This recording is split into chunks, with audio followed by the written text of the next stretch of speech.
All right, everybody. And we are back. Yes, we're back. We have a refreshed internet browser. We're coming into the home stretch. And guess what? It just dawned on me that we have an unexpected guest that I completely um, am just blindsided by. So last night I was given a video from Mr. Diesel Automatic. So we're gonna play that, and then that's about 10 minutes. And then after that, we're going to play those guys. We're going to play that song again. That's what we're going to do. And we're going to get right into the home stretch with Will, Joe, and Mark Pass. And peace. Yo, what up, everybody? I go by the name of Diesel Automatic. For those of you who don't know, I'm a long time, over a decade now, raptivist, rapper slash activist, MC, so on and so forth. You know, standing for peace, love, freedom, liberty, justice. You know what I mean? Natural law. All of the most important things. You get me? So yeah, you know, y'all, I'm sure y'all already seen the lyric video, Shattering the Illusion, with myself and my brother Joe Murray. And yeah, you know, we just wanted to set it off real hard for this dope conference, this big conference, you know. And y'all hear the lyrics, you know what it's about. You know, we really want to drive home the point of emphasis with natural law and objective morality, because we really do feel that that's at the root of all of the issues, is people not understanding that there is a natural order to things. We call it natural law. I kind of prefer the natural order of things, which really is just the golden rule of treat others as you would like to be treated. Now, sure, that as you would like to be treated part, it's a little bit open for interpretation, because somebody could say, well, I don't care if people treat me bad, so I'm going to treat other people bad, and, you know, whatever. That's rubbish anyway. Point of the natural order, to me at least, the way I view it is, it's simply, if everybody just follows the natural order of things, the law of things, which is just don't harm other living sentient beings. For me, that's all inclusive, not just humans, all sentient beings, right? We all have the right to freedom. No one is above anyone else morally, you know, to be able to say, no, I have more rights than you, more freedom than you, therefore I can subjugate you, enslave you, so on and so forth, oppress you, right? So the basic premise of the natural order and objective morality is that it's different. Oh, but what if somebody attacks you? Well, self-defense is different. That's not an act of aggression. Acting aggressively is obviously physical harm to another sentient being. Stealing, you know, taking what is not yours, taking something that belongs to someone else, right? That includes material possessions, a life, you know, taking someone's freedom, obviously bodily harm, so on and so forth, enslaving, subjugating, imprisoning, all of these things, right? So as long as we refrain from partaking in that type of behavior, that does not mean that it's going to be some utopia where no one ever does anything wrong. But generally, it will create an atmosphere where the vast majority of people, at least of healthy people in mind and spirit, they will thrive and people will be happy because nobody is messing with you. No one's taking your stuff. No one's harming you. You're not harming anybody else. Sure, there'll be disagreements and differences and disputes and so on and so forth. But that's where, you know, knowing how to communicate and resolve issues and resolve conflict comes into play, right? But as long as we are following that natural order, just do not impose on other people's right. Every person, animal, being, sentient being on this planet has the same right on this planet to live, to exist, to be free, to survive, right? And now when absolute survival is in question, sure, that's a whole different discussion we could have, right? I mean, you know, because people often try to use that as some kind of straw man. Oh, but if you had to survive, you would. Hey, listen, bruh. If it comes down to survival, get out my way. You feel me? But we're not living in that type of environment. So within modern society, in the environment, the atmosphere that we live in, we do have the choices and the opportunities to live in accordance with natural law and this moral objectivity that you simply cannot just, we recognize moral objectivity, that it is in fact wrong. Only someone who is insane, who is a psychopath, who has really messed up brain chemistry and issues, only they would say, no, it's perfectly fine to just run up on somebody and knock them upside the head on the street, right? We can all pretty much agree that it is objectively immoral to behave in such a way.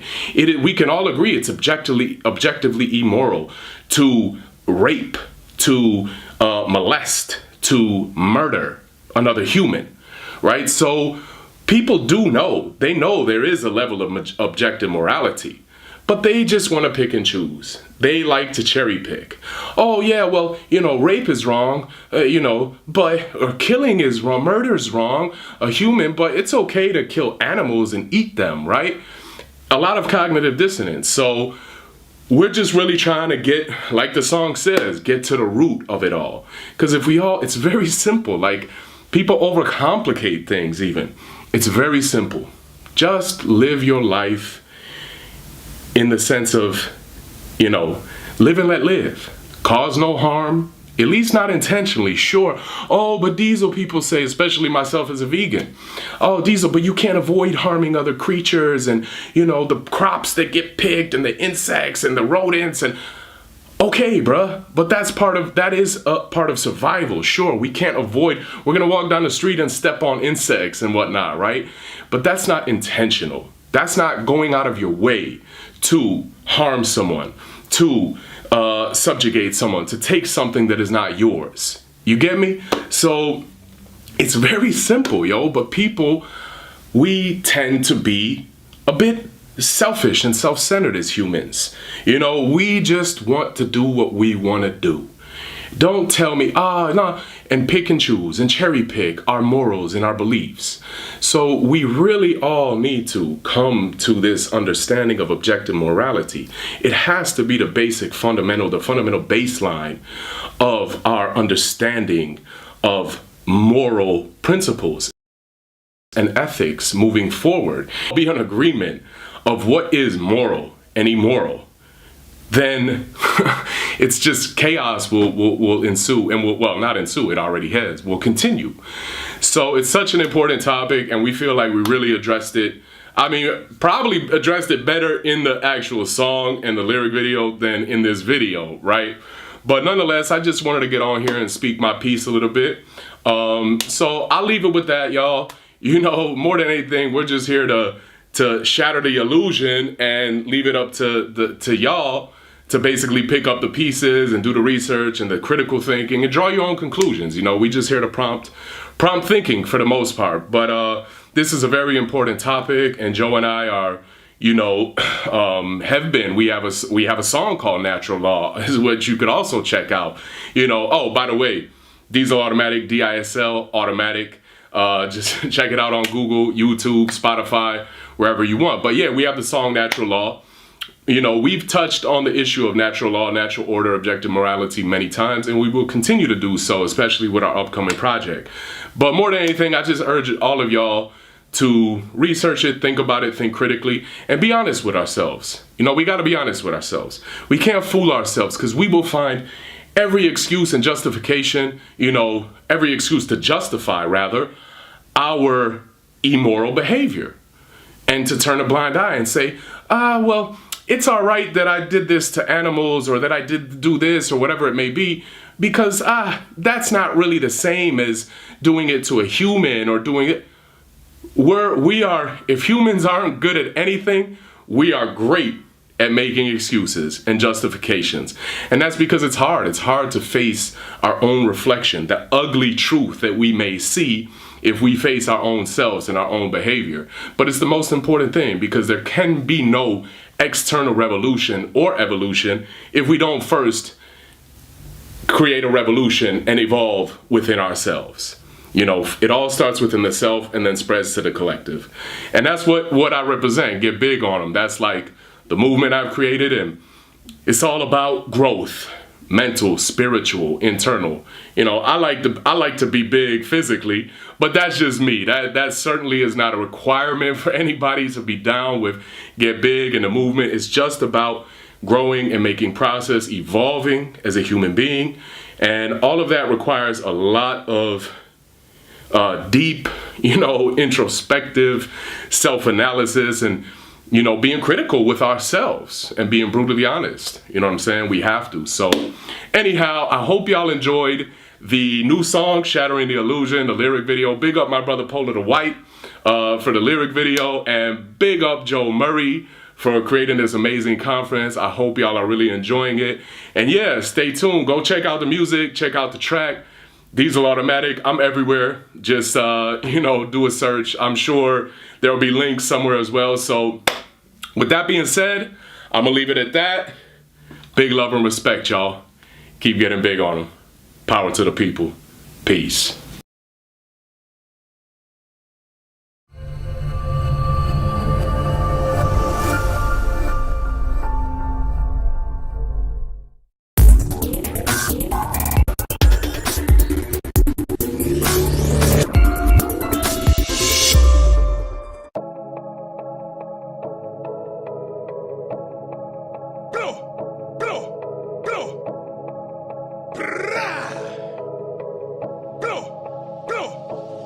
Shattering the illusion.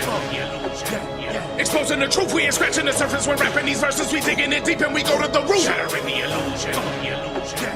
We lifting the veil, cause the understanding of natural law could free every human from prison and jail. Shattering the illusion. Exposing the truth, we ain't scratching the surface. We're rapping these verses, we digging it deep and we go to the root. Shattering the illusion. We lifting the veil, objective morality must be accepted by all of humanity, then we'll prevail. Welcome to the madhouse, a place where the human race calls home, a plane in which lost souls roam like a post-apocalyptic war zone. No soul since birth, a perverted version of reality, covertly inserted in their minds to keep them blind to a world completely inverted, unlearned and polarized by a control system organized to indoctrinate so they can operate, run a roughshod over all their lives where insanity's been normalized so we can systematically demoralize all the lies wired in her brain, keep them tame with tyranny on the rise. Yeah, nobody seems to care, they apathetically exist as cowards. Where war is peace, freedom is slavery, and ignorance is power, being devoured by the beast they were trained about. A dark shadow casted over the world, approaching a final hour. And out of each generation, souls emerge who see through the matrix, whose minds can't be taken, and remember their purpose to try to awaken as many as they possibly could to fight towards this battle's conclusion and start gathering, fusing their talents, producing a power capable of shattering the illusion. Exposing the truth, we ain't scratching the surface. We're rapping these verses, we digging it deep and we go to the root. Shattering the illusion. We lifting the veil, cause the understanding of natural law could free every human from prison and jail. Shattering the illusion. Exposing the truth, we ain't scratching the surface. We're rapping these verses, we digging it deep and we go to the root. Shattering the illusion. We lifting the veil, objective morality must be accepted by all of humanity, then we'll prevail. Reality's rather confusing, that's why we here to shatter illusions. It really does not matter who's in control of the world, all that matters is who's in control of you. That's the first and most important part of the revolution that starts in the hearts of the minds of humans revolting. Personal growth and spreading the knowledge is fighting for freedom, cause this is a war of information and I'm on the front line of general leading. Better believe I get big, I'm about living, let live. I'm about freedom for all sentient beings, you dig? That's why I'm vegan, cause I know it's my right to be free, but that's a right that applies to every creature we see, to every single species that inhabits the earth. It's a right that's from God, that is granted at birth. Freedom is what we are blessed with. Hopefully people receiving this message believe in the fact that objective morality is the proper perspective. It's natural law, the natural order we must follow properly. It's really quite simple, just don't be willfully harmful and we'll live in harmony. Exposing the truth, we ain't scratching the surface. We're rapping these verses, we digging it deep and we go to the root. Shattering the illusion. We lifting the veil, cause the understanding of natural law could free every human from prison and jail. Shattering the illusion. Exposing the truth, we ain't scratching the surface. We're rapping these verses, we digging it deep and we go to the root. Shattering the illusion. We lifting the veil, objective morality must be accepted by all of humanity, then we'll prevail. Shattering the illusion.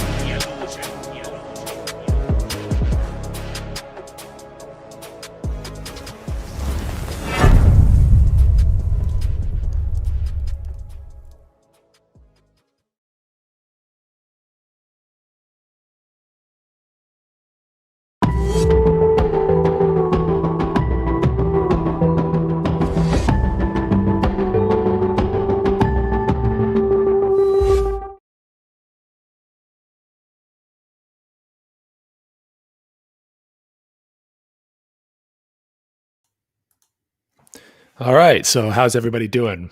We're back. We're back in full force here. Off to a good start with a fresh live stream, and we're going to kick it off next. And I just want to load this video up into the software here, as I've been doing all day. So, Mr. Will Keller, he is going to be going next, and Will has been producing the show for the One Great Work Network today, and we owe Will a very, very big thank you for creating all of those the wonderful animated graphics that you've been seeing throughout the day, the Shattering the Illusion graphics, and I believe he's even responsible for creating that One Great Work Network graphic. I could be wrong about that, but I'm pretty sure he is. Anyways, awesome job, Will. For real, I really appreciate it. Personal thank you from me to you, my brother. So, yeah. So we're gonna, like I keep saying, we're getting into the home stretch here, folks. We're gonna kick it off right now with Will Keller, and we're gonna see you again on the other side, and we're just gonna keep on keeping on. All right.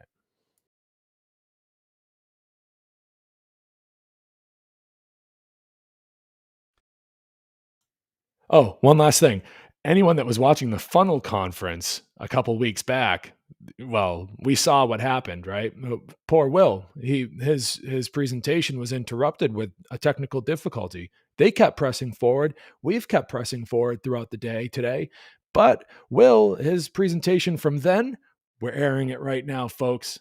So that's what's going to happen. We're airing his funnel 2 presentation right here at Shattering the Illusion. And I'll see you on the other side. Welcome, brothers and sisters. My name is Will Keller. My website is Natural Freedom League. Thank you for your time and attention. I want to thank Joe and James for giving me the opportunity to present this information today.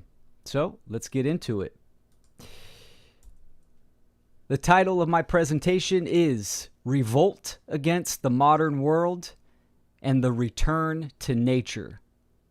Now, I know that's a big title, and there could be a lot of preconceived assumptions that can go with some of these words and what people might think this title means. So let's dive into it. We're going to take it piece by piece. So we'll start with the caveat. Caution, shattering the illusion. The information presented today could very well create an emotional reaction, for I do not use euphemisms or sugarcoat my words. This information will challenge what you believe and may be uncomfortable, but this is where change lies, and growing pains are a part of growing up. Thank you for your time and attention.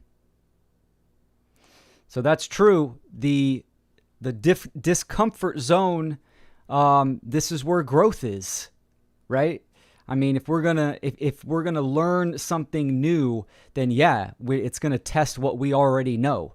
So we're gonna step into this realm that might be uncomfortable. It's good to acknowledge your emotions, but try to set them aside, use logic and reason, and just take in the information. All right. Truth is that which is. Truth matters. Truth is objective and is simply that which has occurred in the past and is occurring in the present. The truth is not relative and is not based upon human perceptions. It is independent and can be discovered, understood, and our subjective perception can align with objective truth in reality. This is the prerequisite of seeking knowledge and wisdom. To know anything, you must first accept that there is truth. There is truth at hand. And it's my job to present this information to the best of my ability, how I comprehend this information, and then communicate it to you, the viewers. So as best as I can communicate, comprehension is key. So shift happens. There is a great awareness occurring. People can use logic and reason to discover what is going on in the world. Many cannot discern truth from deception, but there is also a feeling in our very being, one of disconnect. Most can intuitively feel in their heart that something is amiss. Why is it? What is missing? Is humanity spiraling with or against nature? People seek answers and crave connection, but from what source?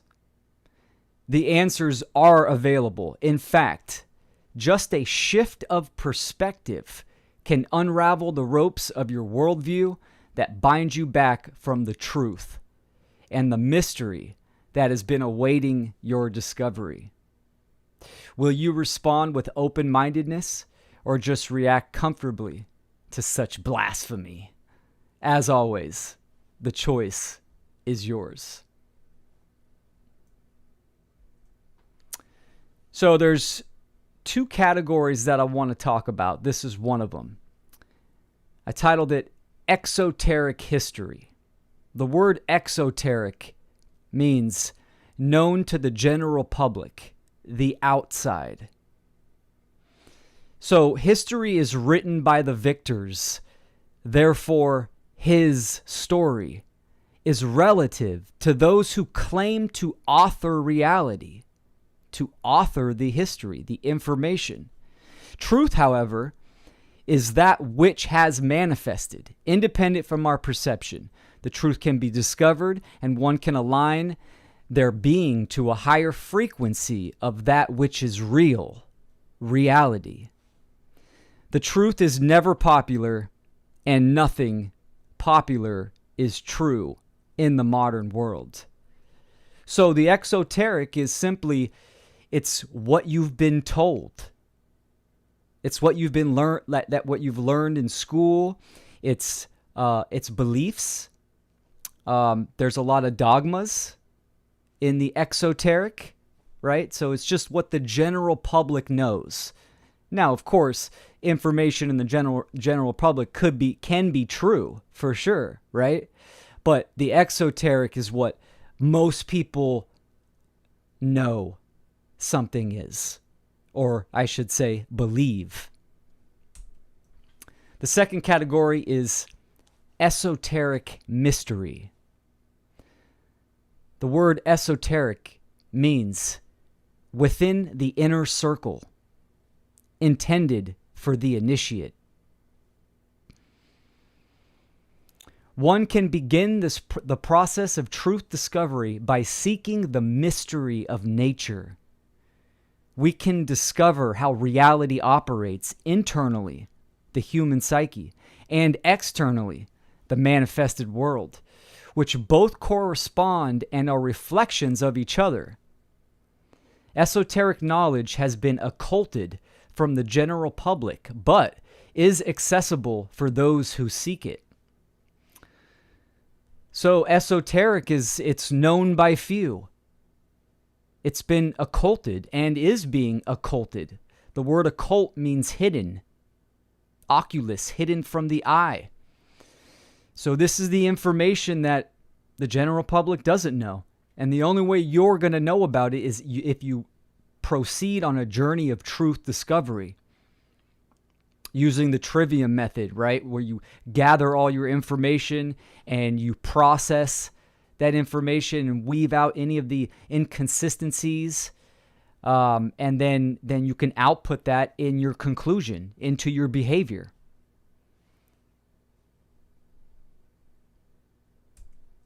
So let's start with the beginning of the title of my presentation, Revolt Against the Modern World. Let's define our terms, right? And then we'll talk about point of reference. So revolt, the etymology of revolt, it means to roll back, come to original point, return. Now, revolt has changed over the years, and this is where revolution comes from. It comes from revolt. Revolution is just going around in circles, right? You're revolving around and around. I think the exoteric, excuse me, for a revolt, people think it's a violent act, revolting, right? But simply to roll back, excuse me, come to original point, to return. Now, the modern world means the present time, current condition on the planet, right? The human condition. So, let's talk about what the human condition is right now. The agenda against nature. There is an overarching agenda that has been promulgated throughout the ages, which is the inversion of nature. The social engineers promote artificial and invert information on how the natural world operates. In every category of human society, the functions of the system are in opposition to nature. The majority of people have been conditioned their whole life with these false axioms. An axiom is something that is considered self-evident. Therefore, supporting and propagating these systems which contribute to human suffering. The word agenda means things to be done. Now, we can use the process of truth discovery. We can observe the natural world. We can see how all these systems in society are operating. We can see their effect, but we can also know their cause. Because when you observe the aggregate, the macro of the human species in the collective, that gives you insight into the average mind of the average person, the people. So, reducing all of it down, this is how I see it. It's the agenda against nature.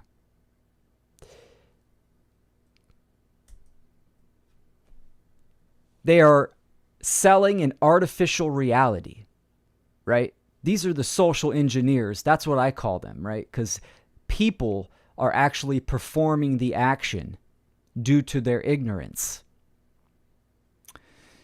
So, artificial reality. The modern world is disconnected from the natural rhythm of life. Every part of society is manufactured to operate in opposition to the laws of nature by design. The inversion of nature through the guise of authority is for perception management and behavior control. These are functions. They're functions, a construct of mind. That's what artificial is, right? It's just an artificial construct of mind. It's dogma as well, right? So we can go through this list real quick. Nutrition does not come from GMO, poison sprayed foods, from monoculture farming. Health does not come from synthetic chemicals and bodily genetic modifications. Education does not come from obedience. Indoctrination camps called public schooling. Sovereignty and human rights do not come from government waving a pad and a pen. But yet the general public, the aggregate of humanity, believe those statements are true. You could see it in their action. So this is the feeling that people have, yet they don't know the cause. They don't know the why, but they have a feeling that something is not right in the world. This feeling is that disconnect from nature, from the natural world, from what is real. And they need to proceed and look within, proceed on that journey of truth discovery. So let's talk about worldview. A worldview is one's perception of reality and how it operates. A worldview is based upon information one has obtained from either direct experiences and or secondhand knowledge. All behavior is based upon your worldview. Therefore, it is extremely important to have an accurate perception with a continuous effort to evolve your worldview. By shifting your perspective, you can change your perception drastically for either negative or positive. So the meme says, things are not always what they seem. The deer isn't crossing the road. The road is crossing the forest. So you have a deer in the natural world, right? Yes, humans have created this road. Road could be a technology to get us from point A to point B, but it is man-made. It is artificial. We have created it. So the exoteric of just looking at this meme, the worldview is that, oh, a deer is crossing the road, right? Another perspective is the deer is just in its natural habitat and the road is crossing the forest. So slight little perspective. This is just a crude example, but worldview. This is the lens of how we think the world operates, and it is based upon the information that we have accumulated through life. Now we can see that the majority of people are not into philosophy. They're not into truth discovery. Some are, right? But they're not getting down to the causal factors, the why. Philosophy is that internal dialogue that you have with yourself to ask the big questions and to seek answers for, right? So this is also an operating system, how one operates in the world based on the information that they occurred. So there's two types of worldviews. There's many worldviews, but we can put them in two categories. So the one on the left is titled randomness. This states that, and this is a left brain imbalance, very analytical mindset where matter is prime. It's materialism and atomism. Humans are the apex of creation. The universe is a grand accident. There is no creator, therefore there is no underlying intelligence in nature. There's no such thing as spiritual, moral, or natural law. And this type of worldview is very controlling. It's rooted in a very dominant ego and a left brain imbalance where it's all about your genes and the material physical realm. Nature is dead. Right? I mean, if you look at this type of worldview, they don't recognize or acknowledge the ether, the energetic field that connects all things, right? It's all. This is why they also seek dark matter. So, on the opposite spectrum, we have determinism. This would be a right brain imbalance. So this is where religion comes from, right? God controls every event in creation. And God, I mean like the cultural religions aspect, right? The sky daddy, the person sitting in the heavens. And then all occurrences are preordained. Free will is an illusion and does not exist. Since God controls everything, to change is impossible. And action is ultimately meaningless. This worldview is very submissive. So we have randomness, which is very controlling. This is the master think, right? Because they like to control everything. Determinism is very submissive. This is the slave think. Now, all of these categories fall into those two worldviews, right? You have the scientific field, or scientism, right, which is really government-funded science. They're not even really using the true scientific method, because all science is based in nature. Then you have, in the middle, you have the political dynamics, right? The elephant and the donkey cults. This is the two dialectics with the illusion of change, which is just a slave system of control. And then on the right, you have the cultural religions. These are the three majors: Christianity, Judaism, and Islam, right? These are the Abrahamic religions. This falls in the deterministic worldview, where where God, Jesus, totally determines everything, and they're at the mercy of the Sky Daddy. Down below, you have the New Age, right? And the New Age is really just repackaged Christianity.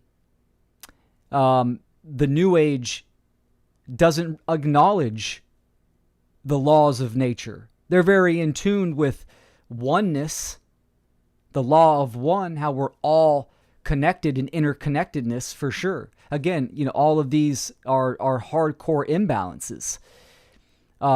But New Age is very much determinism. It's very much a religion. And then we have the next one is scientism. Oh, the first one, was the health, the allopathic medicine, which is a sick care system, definitely not into any kind of health or preventative measures. So from scientism, then we have money, which money itself is a worldview. It dominates people, let money totally rule them. Now, money comes from one eye, which this is just an artificial median of currency. The real currency is your energy, is your time and attention. But with these paper sigils that people are completely bloodless over, it can definitely rule their world, and it can create a big imbalance. Now, I understand that we need to use fiat currency and cryptocurrency. We need to utilize these resources and stuff like that. But letting it rule you and control you is another factor. So all of those categories, they're all religion. Every single one of them. So religion means to bind back, relegare, to hold back from forward progress. In the modern world, is the modern world in alignment with the laws of nature in objective reality? This is the question that we have to ask, because we're talking about religion. Now, I understand there is a positive connotation of religio, and we're going to get to that a little bit later, which religio means to reunite. But if we look at the modern world in the aggregate, we see all the categories of the worldviews, and we can observe reality and see the effects, and that the majority of people fall into those categories in an extreme imbalance of randomness or determinist. The majority of worldviews in the modern world are artificial constructs of mind that propagate, support, and condone slavery. They all are cults of mind control. All of those categories, they all serve a purpose, and that is to support the system of slavery and control. Now, they're all religion, they're all cults of mind control, but it's a certain type of religion. It's a certain type of religion that has been around for thousands of years. It's monotheism. So the word mono, or monotheism, mono meaning one or single. Theism, belief in God, gods, or deity. So the belief in one God. All of the cultural and modern religions have some common factors, such as the adherents tend to be very intolerant and destructive to outsiders because they are really cults of exclusion. If you look at all of these religions, especially the cultural religions, which have a really big hold on people nowadays, even if someone doesn't really think so. I mean, monotheism has laid the foundation of civilization. And they all are cults of exclusion. Islam, they accept everyone. Unless you're not part of their religion, then you're an infidel. Same with Christianity. If you don't worship Jesus Christ, then you're going to hell. Now keep in mind the two categories that I mentioned earlier of the exoteric and the esoteric. We're going to touch more on that, but keep that in mind. So, monotheism, the common factors. There is an abdication of responsibility when it comes to these monotheistic religions. If it's scientism, the experts got it. I don't need to look into it for myself. I don't need to educate myself. I just believe the experts.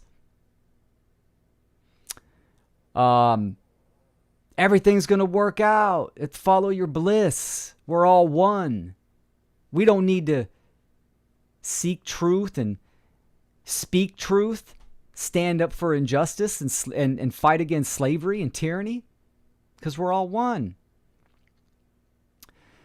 They do not align with nature, and they are dogmatic. All of those are artificial systems, including the cultural religions.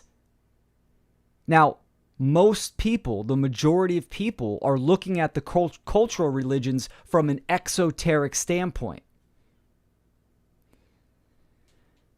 Another common factor is they claim to be the arbiters of truth, reason, and authority.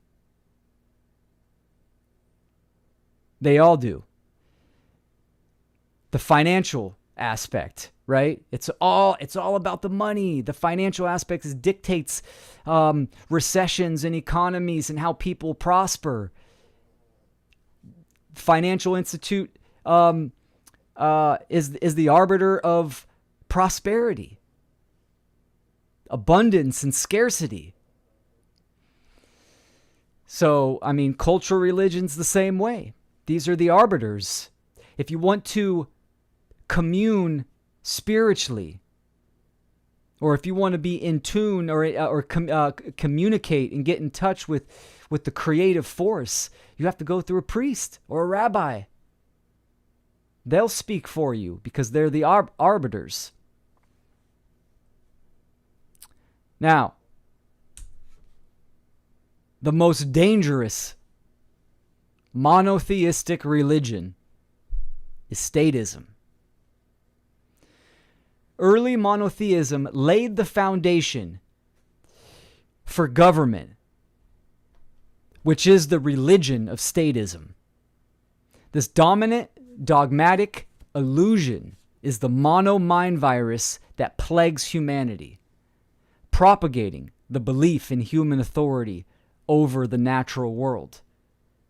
This religion is parasitic and narcissistic, being the number one cause of unnatural death in existence, its followers are disassociated from the natural world, creating an unconscious feedback loop of trauma, which is projected out in their own behavior, causing a vicious cycle of suffering. It's called democide. The number one cause of unnatural death in existence is called democide, death by government. And government is a monotheistic religion. Government is God for the majority of people. They like their conservative sector or the Democrat, the liberal sector. Now, government is illusion. Government means mind control. And it is an artificial construct because you cannot delegate a right that you yourself do not have. This is why the human condition is slavery. You have a master class that dictates or commands, it issues commands, and all the other subjects below, the slaves, must obey those commands. And it's backed by duress and violence. The artwork is by Sarah Cross. I'm gonna have several pieces in this presentation. Phenomenal graphic illustrations that she herself have created. And you can see you have the slaves, you have the order followers, right? The police and military, the doctors, the politician, the priest at the top, right? These are all religions. Now, ego identification. Most people are ignorant to what it means to be human, believing they are their personas, occupations, cultural status, and ideologies, unbeknownst of their true potential, which is infinite consciousness having an experience to evolve the soul in harmony with the one great spirit. This is due to an out-of-control ego addicted to conditioned religions rooted in materialism.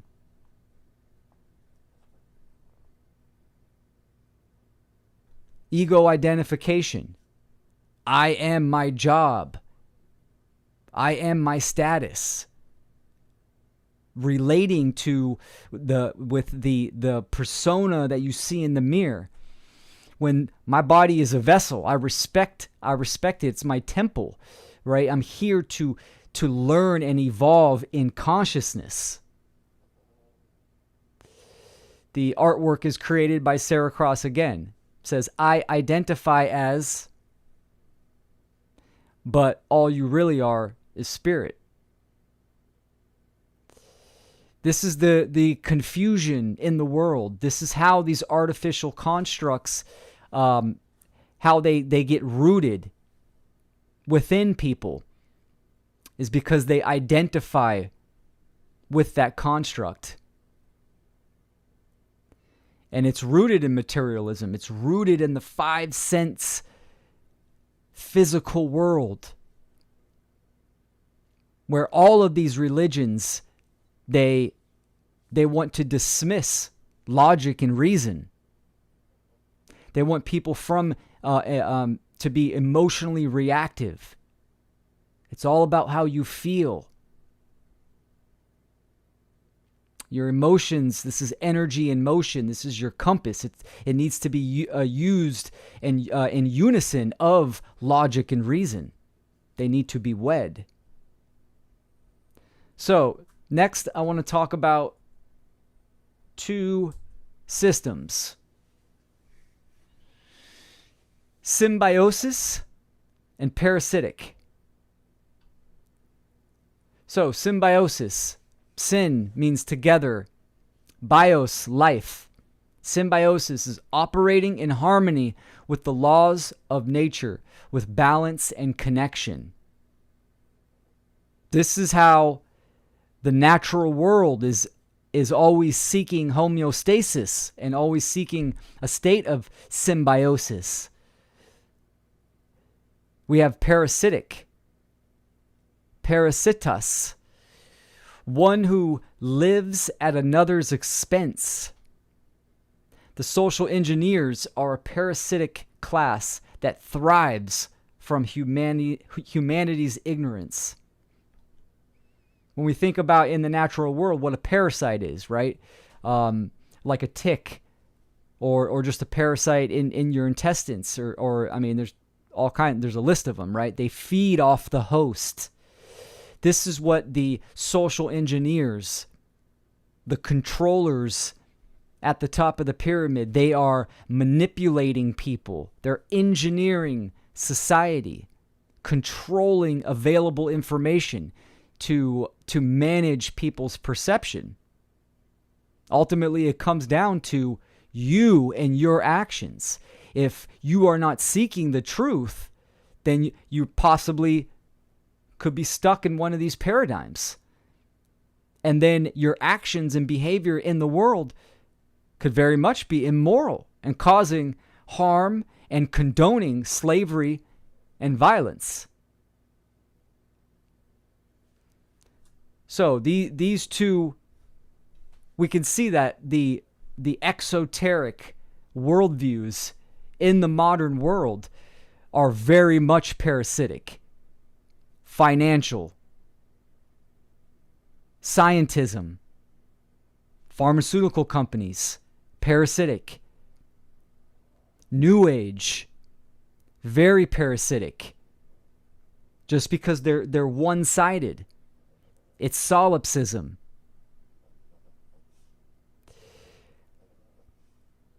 Doctors, health, the allopathic industry. It's a sick care system. They're not about health whatsoever. If they were, they would be about symbiosis, understanding the balance and connection with the natural world, with nature and the body, the mind, the psyche, the emotions, and the physical vessel operating in symbiosis, in balance. Politics, obviously, that's a extremely parasitic system, and all of the cultural religions. Now, monotheistic and polytheism, right? The religions that believe in multiple gods. There's the exoteric and the esoteric of that. There are seeds of truth. There's a pathway of development within these cultural religions, but you have to weave through it. You need to get to the esoteric. Seek that. But they are there for control, to be parasitic, to feed off the people's energy. That's what they're there for. So, let's move on to the next category, which is the return to nature. So, let's define our terms. Return means turn back to. Nature, which is pronounced nature, the NTR, means creator or God, but not God in the sense of the exoteric cultural religions like a sky daddy. It means the creator of the universe. The return to nature is embodying a holistic perspective of reality based in objective truth and the laws of nature, natural law. To connect to that which is moral and align oneself to the natural universal spirit. To serve truth with principled actions The return to nature is unity consciousness.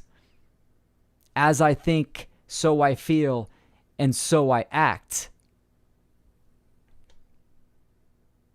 Now, the return to nature, I think the exoteric version of that, well, hey, I go hiking and, they think it's just one-sided. They go camping all the time. They walk barefoot once in a while, right? They're eating good. And yes, those are aspects of returning to nature. But some people think returning to nature means, the destruction of technology. That's not what I mean whatsoever. Technology is a tool.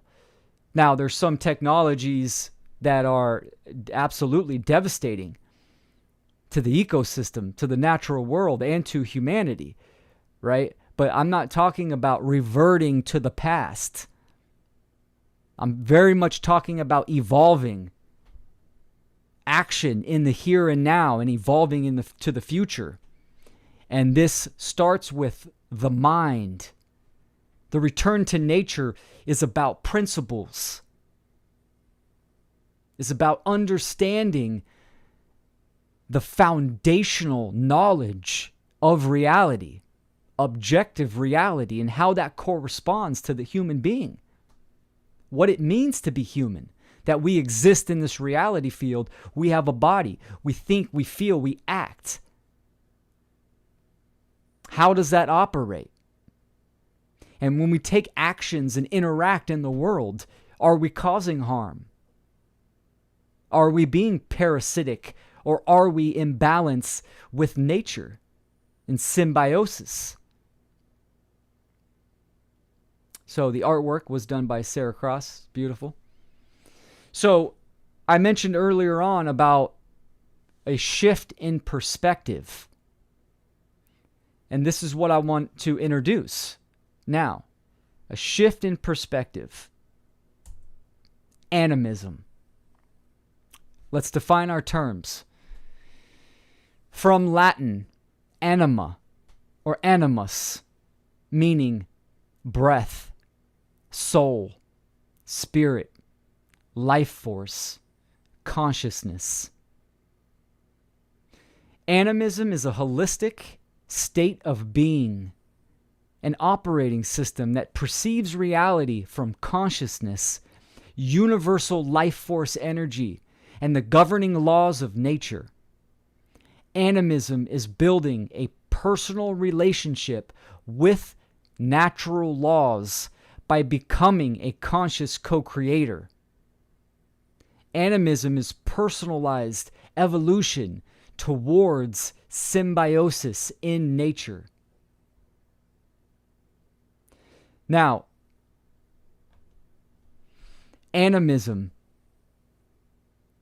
this is synonymous with paganism. But I'm choosing deliberately this word because this word describes it exactly what it is. This is the true definition, the true word to use. Paganism simply means country dweller. It's a term that means someone that's outside of the main cultural world religions, the Abrahamic religions. But animism describes exactly the mindset that we need to be in to return to nature. Now, I want to say something. Animism, the word animism also comes, or animate, comes from anima. What does it mean to be animated? It means to be alive. You have life force energy within you. Universal life force energy that connects all life, all living things. Right? We know this. We know it's consciousness and energy. So, anima and animus. I want to touch on this because this is important for psychology, right? Each of us have an anima and animus deep in our unconscious mind. Many people have heard of shadow work, right? Bringing past traumas out of the darkness into the light of the conscious mind, right? The New Age movement talks about shadow work, all this kind of stuff. Now, yes, this is good. We need to do this. But ultimately, we need to go deeper than what the exoteric or the general population understand about shadow work. Because at its deepest level, we reach the anima and the animus. Now, the anima and animus, they're representations of the divine feminine, which is the anima, and the divine masculine, which is the animus. These are representations in the natural world. The anima represents life, the feminine aspect of the natural world, life. A woman has a womb, right? She grows, creates life. And the animus is, the divine masculine is meaning. This is a very masculine aspect. It's the seed, right? But within the individual, in psychology, the anima and the animus are directly related to mother and father. Your parents, your childhood is related to the anima and animus. Now, when we look at what's going on in the world, that we're in a condition of human slavery, this can be traced to incorrect parenting, the lack of knowledge of the natural world, the laws of nature, how reality creates and manifests, and how the human body operates. So we are not teaching our children how to be moral human beings, how to act in the world. Now, the anima and the animus can take negative connotations, and then they will output in dark forms, right? Your mother will shape the way how you see females in your life. For instance, myself. The way that I view and how I relate to women is directly, it correlates to the relationship I had with my mother. Now, this is same with the animus, right? This is the father aspect. Now, this is the point of doing the deep shadow work, is to bring light, conscious awareness to these aspects and heal. Now, majority of people have been through some type of trauma. It's obvious, right? We wouldn't be in this situation that we are if there was correct parenting, or there was a level of symbiosis in childhood, in growing up. But we don't have that. So this is where the deep shadow work comes into play. Now, animism is a mindset. It could be considered a worldview, how you perceive the world. Indigenous cultures are animists. They are very much in tune with nature and how nature operates, and themselves. So again, I'm not saying revert to the past. Here and now, I'm providing a perspective that could be utilized for great gain, great self-development. Mind, emotion, actions, to create symbiosis in the natural world with our fellow beings. So animists see life force energy in everything, and they can see we're always trying to discover the correlations and the correspondences between the self and the natural world. So let's talk about the natural world. So natural, Commission from Kemet, NTR, which means creator, creation. That's nature.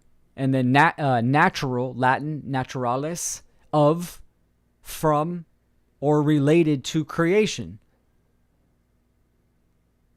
So when we hear something like the natural world, this is the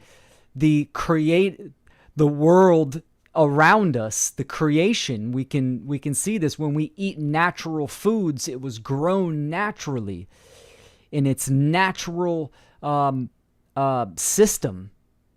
When we look at GMO, genetically modified, right? This is artificial. Human beings have messed around with it. This is why they don't have seeds as well when you eat GMO fruit. It's genetically modified organism. So, you are having a subjective experience in an objective reality. The natural world is governed by cosmic, universal, binding, and immutable laws.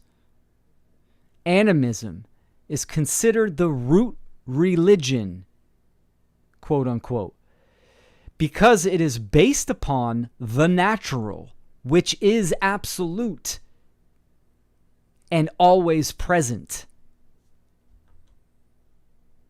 Now, I don't normally use this term, but a lot of people always talk about, well, there's two connotations for religion. Well, I'm giving you the positive connotation right now. It is animism. Religio in Latin, it means to reunite, to connect together. To reunite to what? To truth, to nature, to the natural world, to creation, to natural law. This is what it means to reunite, to connect, to come together. So, when we look at the world and we observe in the aggregate the human condition, do we see a connection to truth, to natural law? Do we see human beings being more moral or being moral? No, we do not. Absolutely. So we can observe all those systems, and we can observe, and our conclusion for the majority of people is that they're in a state of religare, to bind, to hold back from the truth, from creation, from the natural world, from natural law. So the natural world is the realm of the real.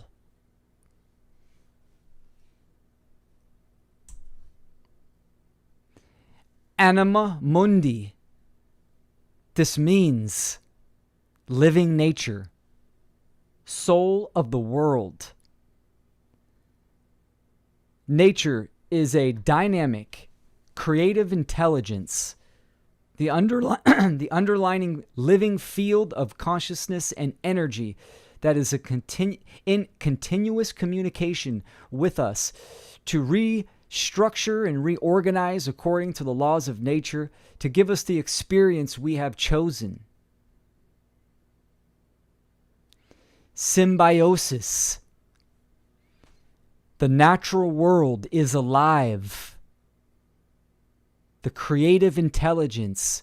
When I think of atheisms, right? When I communicate with atheisms, which is just another religion, it's the religion, the religare of materialism and atomism, worshiping matter. Matter is prime, right? They lack the correlative thinking, the pattern recognition, to see the dynamic creative intelligence. All the patterns in the natural world that unite us with nature. All the artificial worldviews, right? One thing they promote is what? Being separate from nature. They all promote that because they're all artificial. So animism, for the rest of the presentation, I'm going to be speaking from the perspective of animism. So anima mundi, living nature. Nature is alive and communicating constantly. We can interact with natural law. This is all one system. So let's talk about the cosmic order, or you can call it the natural order. This is the real natural order. So cosmos, from Greek, kosmos, means order. We have the governing dynamics, the parameters by which all things operate, including human beings, beings with the capacity to understand logic and reason at that level, not the animals that are a different level of consciousness, but this cosmic order is to all things. We have the 8 laws, natural cosmic laws. 1, mentalism. 2, correspondence. 3, vibration. 4, polarity. 5, rhythm. 6, cause and effect. 7, gender, which is energetic gender, and biological gender in the manifested realm. And the 8th is care. The 3 principles.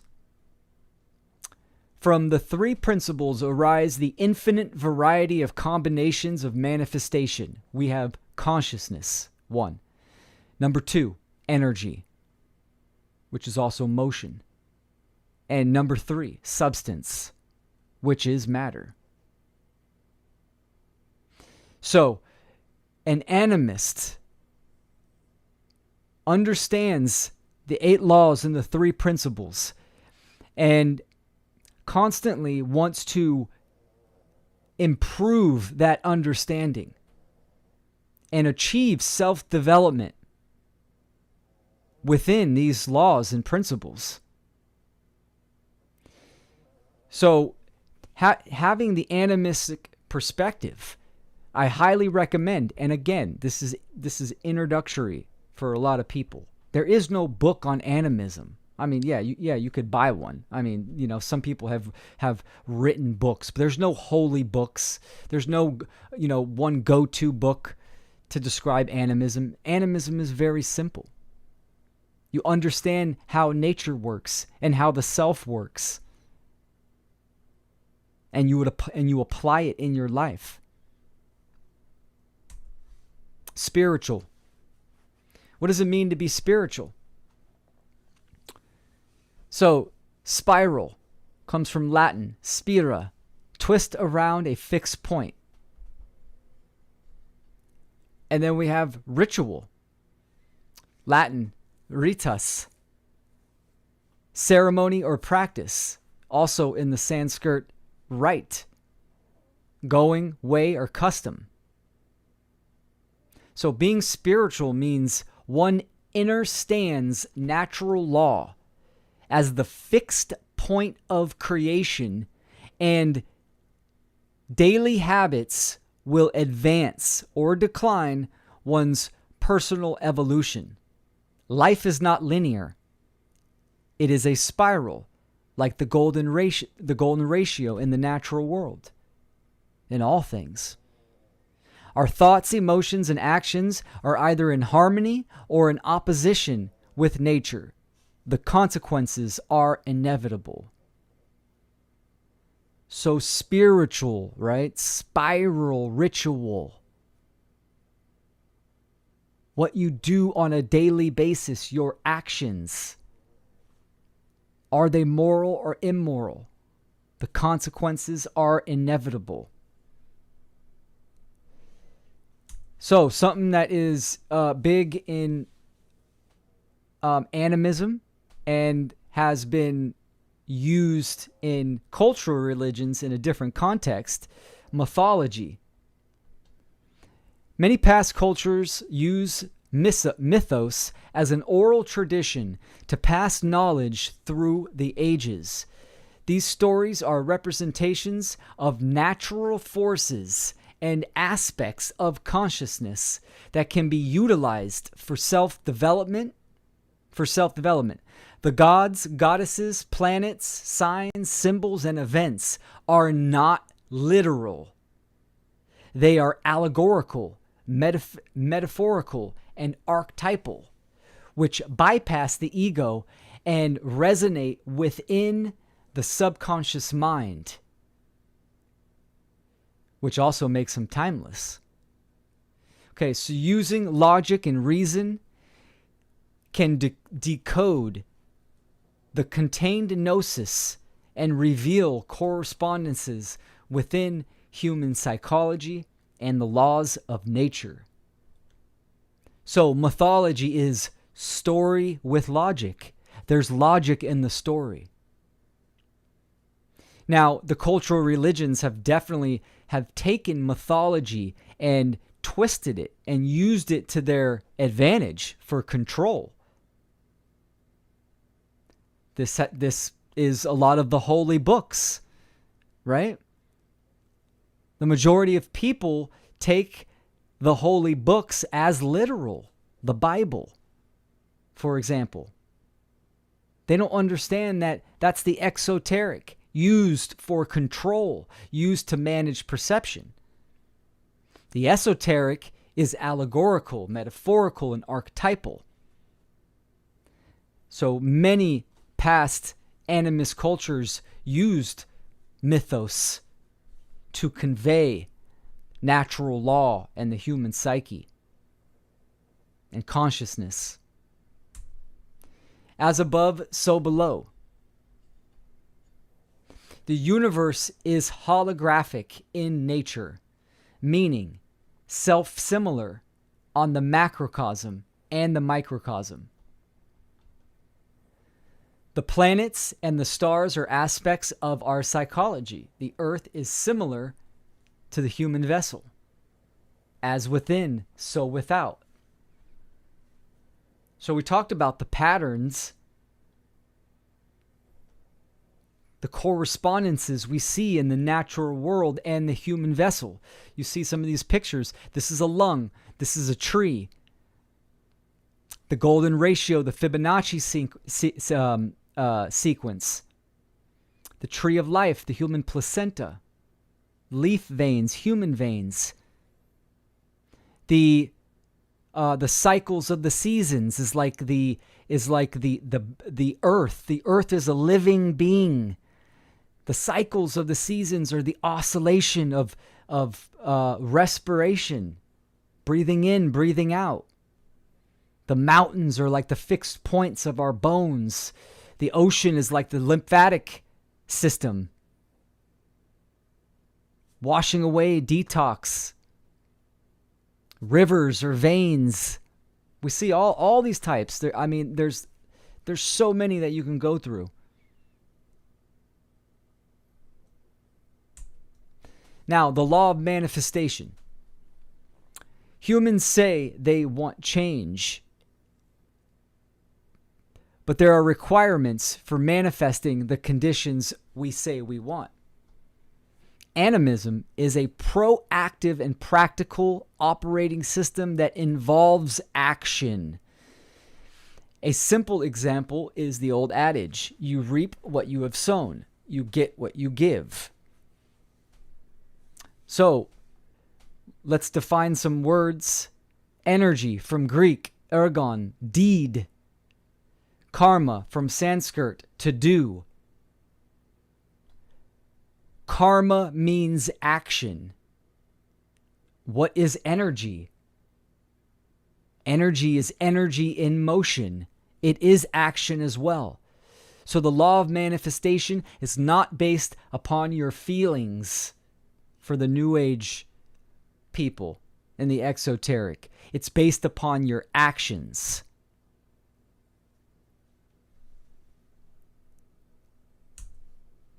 So, prayer versus sacrifice.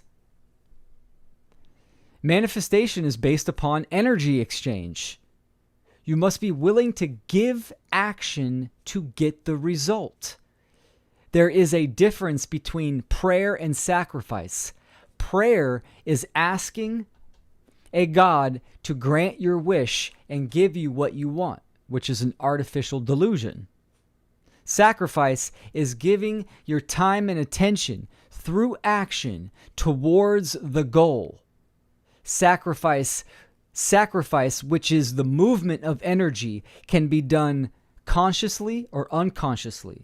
But if you say you want something, then action is required.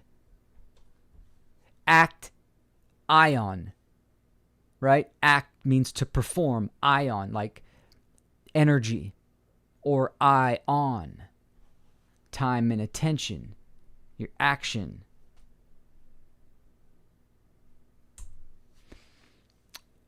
The universe. Let's define our terms. The universe, whole, entire, turned into one, all in one. Unis, one. Versus, turn. You also have uni, which is one, or verse, which is song. So we have universe, one reality, one song. It's objective in nature, not relative. Each person isn't creating their own reality. We exist in a reality, the one reality performing the one song. We each play an instrument in the universal symphony of nature, not separately, but as one song. We are co-creating reality, and your actions set the tone for direction of the one song. Nature is the instructor at the university, guiding and offering abundant lessons for the fine-tuning of the spiritual musician, if willing. Animists know that the spiritual lessons is in the engagement within the natural world, with the self and nature. So, this is something the New Age people they do understand, right? The law of one, that we all are connected.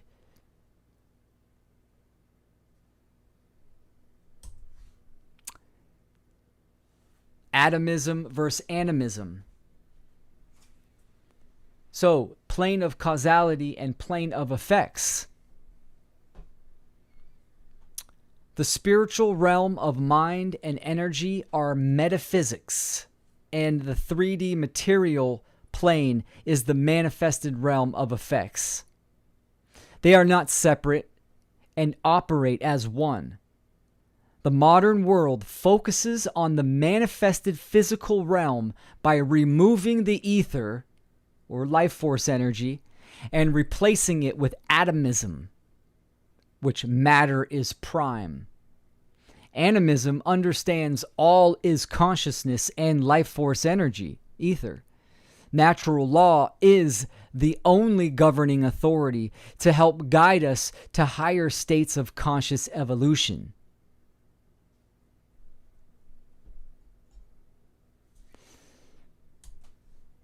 And this will lead us to the Great Reset versus the One Great Work. So we have the Great Reset, which I'm sure a lot of people have heard about. The social engineers are pretty outspoken on what their plans are for humanity, right? They're calling it the Great Reset. And it is very much in opposition to nature. The One Great Work is very much in alignment to nature. So there are no saviors. What is potential is not actual. You must activate. There's no sky daddies that are going to save us. There is no second coming of Jesus or of any other savior. So, it is on us We need to take accountability and responsibility and activate action. So the Great Reset, these sick psychopaths, right? They ultimately want transhumanism, right? They want full-blown atomism, and their agenda is the social engineers want to merge humans with machine to atomize and reduce humanity to an algorithm whereby humans are fully disconnected from spirit in nature. Souls will be sold to materialism, egotism, obedience, and ignorance will reign as the pillar of worship for the new man. For the new man will claim authority over nature. The implementation of this ideology has been well established and is directed to the next generations. Homo Deus, man is God.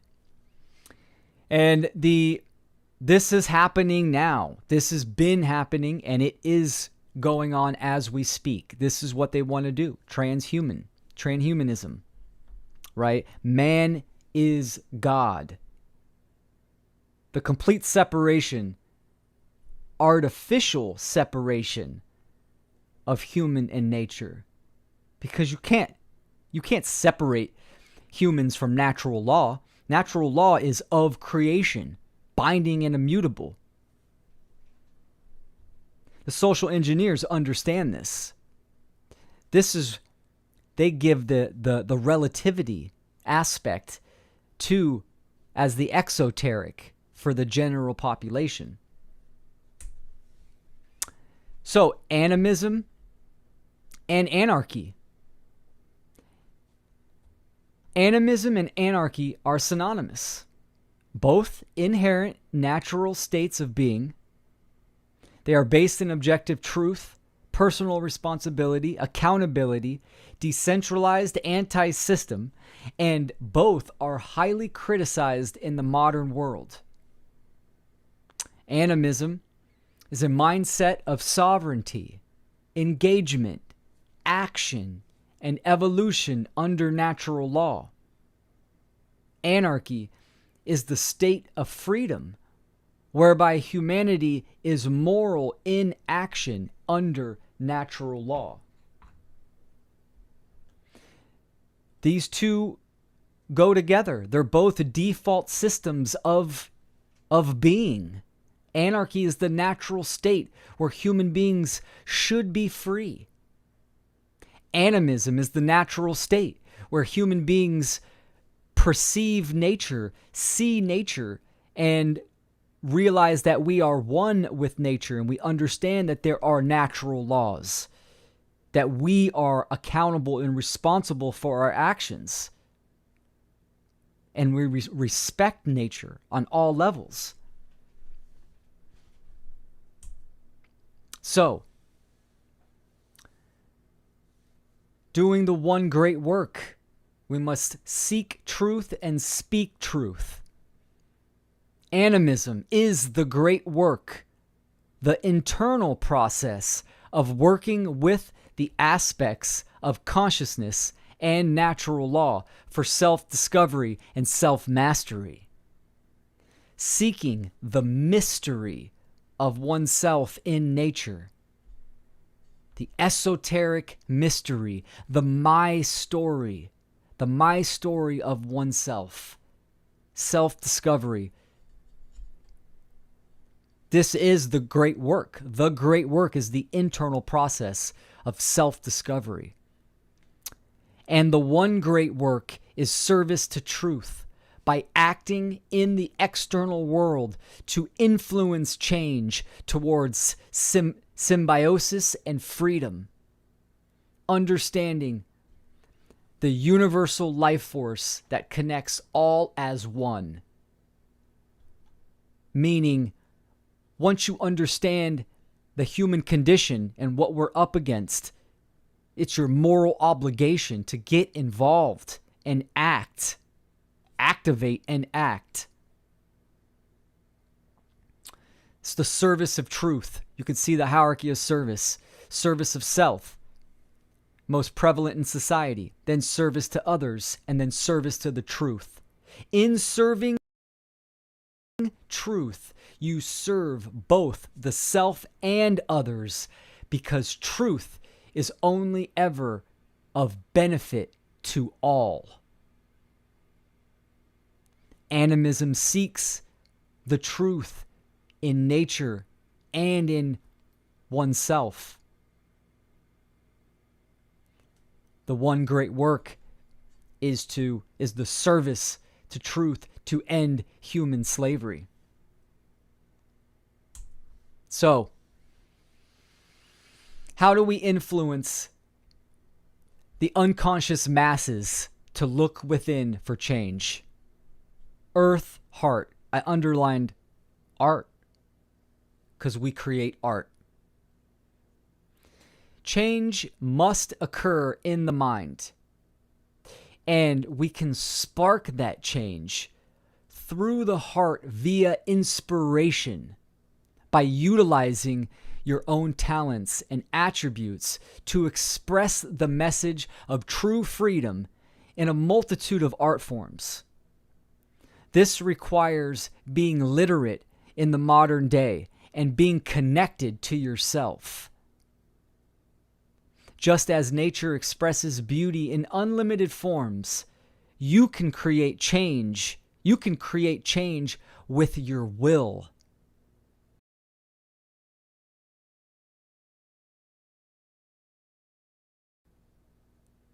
Now,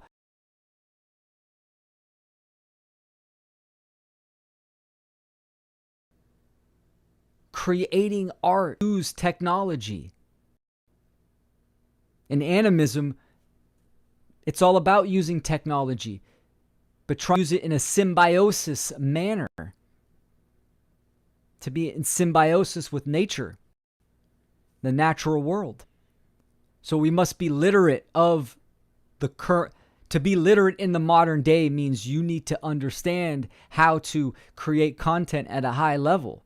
What does it mean to reach hundreds and thousands of people with your voice? You need to understand the tech and know yourself. Utilizing your own talents and attributes requires internal discovery. You cannot solve any problem from the same level of consciousness that created the problem.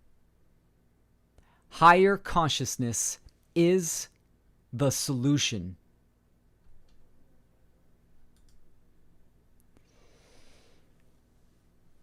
When we take in information, correct information, this can add to our awareness. Awareness reveals choice. We get more choices as we get a wider scope of what's going on. So, my hopes in this presentation was to gently touch on animism. I think a lot of people, especially at this conference, or people that are familiar with my work, are probably resonate with animism already. But we can go deeper. This is a shift in perspective that hopefully, if you have not heard of animism before, you can look into and explore. Go deeper into the natural law principles. See how they operate within your own life, within your psyche. Because higher consciousness is definitely the solution. And this is how we can return to nature, my friends. So, thank you very much. That's the end of my presentation. I hope you enjoyed it. I hope you got value. My website is naturalfreedomleague.com. Again, I am grateful to be here at this conference, and thank you so much for your time and attention. My name is Will Keller. Seek truth and speak truth. Agape.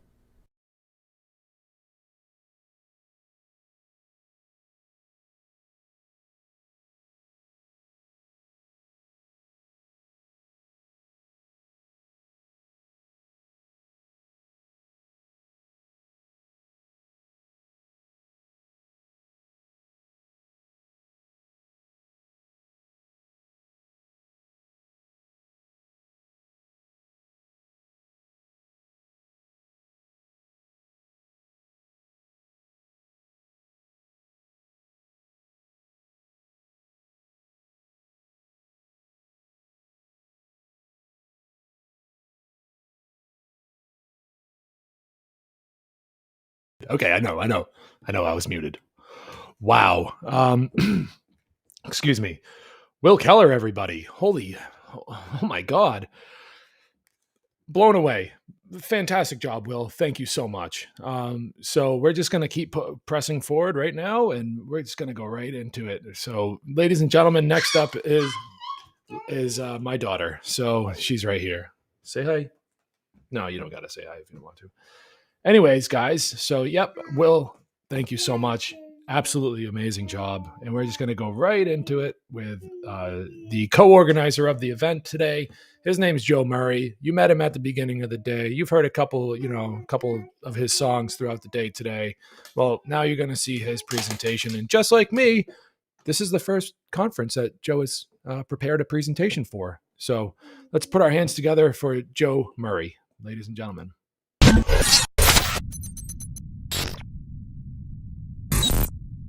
Yo, what's good, everyone? Welcome to the Shattering the Illusion conference.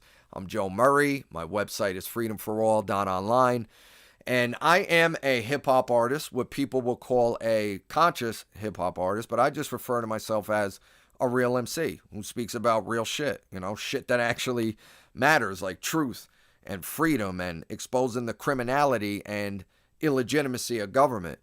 But I'm also a music producer, podcast host, and co-organizer of this amazing conference alongside my good buddy James Cordner from freeyourmindne.com. So huge shout out to James and all of the speakers for their amazing work and contributions towards this conference. I am honored to personally know these individuals and to have become good friends with some of them. These are the true warriors on the front lines of this battle for our freedom and for our very souls. Make no mistake about it. So before I get into my talk, let me just let you guys know right off the bat that I do swear a lot and get pretty intense. Some say that turns people off, but in all honesty, I don't give a fuck. This is my style. This is how I talk. I'm going to be me and keep it real with you guys. So put your big boy pants on or big girl pants on and check out what I have to say, or don't. No one's forcing you to watch me. You could turn this off and tune back in later, if you emotionally can't handle certain words.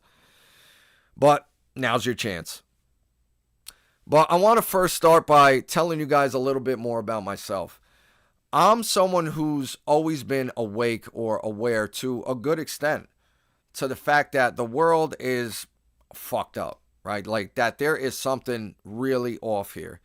And I just had this intuitive sense that this wasn't the way things could be or should be here, and that there was way more to life than what we were experiencing. And, the way society operated just made no fucking sense to me. And I always had trouble conforming to the so-called norms. I'd see the world live in this programmed, mundane, routine daily life that I really just didn't want to take part in, especially as a kid. I just wanted to be able to explore my imagination and creativity more and pursue the things that I took interest in, like music and art. Which instead, the majority of my time, I was being forced to attend the fucking bland marble halls of the public school system, which I dreaded from day one. Just a very unnatural, depressing setting to be forced in throughout the formative years of a child's life, which, please don't get me started. I could do a whole presentation on the public school system and how it's actually modeled after the Prussian indoctrination system in the West, but I digress. I was always a very deep thinker and always had an open mind and was always wondering, like, what else was out there in the cosmos and, like, where the hell are we? What are we? Why are we? What's it all about? And this is at a very young age I'm talking about, like as young as I can remember. And I felt like not everyone thought like this. And why can't I just go along with everything like everyone else does or take interest in the shit that most people do? Like, I'd watch people's ability to make small talk and conversate about nothing, with any true meaning or depth to it. And, I would feel like something was wrong with me for not being able to do so or for feeling this way. So I never went along with the rest of the herd, and I became very rebellious towards authority figures the older I got, because the way I felt about everything, started manifesting as anger, frustration, depression and anxiety, from this yearning within me of wanting a deeper understanding of things and not getting answers. And, it wasn't until my early 20s, back in 2008, I believe, where I wound up watching a couple of documentaries, one of them being Zeitgeist, which they made a couple of Zeitgeist, but I only saw the first one, which was an absolutely excellent documentary that came out back in 2007, I believe. And it was responsible for waking up a lot of people. But it starts off getting into the origins of Christianity, and it shows how all of these belief systems which predate Christianity are absolutely identical, and how it's all based on astral theology and sun worship, personified as characters, which, even though I always had an open mind, this was challenging for me, being raised a Roman Catholic, with the typical Italian-American traditions. And then they get into 9/11 and show how it was, in fact, a massive false flag attack, an inside job, perpetrated by elements within the United States government with the assistance of rogue elements and intelligence agencies and other Western governments, and just completely demolished the official story of that day. It's honestly an insult to our intelligence. It's fucking laughable, in a sense, how poor the official narrative actually is of that day. Which I'm sure many of you watching this know by now, so I'm not going to get into any details of the shit that really went down that day. But, they get into the reasons why Western governments would stage such an event, which false flags are a known thing. It's an age-old tactic used by governments throughout history. It's problem, reaction, solution, as the great David Icke puts it. Those in control wish to attain more control covertly, right? They're not just going to come out and state what their agenda is, because a good portion of people would resist. So they covertly create a problem, like a false flag terror attack, 9/11, prime example. They then wait for the public's reaction, which is always, oh my God, what are they going to do about it? This is terrible, meaning government. Then they offer the pre-planned solution to the problem that they manufactured and transform society in their favor by further restricting people's freedom and privacy and acquiring more control, more power, right? All under the guise of protecting people from what they've been manipulated to fear. And look how much freedom was lost after 9/11 through the Patriot Act, which is the most unpatriotic, totalitarian piece of garbage legislation ever passed. We got the TSA at the airports having us all line up like fucking cattle and being patted down and put through full body scanners, which, by the way, they haven't stopped one terrorist since their inception, which we throw fucking billions of dollars of taxpayer money at each year. We got the NSA listening to our phone calls and reading emails, which all came out. It's no theory. And, just like the gigantic false flag we've all experienced the past 2.5 years with the scamdemic, the most blatant of all false flags, in my opinion. And look at all the tyranny that was justified under the guise of a sickness with a 99% survival rate on average. Worldwide tyranny on a scale we never witnessed before. Lockdowns, checkpoints, curfews, mandates, forced injections. Absolute insanity, which never forget, by the way, never forget what these people did. But I digress. So then this documentary gets into the New World Order agenda and the microchip agenda and starts naming names such as the Rockefellers and the Rothschilds. And then they get into the Federal Reserve and how this fraudulent monetary system is structured and how it really works and how it's, a debt-based fiat currency slavery system, essentially. And this blew my fucking mind. And it was a moment of realization for me that, wow, I wasn't fucking crazy. I always knew something was seriously wrong with our world. This makes sense to me. Powerful people with the money and the resources who, own or are capable of manipulating the major media outlets and can influence politicians, they have an agenda for more control, more power, more resources. I mean, is that really that hard to accept? most people will acknowledge that shit like this goes on, but have no idea how deep and dark it actually goes and to what ends these people will go to achieve their agendas. But it put things into perspective for me enough to where I was like, okay, so this is why the world is the way that it is. This is why certain changes in society are coming about. This is why people believe these certain things and support these certain ideas. And this is why society operates in this manner. We've been fucking bamboozled. We've been bullshitted. We've been deceived, and we're being controlled here. And this sparked a flame within me, a hunger to know more and get to the bottom of what the fuck was really going on. If we were lied to about things such as 9/11, then what the fuck else have we been lied to about? How far back does this manipulation and deception actually go? Who or what is ultimately behind all this? And what's the ultimate goal here? And what the fuck can I do about it? And this led me to going down every rabbit hole imaginable. From alternative versions of history to symbolism to astrotheology and the origins of religions, secret societies, the whole ET rabbit hole, consciousness and the metaphysical universe. And it's like pulling on a thread, and you keep pulling more and more to get to the end of it. And, you just watch this whole shit come undone. And you realize the scale that we've been lied to on, which, we've been lied to about just about damn near everything for as far back as we can look into history. But, this was for like a good 8-9 years solid out of like the 14 going on 15 years that I've been consciously aware of, the things that are going on.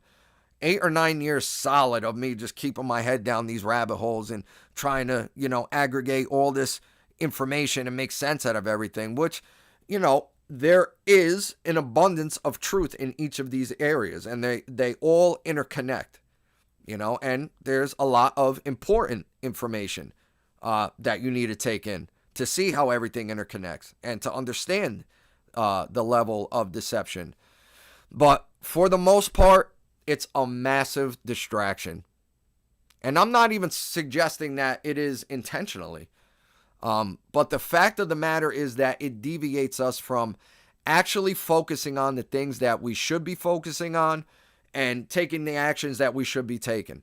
Focusing on the truths that actually matter and actual practical solutions that we could individually implement, which they don't want you to understand. So the reason for me bringing all this up is because, most people in the freedom movement, truth movement, whatever you want to call it, or even some of you tuning in today, upon waking up to, the lies that we've been sold, become very distracted with all the rabbit holes to go down. And you try to pull others down there as well and wind up becoming so confused and overwhelmed about what's actually going on and what the true solutions are, that you lose sight.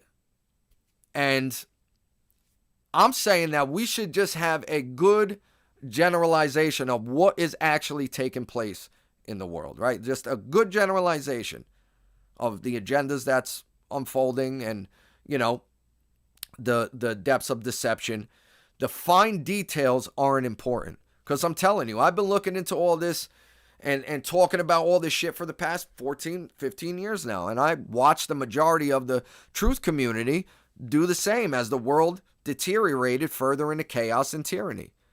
Because we're focusing on the 5 sense reality of names, dates, and places and events. Right? We're focusing on the screen where reality is being projected onto. And we're pointing at the screen and yelling at the screen at the movie, and we're trying to rearrange what has already been manifested instead of going to where our reality is being projected from and changing the reels to then project and manifest a different reality, the one we say we want. And that projection room is here and also here. The goal we say we want to achieve is freedom, right? We just want to be left the fuck alone from these power-hungry, parasitic psychopaths in control, with their dumbass agenda that we want no part of, or we just want to be left alone from anybody, right? We just want to be left alone to live our lives in peace and make an honest living, take care of our families and be able to enjoy, our time with our family and friends, and have the liberty to experience ourselves to our fullest potential without people harassing, extorting, or coercing us into anything, right? Freedom is the goal. But what is true freedom? And how do we attain that freedom? Are there requirements that need to be met for the manifestation of that freedom? And I'm here to tell you that there most certainly are. Most people in this community jump the gun and want to put the cart before the horse, because they see what's going on and say, oh, okay, all right, we need to get off the grid. We need off-grid communities. We need our own currency. We need parallel economies. We need our own sources of energy, free energy, which all of that is fantastic. I'm not saying we shouldn't strive to attain those things. But what I'm saying is that it is an impossibility to acquire those things and manifest that kind of freedom in any significant way in this world and have it sustain itself without us first uniting on the core principles of freedom, which act as the cement, that the foundation, the very idea of individual liberty and inherent sovereignty stands upon, which must be understood here and in here in order for us to individually generate true freedom. This is why the title for my talk today is called The Foundation of Freedom. And I want to dedicate this talk today to this little girl right here. The love of my life, my heart and soul, my daughter Gianna. See, I serve the Creator first and foremost by serving the truth and fighting for freedom for its creation here. But right after that, it's for her and those like her. But she will know that her father fought for her freedom and had the courage to stand in the face of unbelievable censorship and tyranny worldwide and call shit out for what it is. And do so in style, too. Straight up not giving a fuck. So, as John Locke said, the natural liberty of man is to be free of any superior power on earth, and not to be under the authority of man, but only to have the law of nature for his rule. And I'm going to get into what those laws of nature are and how they function. Most people in what's considered the freedom movement fall short of an actual understanding of what true freedom is. You hear everyone spout freedom, liberty, and rights loosely, but they lack the understanding of what those terms objectively mean. So what are rights, truly and objectively? Where do they come from? How do we define true freedom? And therefore, what should actually be considered violations of our freedom and conditions of slavery?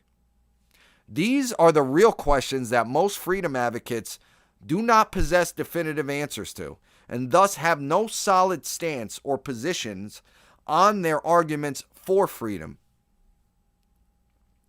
If you were to do a social experiment and ask random people on the streets, or even those in the freedom community, to define what freedom means to them, you would receive a variety of different opinions.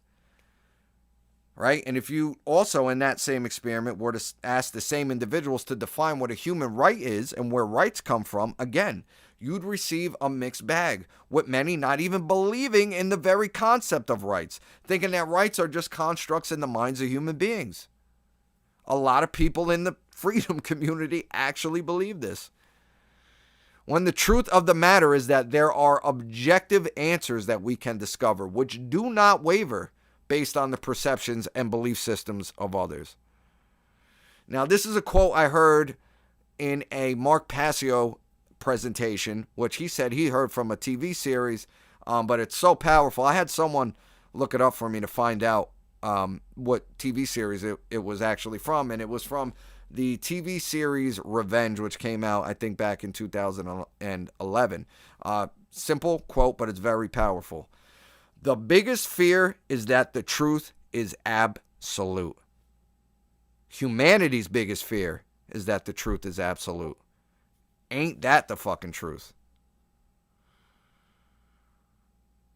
So how can we be advocates for freedom while not actually knowing definitively what true freedom actually is? And why it is objectively right for us to live free from violence and coercion, and what actually constitutes violence and coercion. How can we be claiming to be fighting for the same goal to be accomplished when we're not united on what that goal truly is? You know, most people's idea of freedom is based on their opinion of what actions they believe human beings should be able to exercise openly, devoid of coercive intervention, while advocating what actions they believe human beings should be forced to exercise, what political decrees they should be forced to comply with, and what programs and services they should be compelled to fund. And this is due to the fact that the majority of people who claim they are proponents of freedom are, as a matter of fact, supporters of slavery in some form or fashion, unknowingly but mostly willfully ignorant of that truth.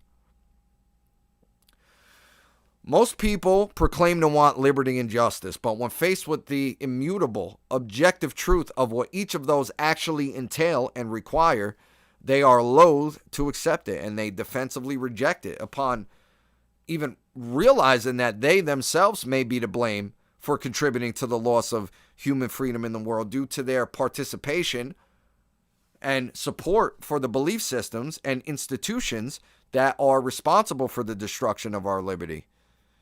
You know, the truth is an extremely tough pill to swallow for most. And this is a quote from the great Mark Passio, from whom I learned so much from.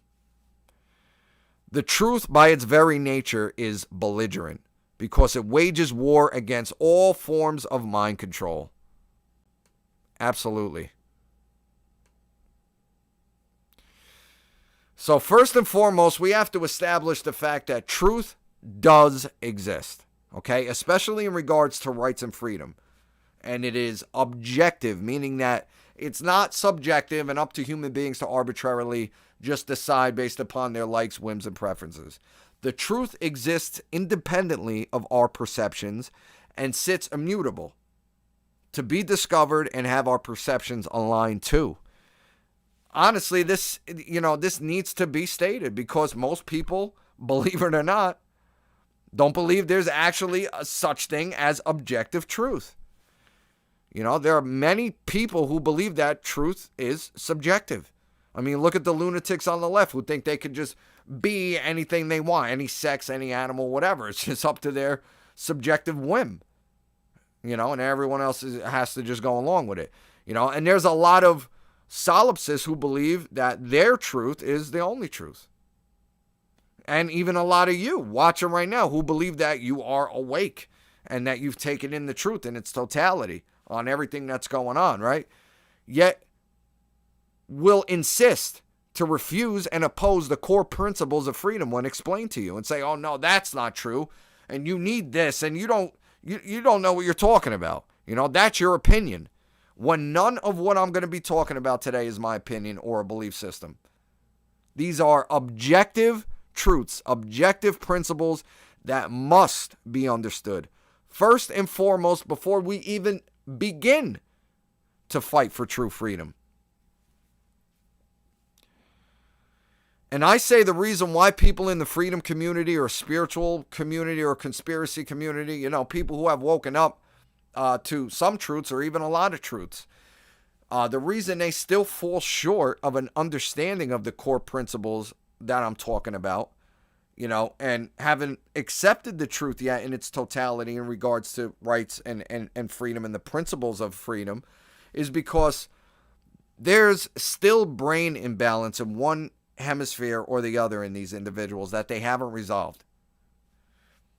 They're still under some form of mind control and still have, you know, suffer from brain imbalance, which leads to these poisoned worldviews. So if you're looking at the slide, it's as if the brain is facing you. That's why I put the right side on the left and the left side on the right. But let me first explain the functions of the right and left hemispheres of the brain. The right hemisphere is considered the feminine aspect of human consciousness, which both sexes have both masculine and feminine aspect to their consciousness. But the right hemisphere of the brain deals with more of that feminine energy, with care, compassion, creativity, empathy, feeling the sense of connection to everyone and everything, that connection to spirit. When the left hemisphere, the masculine aspect of consciousness, deals with logic, reason, it's the intellect dealing with the five sense reality, and it's action based, that masculine energy of action. And these two aspects of consciousness need to be wed to form a balanced worldview. So most people in the freedom community are still, from the brainwashing and bamboozlement, they are still under some form of mind control, imbalanced in one hemisphere more than the other, which the controllers of the world don't give a fuck which side you're more imbalanced towards, as long as you're imbalanced and not centered and don't have a holistic worldview. So the more right brain imbalanced tend to have blind belief, tend to be pacifist and believe that the spiritual world is all that matters and it takes precedence over the physical world, or it's about, it's all about some hereafter, or have extreme religious beliefs and think that everything has been preordained by God. Then the more left brain imbalanced tend to be rigidly skeptic. They are immersed in the five sense reality with atheistic worldviews, and therefore don't believe that there's anything to consciousness and true spirituality, and, don't believe in objective morality because they don't believe in a higher intelligence that set a behavioral standard in existence for human beings to adhere to. So first of all, both worldviews leave out free will. The right brain imbalanced, who believe that everything has been preordained by God and it doesn't matter what you do here because it's just about some hereafter. And the left brain imbalanced, who believe that human beings are like machines and the universe is like dead mechanized clockwork. Therefore, free will doesn't exist. So they both reject free will and an understanding of objective truth, of reality itself. So again, we need a healthy balance between both hemispheres of the brain, with true care, compassion, and an understanding of true spirituality, consciousness and the metaphysical universe, the real science of reality and how consciousness impacts reality, but have our feet planted firmly on the ground, using logic and reason and having a healthy amount of skepticism. But a lot of people are still imbalanced and they are stuck in these worldviews. And at the end of the day, the majority of human beings will only accept half-truths at best and will adjust them to fit accordingly with their worldviews and programmed preconceived belief systems. And this is a quote from a dude named Travis Walton. He's an alleged UFO abductee. I'm not saying I believe his story or that you should. I just heard this quote from him, and it's very powerful and true. He said, "I've come to the realization that the biggest problem anywhere in the world is that people's perceptions of reality are compulsively filtered through the screening mesh of what they want and do not want to be true." Wow. Wow, ain't that true? Then we wonder why the world is the way that it is, when the bulk of humanity refuses to accept and lives in opposition to truth itself. This is why in my work, again, I stress the fact that we could talk about the five sense reality of names, dates, places, events, connections, all we want to the end of time as the world continues to free fall into a totalitarian hell, because we're just focusing on the screen, the movie that's being projected, and we're raising our fist and screaming at the screen where everything's playing out instead of getting to where our reality is being projected from. Changing the reels by aligning ourselves to these inherent universal truths that must be integrated into our being, and thus transforming our hearts and minds individually to then generate the change that the world so desperately needs. So let's demystify what truth is, because just as mostly everything else, people tend to overcomplicate the meaning. The truth is simply that which is. It is that which has occurred and is occurring. That's all the truth consists of. I mean, you could take it as far as to say every individual and collective act produces a truth, which, though the consequences of those acts may be altered after the fact, the acts themselves cannot ever be undone and have been set into the record of time in the universe of that which has occurred. Can anyone honestly disagree with that? Now, also, woven into the very fabric of our reality exists inherent, universal, non-man-made, binding, and immutable truths which have been in existence for as long as the universe has existed and will continue to exist until the end of time, such as the physical laws of nature, gravity, electromagnetism, momentum, etc. Right? Those are objective truths which are observable and discoverable, that don't waver based on another's perception or belief in their existence. They're true whether anyone knows it or not, understands it or not, or likes it or not, because human beings did not put those laws into existence. The universe, or nature itself, had manifested those laws into existence, which are to be discovered and understood by human beings in order for our optimal, benefit for existence. So point being is that objective truth exists. Again, it's sad that you have to state this, but unfortunately you do. And as Gandhi said, even if you're in the minority of one, the truth is still the truth. Now, with all that being established, we can now get to the heart of the matter. And this is where, the ego and cognitive dissonance, ignorance, and arrogance comes into play for most people. Also ingrained in reality itself exist objective truths which are revealed as a result of our actions, which manifest in nature. These truths are also observable and discoverable, though they are the more unseen laws of the universe. They're still observable and discoverable, and they act as the governing dynamics of human behavior.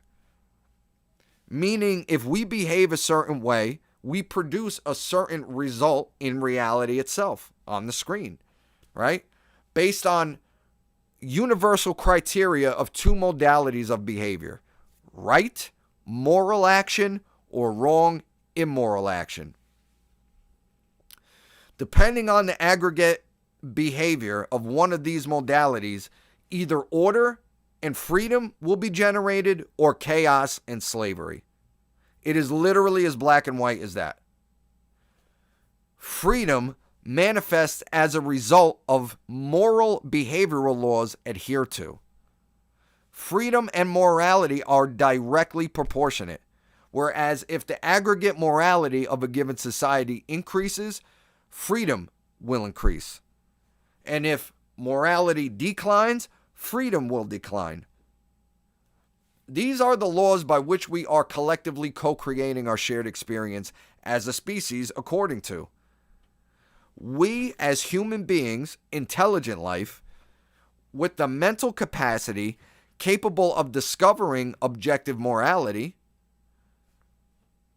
the definitive difference between right and wrong behavior, we are bound by these laws. Just as we are bound by the physical laws of nature, so are our behaviors bound by moral laws. Just as in all of existence, from the solar systems to the planets down to subatomic particles, how everything is governed by law, so are the behaviors of human beings. And mostly no one wants to hear or accept that that's how these dynamics work in nature. The actual physical manifestation of these inherent moral laws can be observed as such. If you were to take two separate population groups, right, population A and population B, and observe the aggregate behavior of each, you will note one of the two results. So say population A acted in the aggregate aligned to objective morality, right behavior, and did not accept nor tolerate opposition to objective morality, wrong behavior. That population group would produce a society which was orderly, harmonious with themselves and with nature, and would ultimately be free and prosperous. On the other hand, if population B were to act in opposition to objective morality in the aggregate by behaving immorally and by supporting immorality, that population group would produce a society which would be chaotic, out of balance with each other in nature, and would be enslaved and will destroy itself ultimately. The outcomes cannot be any other way due to law, inherent law, behavioral laws. And these laws go under the umbrella term which I and others refer to as natural law, aka moral law, spiritual law, God's law, or true karma, because real karma doesn't work in the way that most people believe it does in the spiritual community. And what natural law actually is, we're not talking about the law of the jungle here or having anything to do with the behavior of the animal kingdom. What natural law actually is, how we could correctly define natural law, is inherent behavioral laws of consequence, which govern the aggregate action of populations with the mental capacity capable of discovering objective morality. I know that's a lot, but I don't think I could break it down any more blunt and as simple as that. So I'm not talking about individual karma here or instantaneous karma. I'm talking about laws which govern the freedom of entire populations of intelligent beings. These are the laws of freedom. So now the question becomes, what is true objective morality? How do we define objective morality? Morality is the objective difference between right and wrong behavior. And this is pertaining to human beings. Again, let me keep stating this because, people are hard-headed and just want to hear what they want. And, people observe the way the animal kingdom behaves and assume that since that's the way they behave, then it's only natural that we behave similarly, which is utterly insane and ridiculous. And that's a very low level of consciousness to think like that. The objective standards of morality apply to beings of higher intelligence than the animal kingdom, who are mentally capable of discovering objectively right and wrong action and are capable of logic and reason, which the animals are not. The animal kingdom is not capable of doing that. So a right moral action for a human being to take would be any action which does not initiate aggression or violence onto other sentient beings, nor does it result in the theft or destruction of their property. Okay, rights are actions, and that is the correct objective definition of a human right. Any action which does not result in harm or loss to other sentient beings or their property. So we possess the inherent right as human beings to do as we please, as long as we do not initiate harm against other beings, which includes the violation of their property.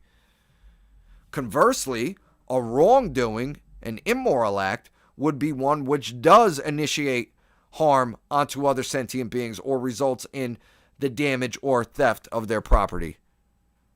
Right and wrong behavior are inherent and objective due to the fact that the actions themselves, when taken, take place in nature, held to a universal moral standard which can be observed and recognized by human beings. Just ask yourself, if you were to see someone walking down a crowded street and just run up to a fucking random passerby and punch him in the nose, would that person have the right to do that? Well, of course not. Any sane mind would recognize that act as a wrongdoing. But why is it a wrongdoing? Is it wrong because we as a people have decided that such an action should be considered wrong at some point in the past and then we set that standard of behavior for everyone else? Or is it wrong because Congress passed a law stating that physically assaulting another is bad and you should be held accountable for doing so? Or is the action itself inherently wrong? it's inherently wrong. And those actions can be observed and discovered and understood as the universal moral standards that human beings should be held to. So then, what force had put those objective truths into existence for us to discover? If it is inherent to nature, then the underlying intelligence behind the creation of nature, whatever you believe that force to be, put those truths into effect for human beings to discover and align our behaviors to, again, for our optimal benefit as a species. This is not a religious belief system being propagated. I'm just pointing out the obvious fact that right and wrong behavior manifest as objectively discoverable actions. Therefore, human beings did not create right and wrong. It is inherent to nature itself. Thus, the underlying driving force behind the creation of nature has woven these truths into the fabric of our existence. Now, it's neither my duty to try to explain what that force may be and what I feel it is, or, any of my business to interfere with anyone's belief in that force, as long as it is understood that human beings are not the arbiters of right and wrong. Therefore, our rights do not come from human beings and can never be legitimately restricted or revoked by human beings when an objectively wrong action has not been conducted by us. No other man or woman can ever legitimately claim to grant or take away the rights of another. We are equal in birthrights, the right to perform actions which do not initiate aggression towards others. And yes, sentient beings, because as human beings with a higher brain function than the animal kingdom, capable of discovering the difference between harmful and non-harmful actions, should know better than to harm beings of lesser intelligence.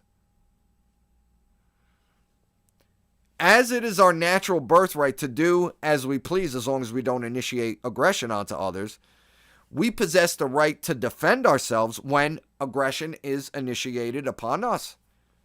And this does not constitute two wrongs not making a right, because you hear this shit all the time from people in the spiritual community or in the freedom movement.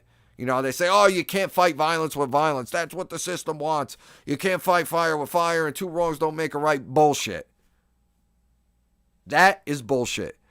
Because the individual initiating the act of aggression always stands solely in the wrong, while the individual responding to the act of aggression with defensive force is exercising right action.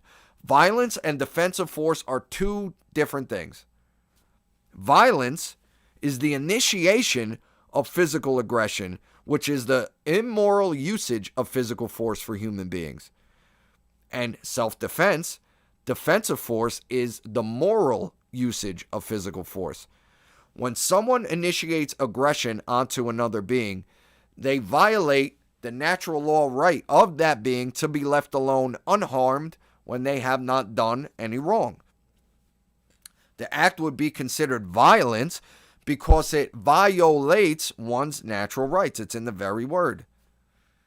When the aggressed upon responds in defense, it is to be considered defensive force, not violence, because it is the moral usage of physical force for the protection and preservation of, that being's well-being or property, which they have every right to protect with whatever amount of physical force that is required to stop the act of aggression, up to deadly force if necessary, is possessed as an inherent natural birthright for all sentient beings. Again, this is another concept that most people struggle with accepting as objective truth.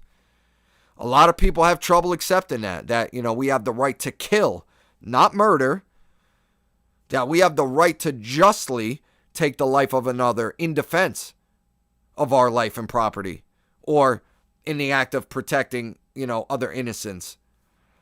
If it's necessary to stop the act of violent aggression. Murder would be the unjust taking of another's life without right or just cause. We need to understand both sides of the one token of liberty, the non-aggression principle and the self-defense principle. The two pillars of enlightenment, which is We never have the right to go and initiate violence or coercion onto other sentient beings, yet we have the right to defend ourselves from violence and coercion. So this is considered the two pillars of enlightenment: non-aggression and self-defense, masculine and feminine, right brain and left brain. And, it needs to be wed and brought into balance, not taking one extreme over the other. A healthy balance needs to be made. And I'm not saying that you must defend yourself. You could be a pacifist. I wouldn't recommend it, but, you have the right to be shitted on if you want. But you have no right to advocate that others do the same, nor stand by as others be aggressed upon if you're physically capable of intervening and stopping, that immorality. That makes you a coward and immoral. But, my motto is, and what should be the motto of all freedom lovers, is do no harm, but take no shit, regardless of who it's coming from. You'd see how much the world would change for the better if more people adopted that attitude.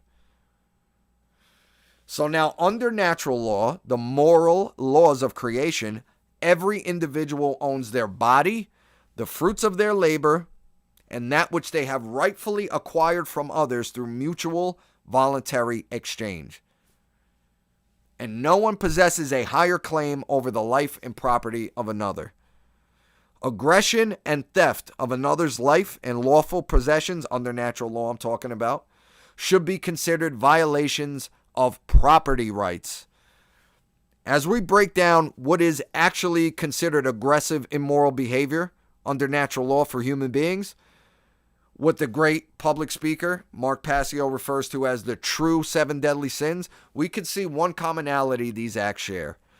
So these are the real, objectively wrongdoings that will result in harm or loss to another person or their property. So, number 1, murder, which is the unjust taking of another sentient being's life which did not belong to you, which you had no right to take.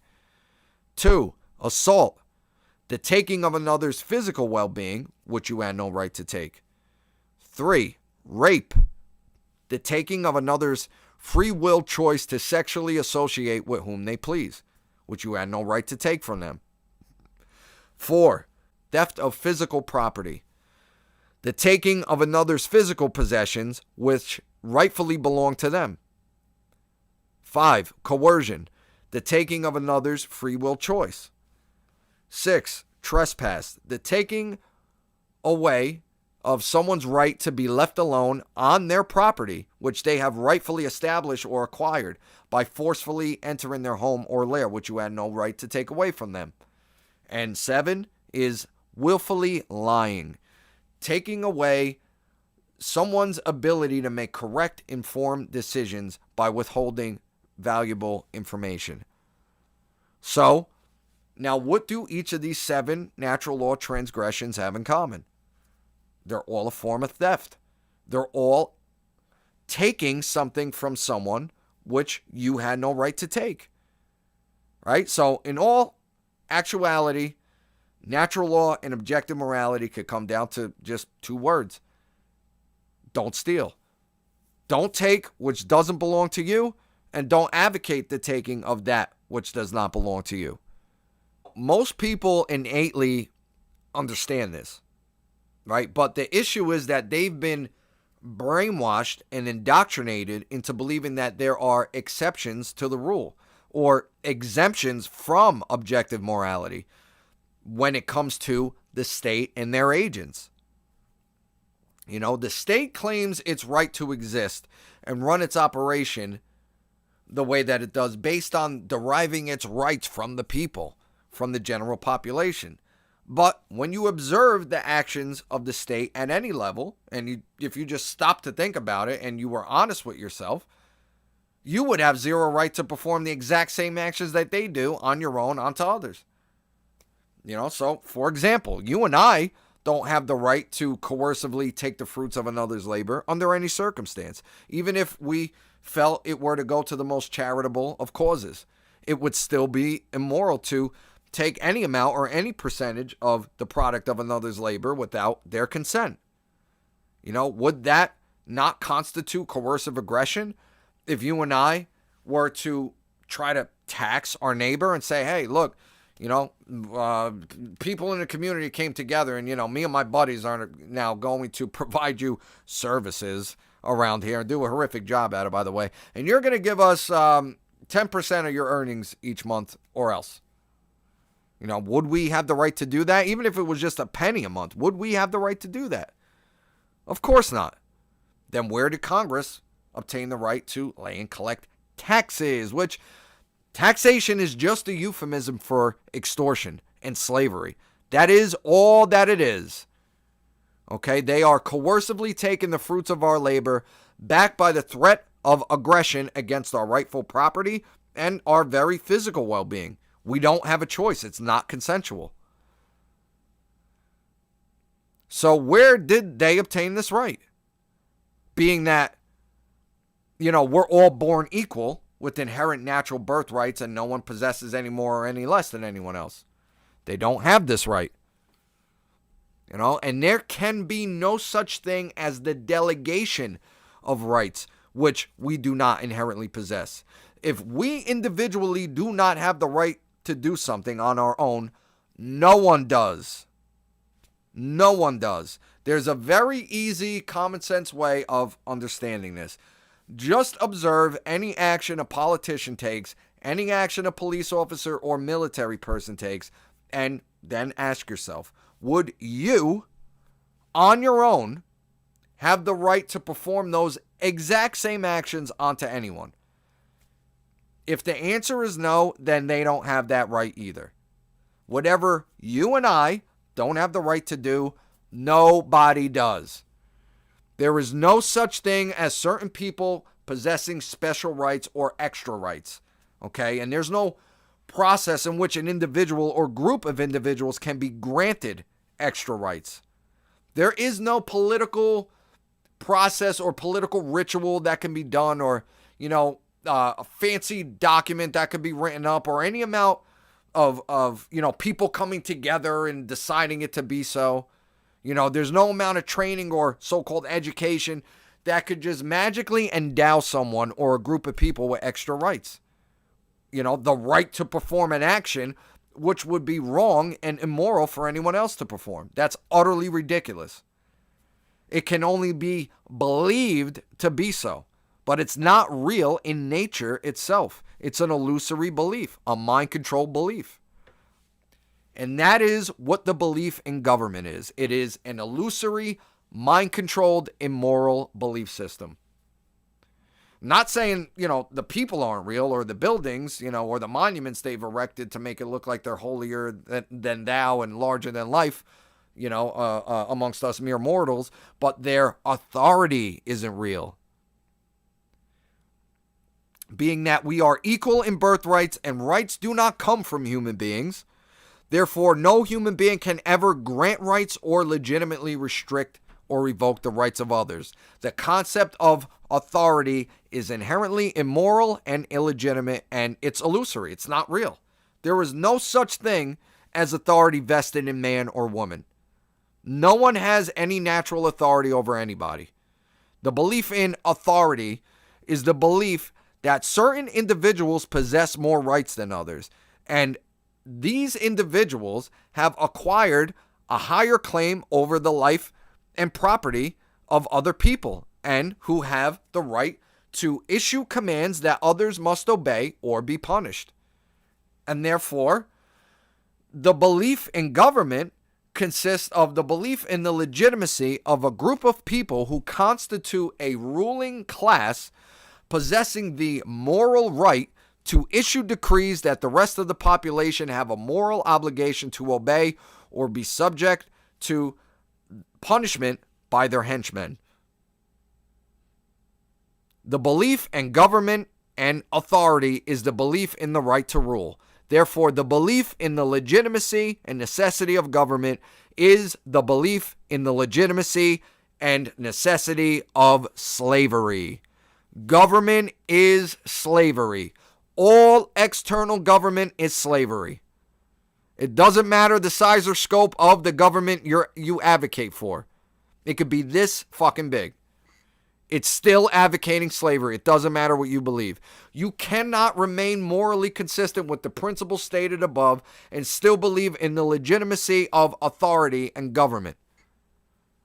The only legitimate form of government is self-governance. That's it. And this is the belief system that has to be fucking destroyed in the minds of man if we ever want to achieve real freedom. This religious cult belief system, which it most certainly is. It is literally a religious belief, the belief in authority vested in man or woman that has been, pounded and ingrained in the minds of humankind for thousands of years, coming out of the ancient world. This comes from, the divine right to rule, the divine right of, pharaohs and kings and queens, right? Which comes from them claiming to be descendants of the so-called gods or God itself. And, even literally coming from the Bible in Romans 13, where the Roman government, who, murdered Christ, by the way, were then, ordained by God with the right to rule over the people and tax them and keep them in line. That's where this shit comes from, this dumbass belief in any human being possessing authority over others. You all bought into an old-ass religious cult belief system. It's beyond just a religion. It's a cult because cults are a danger to those who don't follow their twisted beliefs. And that's what the belief in government is. And, you think those bloodlines who ruled for thousands of years and, who acquired all this wealth and all that power, one day just gave up their reins of control and said, I think it's time we leave our subjects be, leave them to be free to govern themselves and have the ability to prosper. We could share the land and resources with them now. There's enough to go around. And besides, they're starting to resist in parts of the world now. So I think our time is up. Let's just, gracefully back out. All that happened when people started to stop believing in the divine right of kings and realized that it was just one inbred fuckhead ruling over everyone else and began physically resisting in parts of the world, these families just fell back into the shadows while new systems of control and slavery were formed called government. And were propagated as a system by the people, of the people, and for the people, giving people the illusion that they now had a say in a new system and could participate in the system and that they can now choose who they want to rule them for the next few years. But it's not their ruler, of course. It's their elected representative who is to serve them. When in reality, all that happened was that imaginary authority that was vested in one inbred shithead called, a king or a queen was then divested into a group of shitheads called government. When, after all, it's still the same families running the show, just from the shadows covertly, because they just figured out a more effective method, a more effective slavery system where more people, would buy into the bullshit and where people would believe that they are free and have a say in a system that is for them. It's genius. Genius. And they further ingrained the belief in authority in the minds of man, generation after generation, the more the state grew, through the love of nationalism and, through their indoctrination system, we laughingly called it education system, and every other outlet they have with all the resources and influence they have at their disposal to peddle their propaganda. These people know psychology, and they deployed every cult indoctrination technique used throughout history to get people's minds to where it's at today. They've gotten people to truly believe in the legitimacy and necessity of having a ruling class to the point where they can't imagine life without it. They cannot imagine life without rulers.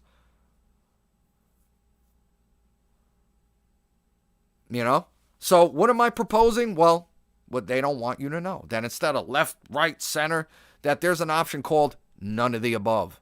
No rulers. True anarchy. Which, is a word that has been deliberately bastardized and altered. The word anarchy simply means no rulers, from the Greek prefix an, meaning without, and the Greek noun archon, meaning master or ruler, as in a slave master. It just means no rulers or masters. That's it. It has never and does not mean chaos or no rules or every man for themselves, nor does it have any fucking thing to do with Antifa or, fake ass rebels throwing Molotov cocktails through, privately owned business storefronts. No rulers. That's all it means. And a true anarchist is one who knows that there can never be legitimacy to government or authority because they have come to understand objective morality and self-ownership under natural law. That's what a true anarchist is. And they know that there's only one force that puts laws into existence that human beings are bound by. And that ain't any man or woman. And they don't serve two masters. They know their rights come from God. And that's what government is. It's people who want to be God and think they're God and that they're the arbiters of right and wrong. And that they can create laws and put them into effect that human beings then have a moral obligation to obey. And that's bullshit and mind control. But so they have brainwashed people into believing that a world without them would be chaos and lawlessness and people fucking eating each other, which makes me laugh. The statist logic, they believe human beings can't be left to govern themselves. They don't trust people, human beings, to govern themselves, but yet they trust a subset of the same human beings that they don't trust to govern themselves to then govern millions of people. And essentially the worst of the worst who have proven to be so all throughout history. That's because only power-hungry psychopaths want to take on positions of power in life where they feel, they have a say over other people's lives. But it's like, you don't trust people to govern themselves, i.e. to live in true freedom, because you feel people are flawed and can be evil and do real heinous shit. What fucking species do you think comprises government? That is the exact reason why there should never be a system where those people can then rule over everyone else. Insanity. And I say this is the spiritual lesson that the universe has been beckoning humanity to learn. That all external government is slavery and always leads to total totalitarianism and death, no matter what form of government it is. Look, we tried it all. Communist, fascist, socialist, constitutional republic with a Bill of Rights. It always leads to total tyranny and mass death. And history has shown us this over and over and over and over again. In the 20th century, the number one cause of unnatural death was democide, which is death by government, death by your democratically elected government. Over 262 million people, that's over 250 million people murdered at the hands of their own government. That doesn't include war statistics. And you think we would have learned by now. God only knows what's coming down the pipe from those shots. But all of the worst atrocities throughout human history were done in the name of authority. As the great Larkin Rose said, the great philosopher of our time, I'm not scared of the Maos and the Stalins and the Hitlers. I'm scared of the tens of millions of people who hallucinate them to be authority and so do their bidding and pay for their empires and carry out their orders. I don't care if there's one loony with a stupid mustache. He's not a threat if the people do not believe in authority. Amen. But everyone wants to say, oh, those were different kinds of governments. You should look up how many of those governments who committed mass murder on their own population were actually democratically elected republics with a Bill of Rights. People have to get any form of external government out of their fucking minds. Look, this country started with a constitutionally limited government. Now look at us. The biggest empire in the world. And as Lysander Spooner said, and this was an anarchist from the 1800s in America, he said, whether the Constitution really be one thing or another, this much is certain, that it has either authorized such a government as we've had, or it has been powerless to prevent it. In either case, it is unfit to exist. The end. Fuck the Constitution. These people wipe their ass with the Constitution on a daily basis. You people sound no different than the socialists and communists who say, oh, it just wasn't done right. If we could just do it again. All forms of government were tried and always produced the same result because the premise is flawed. It's inherently immoral and illegitimate, the belief in authority and the right to rule, and will always produce the same result of total tyranny and death. So the answer is voluntary services and programs. You know, we could still have protection. We could still have roads and places of real education instead of indoctrination, which the government themselves don't construct or provide, by the way. But we could still have all those things and greater, being that human innovation would take off to another level, being truly free.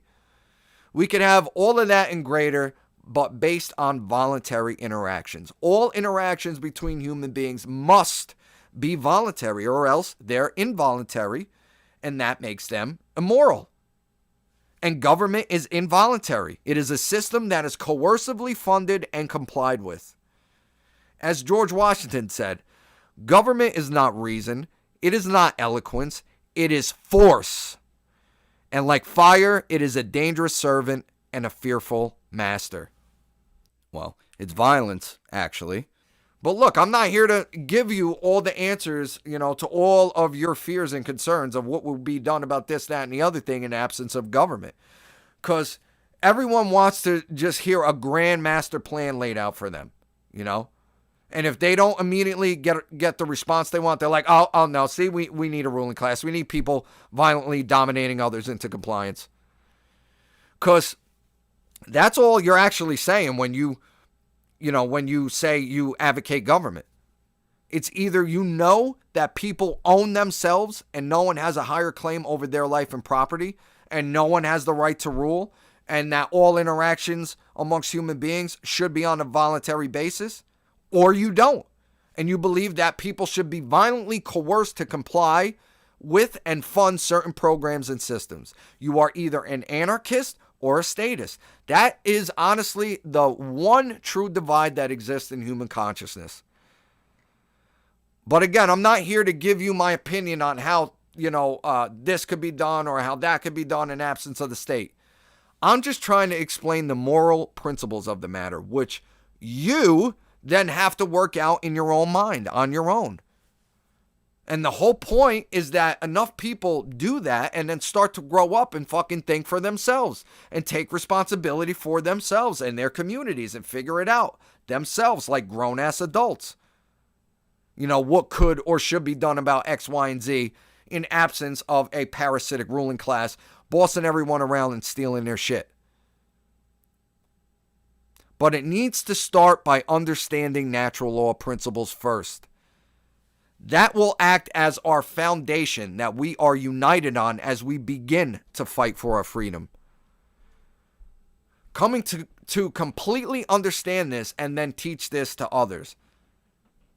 This knowledge must come first. As Thomas Jefferson said, educate and inform the whole mass of the people. They are the only sure reliance of the preservation of our liberty. See, the founders were close, very close to anarchism, but no cigar.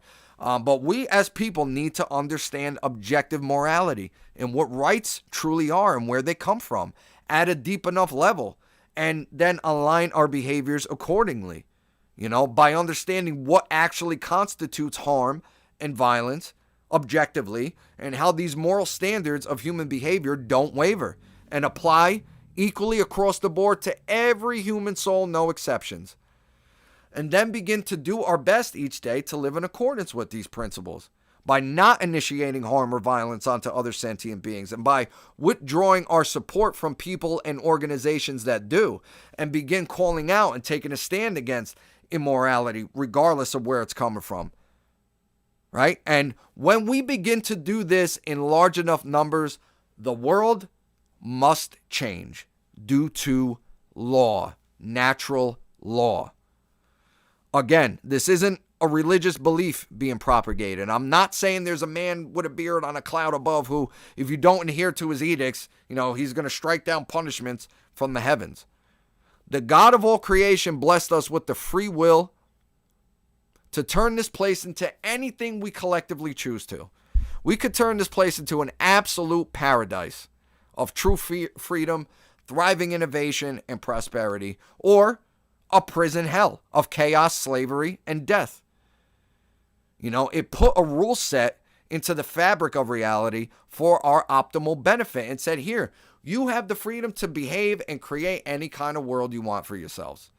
But if you collectively behave a certain way, you'll produce certain results. And and these laws are in place for you to observe and learn from.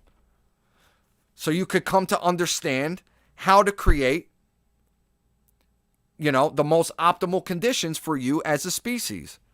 What more of a fair God can there be? But that's great news, because that means that we have the power to change things. We do. And it starts with you as an individual. Everyone wants the solution. Well, go look into the mirror, because it's right there.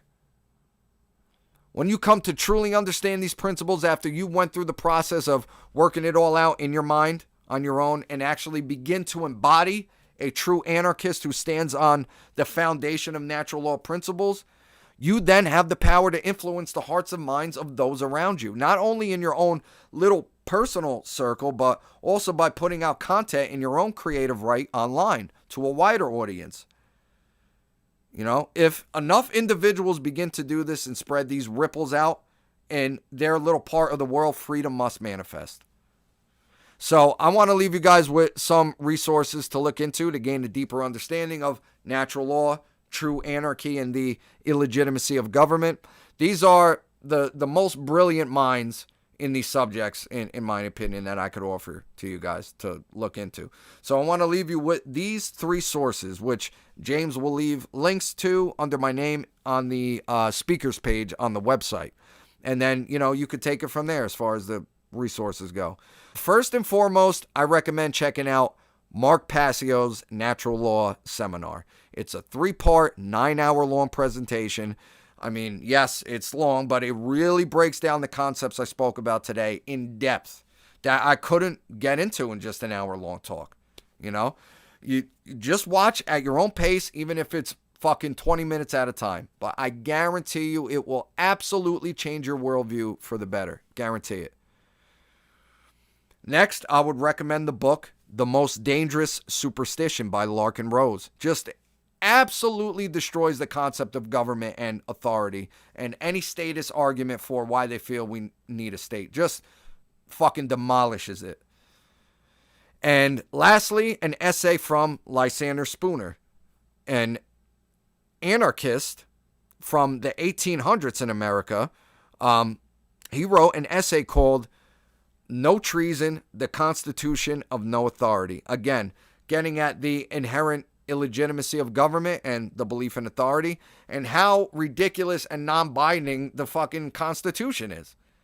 And this dude even says in that essay from the 1800s that it's all bullshit anyway because these people are puppets for, the Rothschilds, the banking families who have the money and influence to buy them all up. So I'll leave you with those 3 resources for now, for you to start with, which can lead you to many other names, but it's all on you.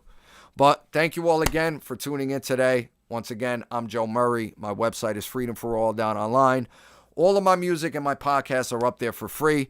I have 2 albums dropping very soon, a solo album called Ultima Ratio and a joint album with the great Diesel Automatic, both dropping by the end of 2022. So go sign up to my email list on the homepage of my website, and you will receive an email notification when I upload anything to the site, which I upload everything that I do to my website first and foremost.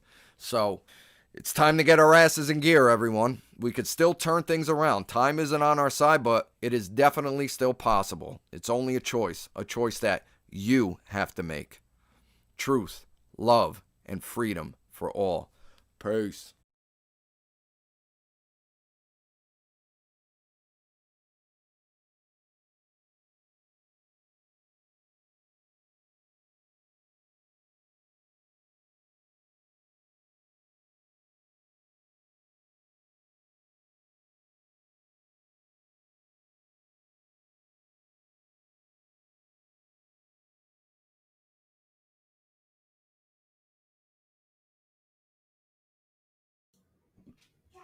Well, look at that. Joe Murray, everybody. You know, if your jaws aren't on the floor by now, man, well, we got one last speaker to bring on to the screen here. Um, so just, real quick, everybody really just put your hands together for all the speakers today. Like it really, this day could not have happened without these guys and without these people. So, I just, one last time before we get into the final presentation of the evening, I really just want to extend my gratitude to everyone that's been involved with this conference today.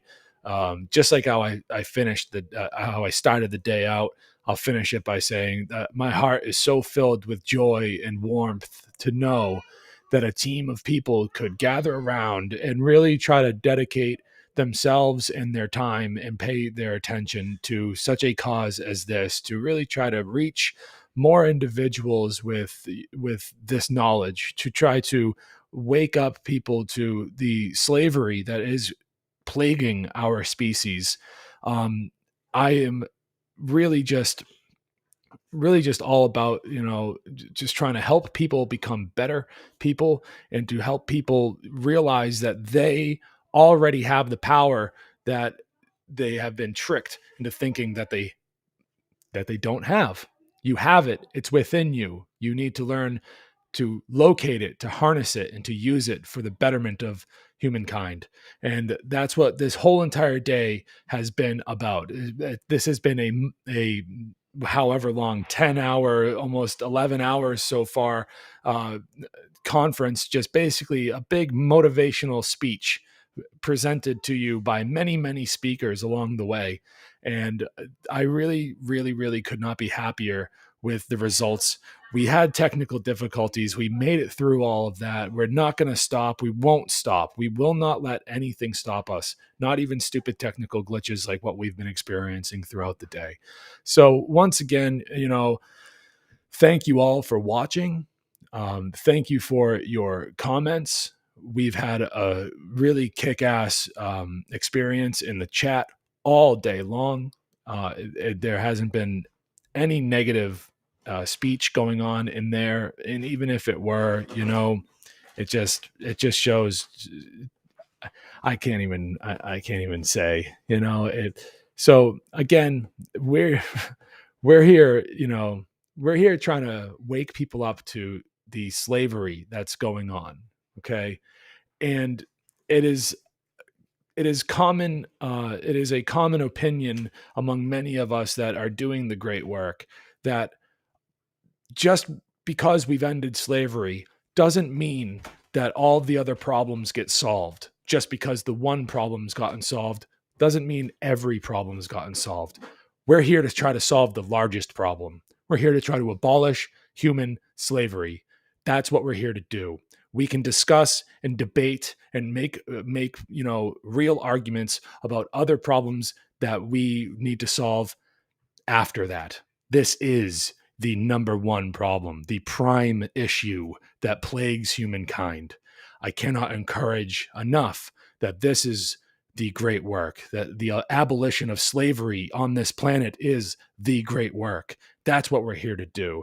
That's what I want to push forward to people. That's what I want to constantly remind people about, that this is not acceptable. Slavery is not acceptable. And if in this day and age, with the amount of technology that we have, with the amount of educations that we can give ourselves, if we still think that forms of slavery are acceptable, we have a long way to go. And there's no excuse by this time in history to keep perpetuating these forms of slavery.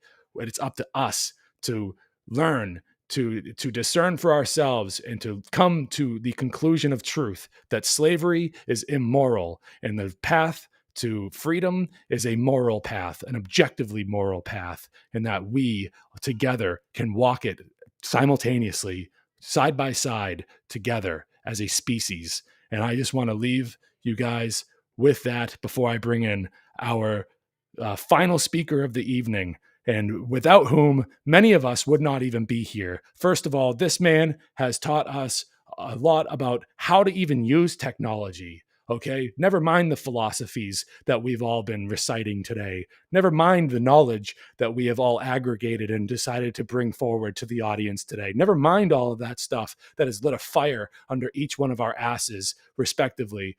Every single one of the people that have presented here today has been influenced by this gentleman. He is one of my major mentors and influences, and one of the main people.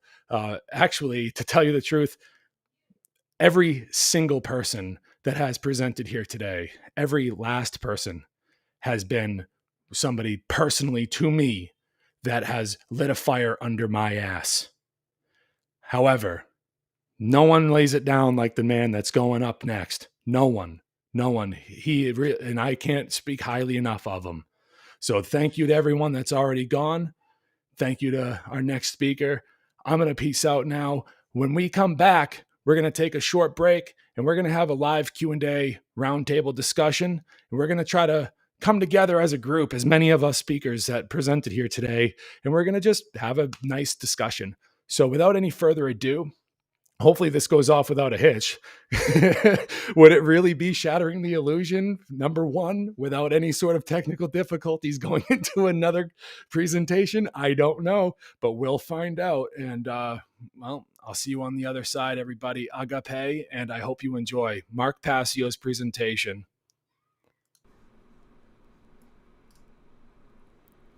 Welcome, one and all. I'm Mark Passio of WhatOnEarthIsHappening.com. Thank you all for being here today. Thank you to the organizers of the Shattering the Illusion conference, and thank you for inviting me to speak here today. My presentation today is entitled PSYOPs, an Introduction to Occult Psychological Warfare. And this is a topic that I have been planning to speak on for many months.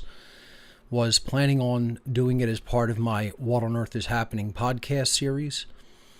But since the Shattering the Illusion conference presented a great opportunity to break this topic out, I decided to make a special presentation specifically for this event.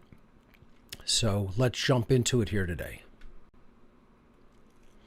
As always, with any of my formal presentations, I always give a few caveats before we begin the actual teaching of the presentation. Everyone always looks to hear new and striking revelations during a presentation, and I always tell people that you will not be receiving that here. It is the same basic thing that has been going on throughout human history. And it is no exception with this presentation. I am just trying to open people's eyes to what has been taking place. So you will not be seeing or hearing anything brand new here today. As that ancient saying goes, there's nothing new under the sun. And that means that the truth is objective and eternal. It has always been here. It always will be here. All that I can do is present it in a way that is specific to my personal style with my own particular aesthetics applied to the presentation format. And that is what I attempt to do. I always tell people, if you are a psychologically immature person that is not ready to really handle harsh truths, my work is probably not for you. You probably want to start with someone who's a little bit easier to handle and might sugarcoat their delivery, because you're not going to find that with any of my work. So I tell people right up front, even at the risk of making them take off before one word is said, this isn't for you if you're a child in your mentality, regardless of your biological age. So this presentation is for psychologically mature adults who are ready and able to hear factual information and truth. It is not for those who appear to be adults bodily, but who still have the psychological mentation of a child, who attempt to think and reason, quote unquote, with their emotions. You cannot reason and come to correct conclusions through the emotions. And people who are attempting to use the emotions to come to a realization of any type of truth about what's going on in our world are going to be sorely disappointed. My presentation style is often extremely intense and at times even combative. I will not sugarcoat my words or my delivery. Some people who watch this presentation may very likely become upset or angered by what I will say during it, and so be it. If that is the case, that's fine. That will never make this material untrue. Just because someone perhaps takes offense to it or gets angered by it, it's still true. Truth, by its very nature, is belligerent because it wages war at all times against all forms of deception and mind control. So, again, just because you're angered by what I have to say during this presentation does not make the information contained in it untrue. And I always tell people before I begin any of my formal presentations why I do this work. It is not to be popular. It is not to make money. It is not to make friends, because telling people truth that they won't want to hear won't do any of those things. I speak publicly because I recognize that it is the right thing to do. In the crisis of overwhelming ignorance and deception in which we live, I have a personal moral obligation to communicate this truth and to communicate what I know to be taking place in our world, so that it will help others to understand that reality, so that they can then take action to do something about it and to change it. And that's what I always tell people why they should take any action. Do it because it is the right thing to do, not because you're looking for personal reward. So Immanuel Kant said, do the right thing because it is right. And William Penn said, right is right even if everyone is against it, and wrong is wrong even if everyone is for it. Right and wrong are immutable, objective, built into the fabric of reality. It is for us to align our perceptions to objective right and wrong, and then align our behavior accordingly. So let's jump into the material with the basics of PSYOPs, or psychological operations. Let's look at the basics of what these operations and events actually are. So what are PSYOPs? PSYOPs is an abbreviation for psychological operations, a type of warfare that involves the planned use of propaganda and other psychological means to influence the opinions, emotions, attitudes, and behavior of opposition groups. Such operations are generally intended to demoralize the enemy, to break the enemy's will to fight or resist, and sometimes to render the enemy favorably disposed to one's own positions, to the enemy position. So this is what PSYOPs are. They are part of psychological warfare. They are waged at a mental level to get people to think a certain way, to advocate for certain positions, to advocate for certain actions. And they are done in a subversive manner to often get people to take the enemy's mindset or the enemy's point of view, to weaken the other side.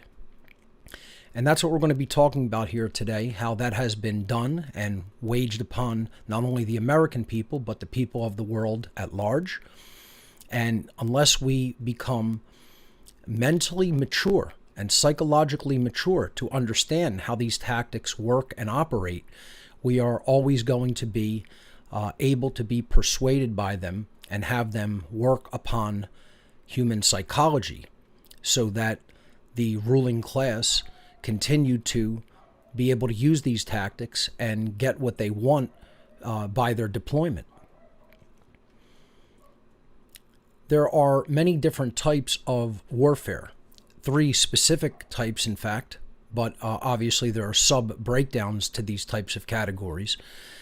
For simplicity's sake, I plotted it on a very simple chart, with the breakdown being conventional warfare versus non-conventional or non-traditional forms of warfare, and then overt forms of warfare, which are used out in the open and are traditionally recognized as warfare techniques, and then covert warfare techniques, or which I simply refer to as occult warfare.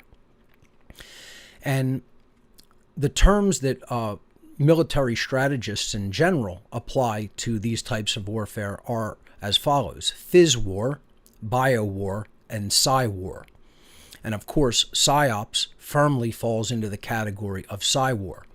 Let's take a look at phys war. It is both conventional and overt. This is physical warfare, traditional combat, traditional warfare tactics and methods, which are generally recognized by just about anybody around the world as people waging conflict, waging battles, waging combat that are traditionally thought of as part of conventional warfare. They are out in the open, bombs, missiles, tanks, soldiers, machine guns, etc., and many other weapons and deployments, airplanes, tactical nuclear weapons, etc., and you can go on and on. And people overtly recognize this as open warfare, open combat. There is nothing covert or occulted about it. When we get into biowar, which there are, again, many different subcategories and breakdowns of, you think of things like biological weapons, chemical agents, etc. And those could be conventional, non-conventional. They could be overt or they could be covert, such as introducing agents into a food supply or a water supply to affect enemy populations, etc. Or spraying things very overtly out into the air, to take down vegetation, as we saw, in the Vietnam conflict with Agent Orange. So biological warfare can take many different forms, and again, it could be done at a pharmaceutical level. It could be done at a level of introducing covert agents into food and water supplies, which would take it into the covert and even possibly non-conventional territories, depending on the type of biological agents introduced. This could be done medically, as we're seeing now in the aftermath of the COVID-19 psyop with the so-called vaccines. So biowar can really span the gamut of the types of warfare, which is why I put it right at the cross section in the middle. But then we have psi war, which is largely what this presentation is going to deal with, obviously. And psyops fit into that category of both non-conventional means, which are not traditionally thought of as, tactical methods of overt warfare, and they are covert. They are occult methods, as we're going to see. So psi war would fit into that quadrant. So it's important to distinguish between these warfare methodologies before we even begin breaking down, how psyops operate and what some of the most important psyops we should understand as psyops even are. The next question about psyops, when we're defining it and looking at the basics, is who actually conducts the operations known as psyops or psychological operations. And people tend to generally think of psyops as purely military operations conducted by military personnel only, because they, even if they do study psyops, they look at it as, military waging it, as a form of warfare. And as I said, it's not traditional, it's not overt. So the military is certainly not, they can be involved, but they're certainly not the only people who engage in psyops, most certainly. As a matter of fact, I would say the small portion of psyops is waged by the military. Larger portions are really directed by people who are definitely at a higher level of power in our world, in swaying the thoughts and opinions of human beings, certainly, than military personnel. So while military personnel do carry out psyops at their levels of operation when it is necessary for them to be involved in them, very large-scale worldwide psyops are almost always orchestrated by what I have referred to in my work as dark occultists, who constitute the ruling class of our planet. And again, we're going to talk about how psyops are actually occult operations. This is a form of occult or hidden warfare against the human populace. And again, if you want to, revisit, or if you're new to my work and you want to, learn about the occult, I have many presentations on it, many podcasts on it on my website, whatonearthishappening.com. I recommend, of course, my seminars entitled Demystifying the Occult, parts 1 and 2.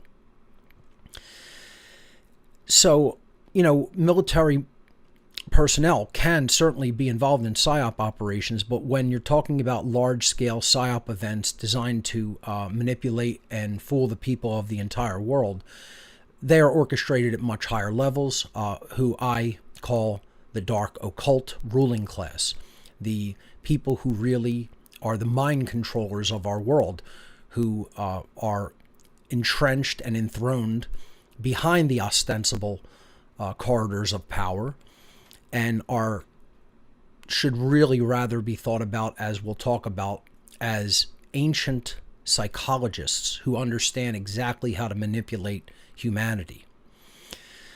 So at the real operational level of PSYOPs, at the highest level, we have what I would call sorcerers of consciousness at work. And these are the people who are the true puppet masters. They've been around for since the dawn of human antiquity, many, many, many thousands of years.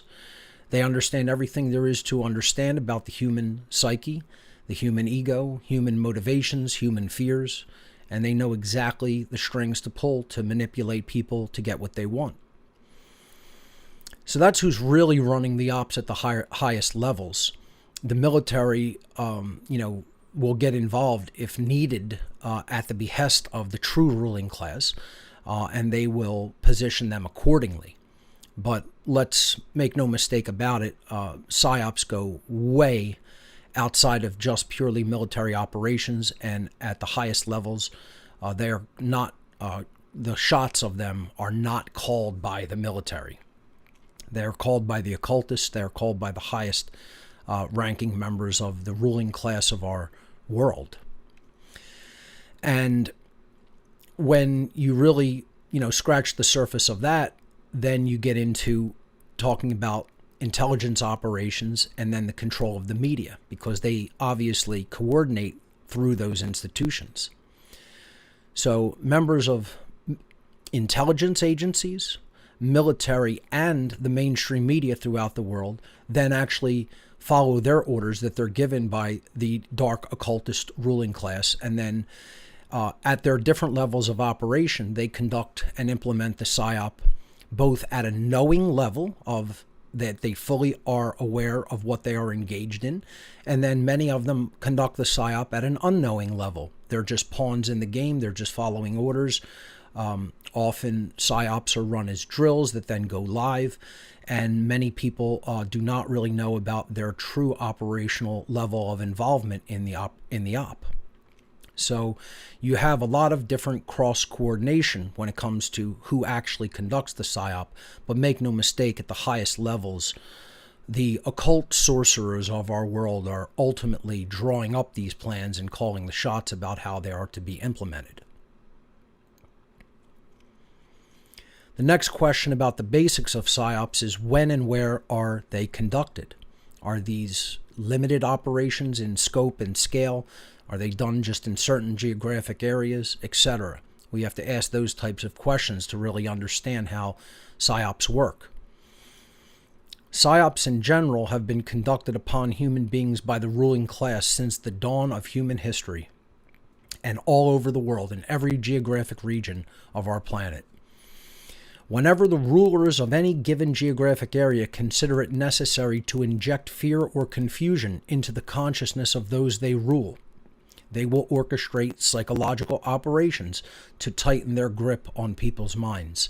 Again, we have to understand the entirety of psychological warfare as constructed by the ruling class, who are occultists, to put fear into people's mind. Fear destroys consciousness. It puts us in shutdown mode, and it prevents us from thinking clearly and logically and understanding exactly what is being done to us. And the occult ruling class of our world are masters at this. They are masters at that chess game. They understand everything that they need to understand to be able to manipulate human beings. They've been at this work for tens of thousands of years. And as of right now, there's really no sign that the people are truly catching on. And again, that's why I'm making a presentation like this, to help people at a very basic level understand how these operations work, and actually, far more importantly, why they work. So let's move on.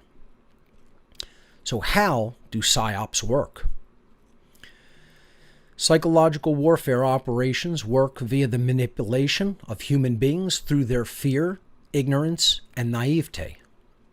Again, very important factors.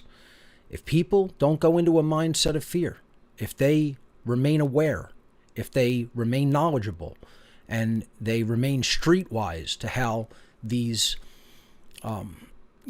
complete con men and manipulators work, we're not going to fall victim to these operations, to these warfare operations that are done psychologically. But if we remain fearful, if we remain ignorant, we remain very naive and not streetwise, then the PSYOP's going to continue to work upon the human psyche, just as it has throughout all human history. Human consciousness is always driven by the love or fear polarity. These are the two ultimate primal universal forces that are always at work in the human domain of consciousness. The cosmic form of love is the polarity by which consciousness is expanded and improved. So many different spiritual teachers throughout the history of humanity have explained that it's only ever been a struggle between love and fear. And again, love isn't the Hollywood romanticized version of love. It's not just romantic love. It's not even just brotherly love or platonic love. It is universal love, love for truth, love for all consciousness, love for all sentient beings, love for what is right, love for principles, etc. And that's the form of love we're talking about here that expands consciousness and improves human consciousness. And then fear, of course, is the polarity which shuts consciousness down and demoralizes and discourages human beings. Fear is the main weapon of choice in the PSYOP and those who are conducting it. Many forms of PSYOPs prey upon human beings by exploiting their deep-seated fears and their desire to be kept safe, which there really is no such thing in the three-dimensional universe. We are physical beings. There are physical forces. There is no such thing as total safety. That is an illusion. And that illusion is preyed upon. It's reinforced and preyed upon by the occult ruling class. Other PSYOPs work readily because of humanity's continued ignorance regarding human psychology and basic laws of nature. We don't know our own psyche. We don't understand our own deep-seated fears. We don't understand our own motivations, that which drives us. And we don't understand natural law. We don't understand universal principles. We don't understand universal morality. We don't understand the laws of cause and effect and the laws of consequence of behavior. And not understanding those things and being in pure ignorance of them, the bulk of humanity most certainly is, we're up against people who understand exactly how all of those things function. And when you have an extreme knowledge differential, it's going to develop into an extreme power differential every time.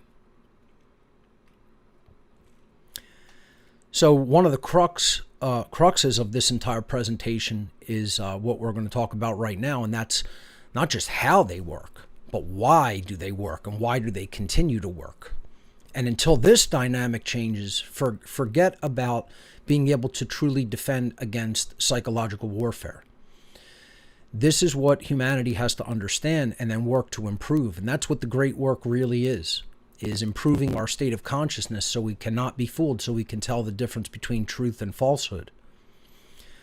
So ultimately, PSYOPs can be successfully waged upon the human population because most human beings, sadly, have not developed to a level of consciousness in which they can properly discern truth and reality from falsehood and fantasy. Now, let me say that again because this is critical. This is the entire crux of why a psyop can work upon the human population.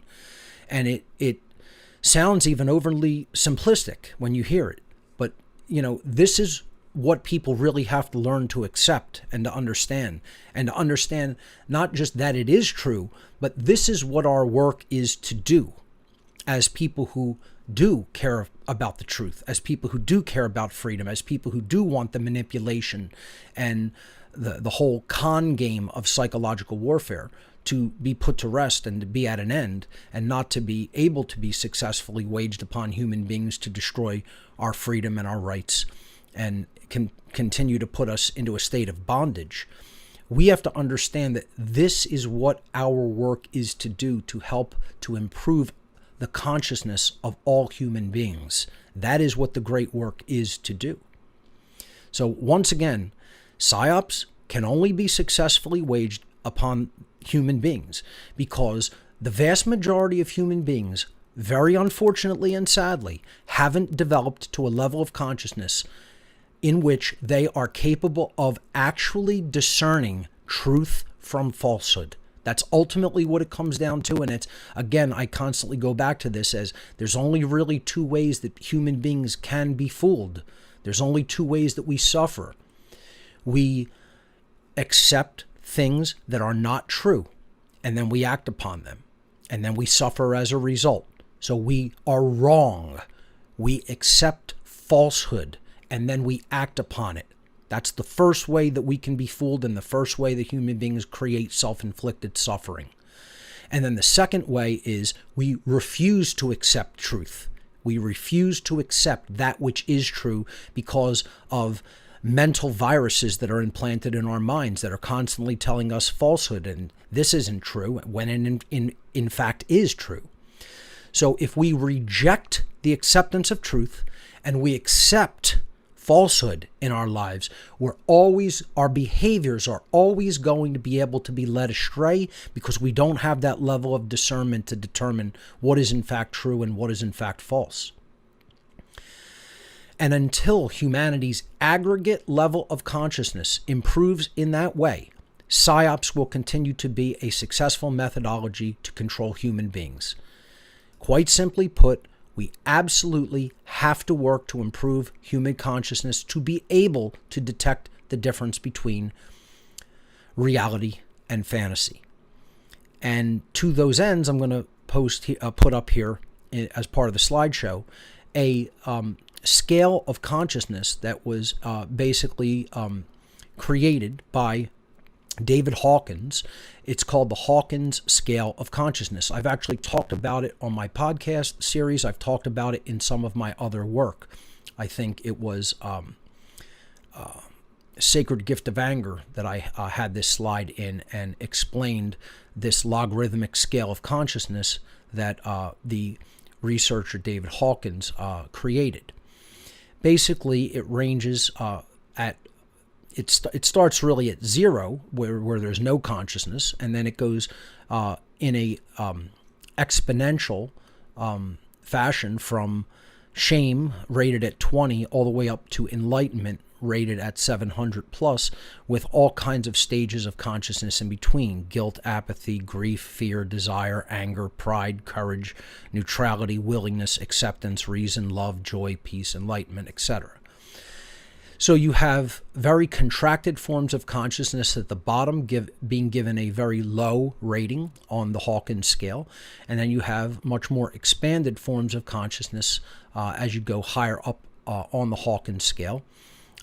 And there is a basic delineator or a dividing line that is a crux point, is a very important division point for people to understand on this, again, exponential / logarithmic scale of consciousness. And that is approximately at Hawkins' 200 point in his scale. And this is the critical dividing line in the consciousness scale.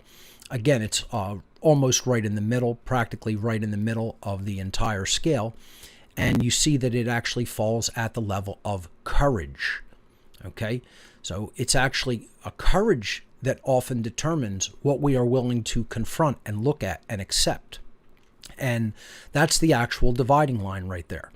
And what it represents above and below the line is if consciousness is at any of the stages below that line of courage at 200, there is in the being and in the aggregate of beings who are at that level of consciousness, there is an inability to actually discern truth from falsehood below that line.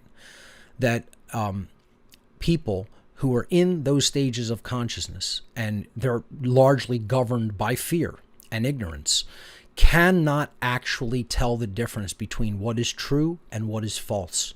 They do not have the actual ability in the totality of their consciousness to be able to discern the difference between truth and reality and falsehood and fantasy. They cannot do it, okay, until they work to bring their consciousness up to a higher level and evolve in that way in consciousness.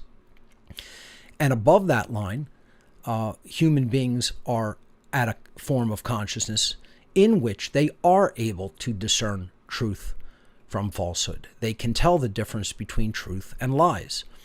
And this is what the great work is to do. It's to improve human consciousness in the aggregate, to reshape and remold the human psychology.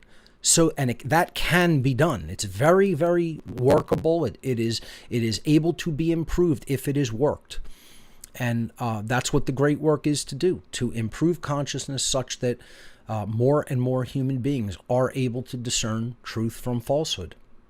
It can be done, but people have to be willing to do it and do that work.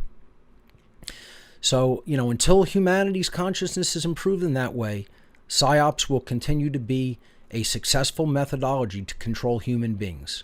Okay, so that's the big takeaway in this section. This is why PSYOPs work.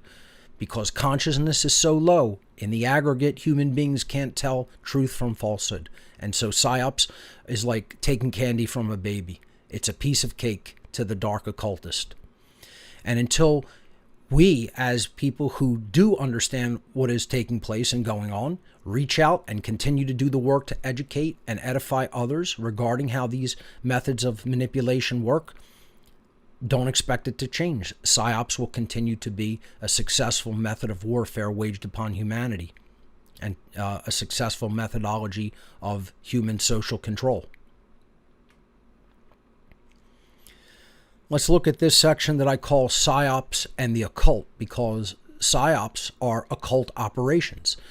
I would say that psychological warfare firmly fits into the footing, into the definition of being occult information and occult knowledge. And it is one of the ways that dark occultism actually wields the knowledge that it possesses against the people as a form of manipulation and control.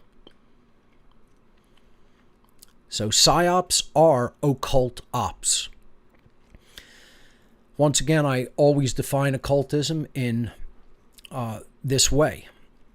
It's a body of science which is not widely known to the general population, consisting of hidden knowledge about the workings of the human psyche and the laws of nature, both the seen laws or physical laws and unseen laws or spiritual laws, the laws of morality, the laws of behavioral consequence, natural law, in other words.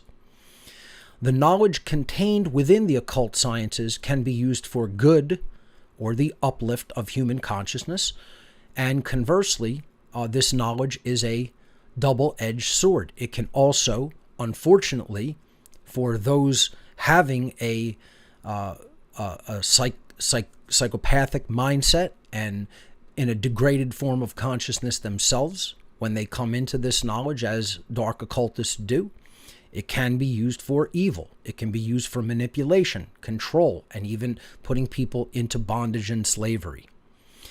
And that's what PSYOPs ultimately are doing. They are using the knowledge of the occult world, of occult teachings since time immemorial, which are ultimately about human psychology and spirituality, and that have been hidden to create a power differential between the ruling class and those who they rule. Dark occultists take that knowledge and use it as a form of manipulation and control over others who lack it, who are in ignorance of it. Again, if the knowledge of mathematics isn't present, somebody who is disposed to do so could lie to someone about how much something costs, what change that they were owed if they paid them too much, and just get away with it, because if the other person's completely ignorant regarding arithmetic and math, they're not going to know any better. And it is the same in this instance. If people are not educated as to human psychology and spirituality, it's going to be like just robbing someone who has no knowledge that they were even robbed because they don't know how to add and subtract. That is literally how easy it is for these dark occult sorcerers to continue to get away with manipulating people like this. So, this photo here, this image here, I should say, is what I generally use to describe occultism in general, that it's the study of all of the laws of nature. And that would paint it in somewhat of a good light. And there is certainly a light side to the occult.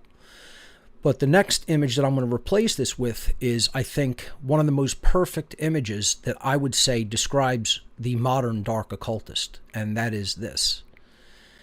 You see, we tend to think of, because of Hollywood imagery and stories, of Satanists, dark Luciferians, dark occultists, just the psychological rulers of our world as somehow being, looking like Voldemort or something from Harry Potter, or looking like a wizard, or looking like, some dark-robed figure, walking through a castle or walking out into the woods to conduct a bonfire-lit ceremony. And really nothing could be further from the truth. As I've described over and over again, you're more likely to find dark occultists, Satanists, Luciferians, dark Luciferians, etc., in a CEO office, or in a boardroom meeting of a major transnational corporation, or at the highest levels of a banking institution or a medical institution, etc. Certainly in intelligence agencies. I would say that's where they're largely concentrated and certainly running psyops from within, because of the ability to concentrate knowledge and coordinate the operation. So this is the level that the dark sorcerer is actually working from, and more likely what they would actually look like in the real world, certainly far more than how any Hollywood depiction might ever depict them.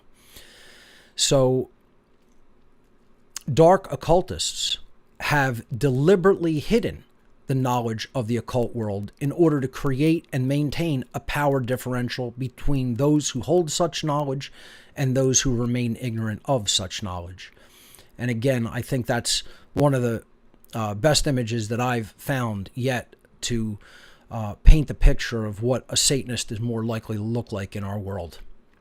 And that should be kept in mind, that dark occultists are the ones who are actually conducting psychological warfare and psychological operations upon the people of our planet. The dark occult agenda and how they manifest it. Dark occultists should be more accurately perceived as ancient psychologists who hold and wield hidden information in ways which manipulate and exploit the ignorant and the fearful. Through the power differential they gain by way of manipulating those who remain in ignorance of this critical occult knowledge, this small minority who are in the know wish to permanently enslave the masses of humanity and effectively become God on earth. That is their religion. That is how they see themselves. They are technocrats. They are trying to implement a globalist technocracy. I call the rulers of our world a technocratic occultocracy. I think it's one of the best terms that has really been applied to who rules our world and how it is ruled. It is done through modern technology, and it is done occultically through psychological means and also pharmaceutical means, certainly. And the rulers of our society, the actual entrenched ruling class, again, seated and enthroned and unable to be voted out behind the ostensible institutions of power, are these types of occultists. They are transhumanists in many instances. They are certainly technocrats and advocate for a technocratic globalist world, and they are occultists. So we don't have a patriarchy, we don't have a matriarchy, we don't even have a society that's ultimately ruled by government, even though that is the method by which they implement their control. Our world is ruled by a technocratic occultocracy. And let's look at some of the types of psyops that they employ. So our main sections that we're going to cover through the rest of the presentation are going to be the types of psyops that they wage. We're going to break them down into 5 different categories or types of psyop operations in general, 5 categories of psychological warfare. Then we're going to look at examples of specific psyops and look at what type they were, when they happened, what their ostensible happenings were. I call that the public sell, right? What did they sell to the public? What was the official narrative that they sold to the public? Because the public is gullible and naive and ignorant and fearful. And then we're going to look at the true reason for the op, okay, when we go into the section on actual breakdown of infamous psyops. And then to close the presentation, I'm going to talk about what can we do to work human psychology such that we work on our psychology in ways that help us to defend against accepting psyops when they come about, so that we don't immediately react, and so that we are able to recognize them as a psyop and not be fooled. So let's jump into this section, which is entitled Types of Psyops. The first type of psychological warfare operation is what I label, and one of the 5 main types as I break down psyop operations, as demoralization psyops. So demoralization psyops are types of psychological operations which are conducted to mentally weaken a population by making them feel hopeless or powerless to effect change. Demoralization is often, as a general strategy, as a general psychological methodology, is often the very first step in carrying out short-term political coups or long-term cultural disintegration. And I would say that these are the ways, these are the methods by which enemy forces first begin their attack. Before they do anything to a greater extent, they're always going to attempt to demoralize the opposing population or the enemy population. This is what we have to keep in mind, is that, and as we'll see in the modern day, we were led into the era of modern psyops through demoralization operations.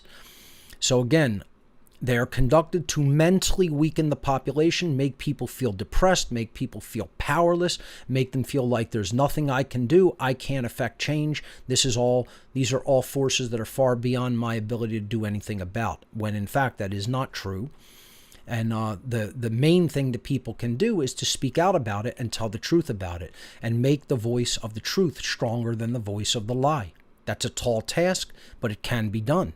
But people have to stop holding their tongue. They have to stop being afraid of what other people will think about them. And they have to speak because it is the correct and moral thing to do. Not looking for any personal reward. Not that it's going to make their life easier or more comfortable, because more likely than not, it is not.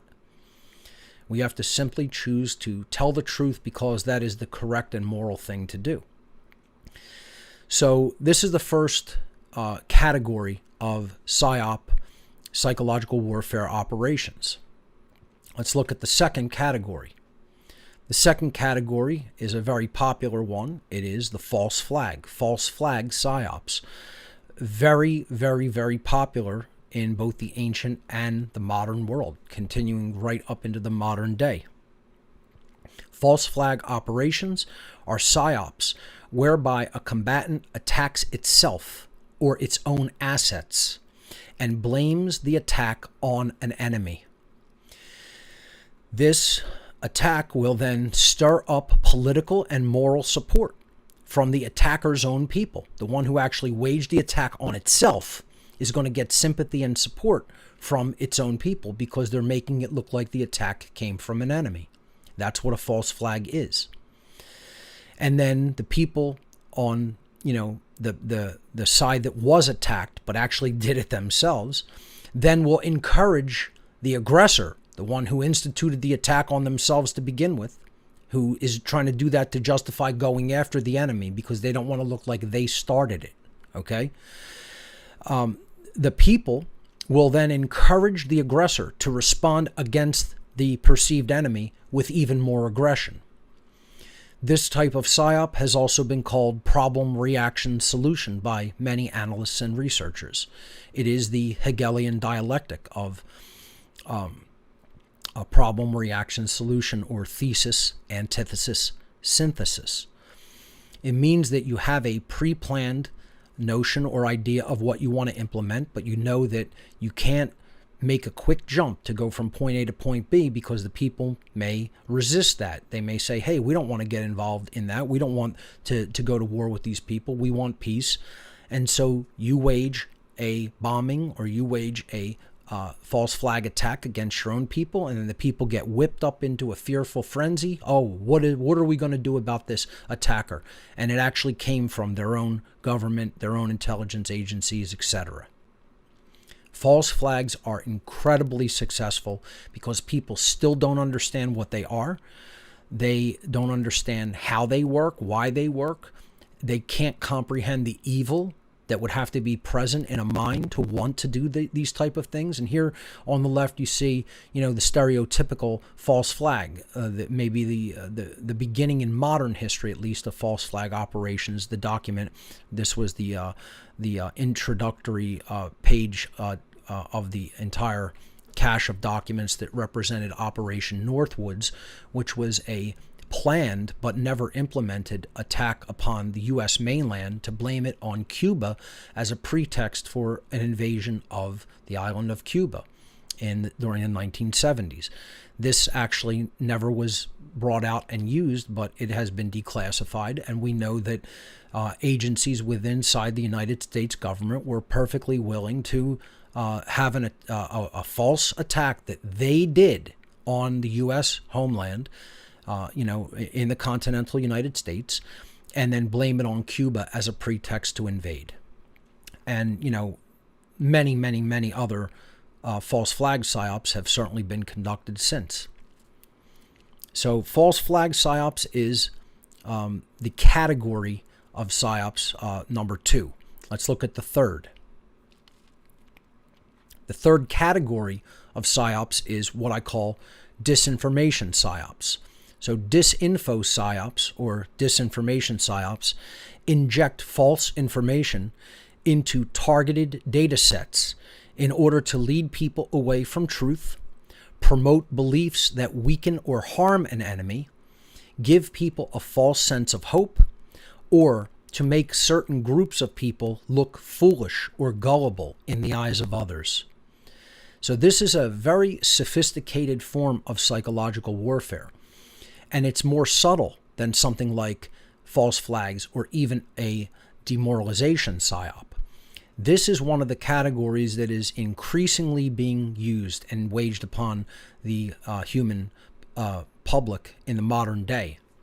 And it's because disinfo psyops, because of the presence of the internet, can go so viral that they can basically move throughout the human population at an incredibly fast speed due to technology and the ability to transmit information all over the world very, very quickly, certainly at speeds that were not possible in former decades.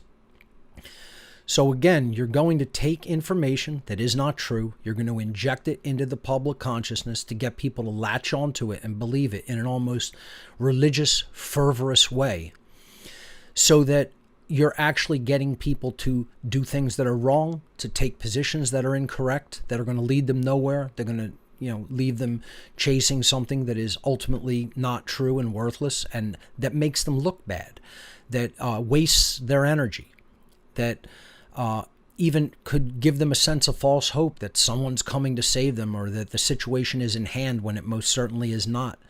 Or just to make them look like idiots, just to make them look like they don't have the ability to reason, that they don't have the ability to really understand reality. And unfortunately, the sad truth about it is that most people do not. Most people cannot reason at that level because they're simply not intelligent enough yet. They're simply still at a low level of consciousness where they cannot perceive truth versus falsehood. And it's very sad. It's extremely sad. It's a frustrating situation. It's a situation that, I've been working for the last 15 years of my life to try to help bring some improvement to. And it's, it can seem like a losing battle at times because the masters of our reality at the current time can bring out these disinfo psyops and seemingly change the game at a moment's notice and create a whole new pathway of division and deception, and they get a whole lot of people biting that bait, and they hook them and they reel them in. And we're going to talk about a couple of those types of psyops a little bit later when we break down specific infamous psyops that have been waged on us over the last many centuries. So that is the, I believe that's the third or fourth category. Yeah, that's the fourth category of psyops. So let's look at the fifth. That's the third. This is the fourth category of psyops, which is stand-down psyops. So stand-down psyops are exactly what it sounds like. To get someone to stand down, to get someone to desist and not follow through with a specific course of behavior. And it's easier than people would imagine to get people not to take action. To get people to be mobilized and take action is actually a very, very difficult task in the modern world, because most people want to be left alone. They do not want to leave the comfort of their homes and their lives and take action in the world and disrupt their lives in ways that they feel are uncomfortable to do. And stand-down psyops are something that make people basically feel like, I don't have to do anything because someone has my interest in mind, and they have this, and it's assured and it's in hand, and I don't actually have to get involved myself and take up that level of sacrifice and discomfort in my own life. So stand-down psyops are conducted in order to make people believe that someone or some group external to themselves is going to, quote, save or, quote, rescue them from their current serious or dangerous situation. The belief that someone is coming to help them, or that some other person or group has the problem in hand, makes them enter into a stand-down mode of consciousness, and thereby take no real-world action to improve their own situation in the immediate or long-term sense. So I hope what I've written there really accurately describes why stand-down psyops are actually so powerful. I mean, imagine getting a whole bunch of people to think in their minds psychologically, my action is not actually required to rectify this situation. Someone else who is external to myself or an external group has my own interests at heart to such an extent that they're going to have the situation in hand, and they're going to deal with it so that we don't have to, as the average Joe public, member of the public, okay? It's very sinister, and it's very, very, very effective. And the reason it's effective is because people always want to think something external to themselves has their interests at heart. They don't want to feel alone. They want to feel like somebody else has them in hand and is protecting them. And it's all going to be okay. And they don't actually have to do anything because more important people than themselves are actually working on the situation and working on the matter. And they're going to have it resolved. And everything's going to be okay. It's an extraordinarily childish and naive mindset that is unfortunately so prevalent in the human population, because most of the human population, again, is not really at a true psychologically sophisticated form of adulthood. They may be adult in their bodily look, and their biological age may indicate adulthood, but in their actual mentation and psychology, they have not evolved even to a level of true adulthood, let alone a higher level of consciousness. So it's a very sad situation that so many people fall for disinfo and stand-down psyops, and again, we'll get into them in the next section. Stand-down psyops, so important to understand. Of course, you have things like the New Age movement, which we're going to talk about, part of stand-down psyops, something that I've done whole, presentations, whole seminars on. Destruction of the action principle, the sacred masculine principle of action. Without action, nothing gets changed in our world. So, again, disinfo psyops, very sophisticated, subtle, occult, getting people to believe in things that are completely incorrect, and that takes them away from the true battle and, demoralizes them, makes them look bad in the eyes of others. Combined with stand-down psyops, creates more division, gets people not to take action, gets people to look at things like, this isn't something that I need to be personally involved with, truly, because we have people and groups at much higher levels of action and much higher levels of importance than myself that have this in hand. And nothing could be further from the truth. Nobody's coming to rescue us. There are no organized white hats. There are no saviors. If you believe that, they got you hook, line, and sinker. Hook, line, and sinker. They own you lock, stock, and barrel. And it's sad. It's a shame that so many people fall into this mentality, because it is the mentality of an ignorant child. So the last and fifth category of psyops is worldview psyops. And a lot of people would not even recognize worldview psyops because they're so deeply entrenched. They literally, it literally just blends in with the background form of consciousness of humanity. Worldview psyops, often the question that you have to ask is not how many people believe in them, but how many people don't believe in them. Because the majority of human beings buy into worldview psyops. Again, this is mind control at the highest level. You could look at worldview psyops as.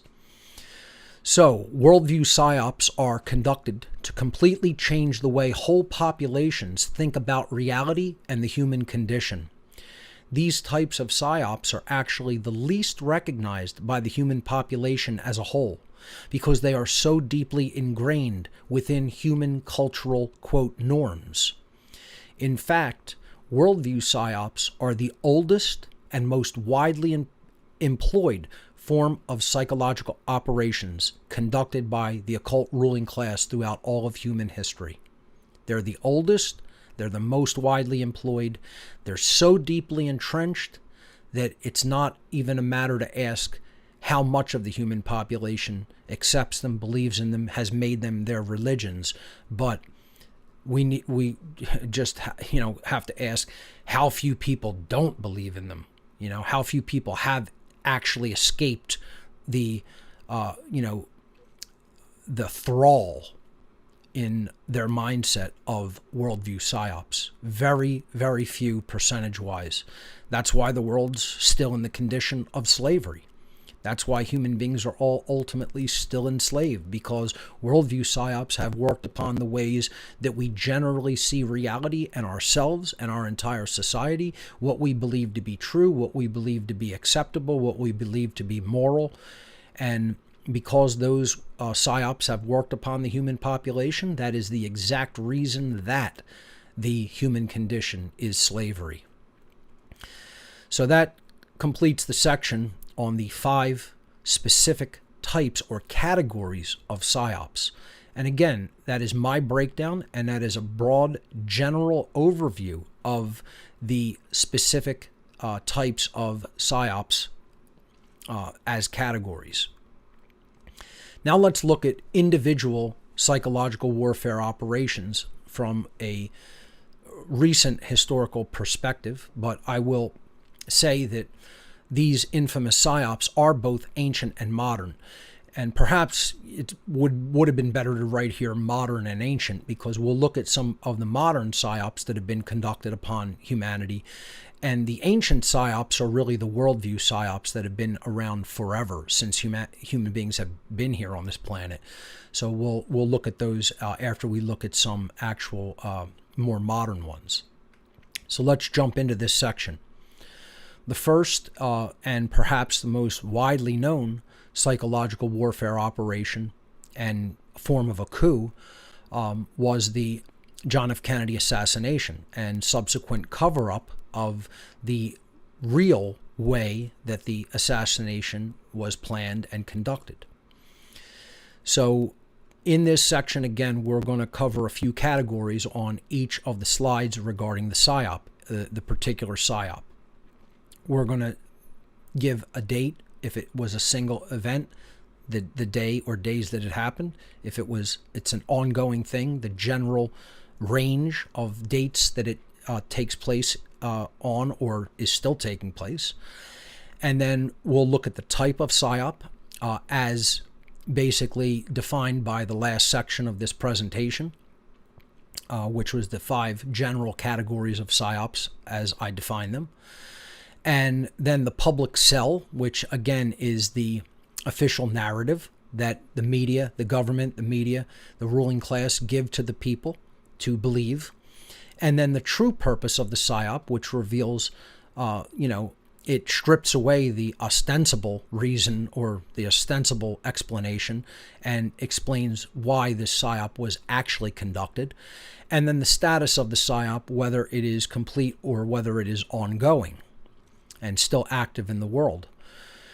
So the date of the Kennedy assassination was November 22nd, 1963. The psyop type was a demoralization psyop, first and foremost. And again, demoralization is one of the first things that is done when a coup is being planned or waged. You could call this a political coup straight up as well. But I think the deeper motivation of the psyop is the complete demoralization of the American people by, the assassination, the ritual assassination of a seated president of the United States in broad daylight in Texas. So the public sell on the Kennedy assassination, of course, and then, this was all put forward in the Warren report investigation, was a lone gunman assassinated the President of the United States, Lee Harvey Oswald, who then himself is then executed, days later. And, it's probably one of the most ridiculous sells to the public that has ever been made. Still, the public has not pressed for the truth to come out about it. Still, classified documents and have not come forward, and the truth about this operation has still not been told to the American people, not ever going to be told by the American people by government in any way.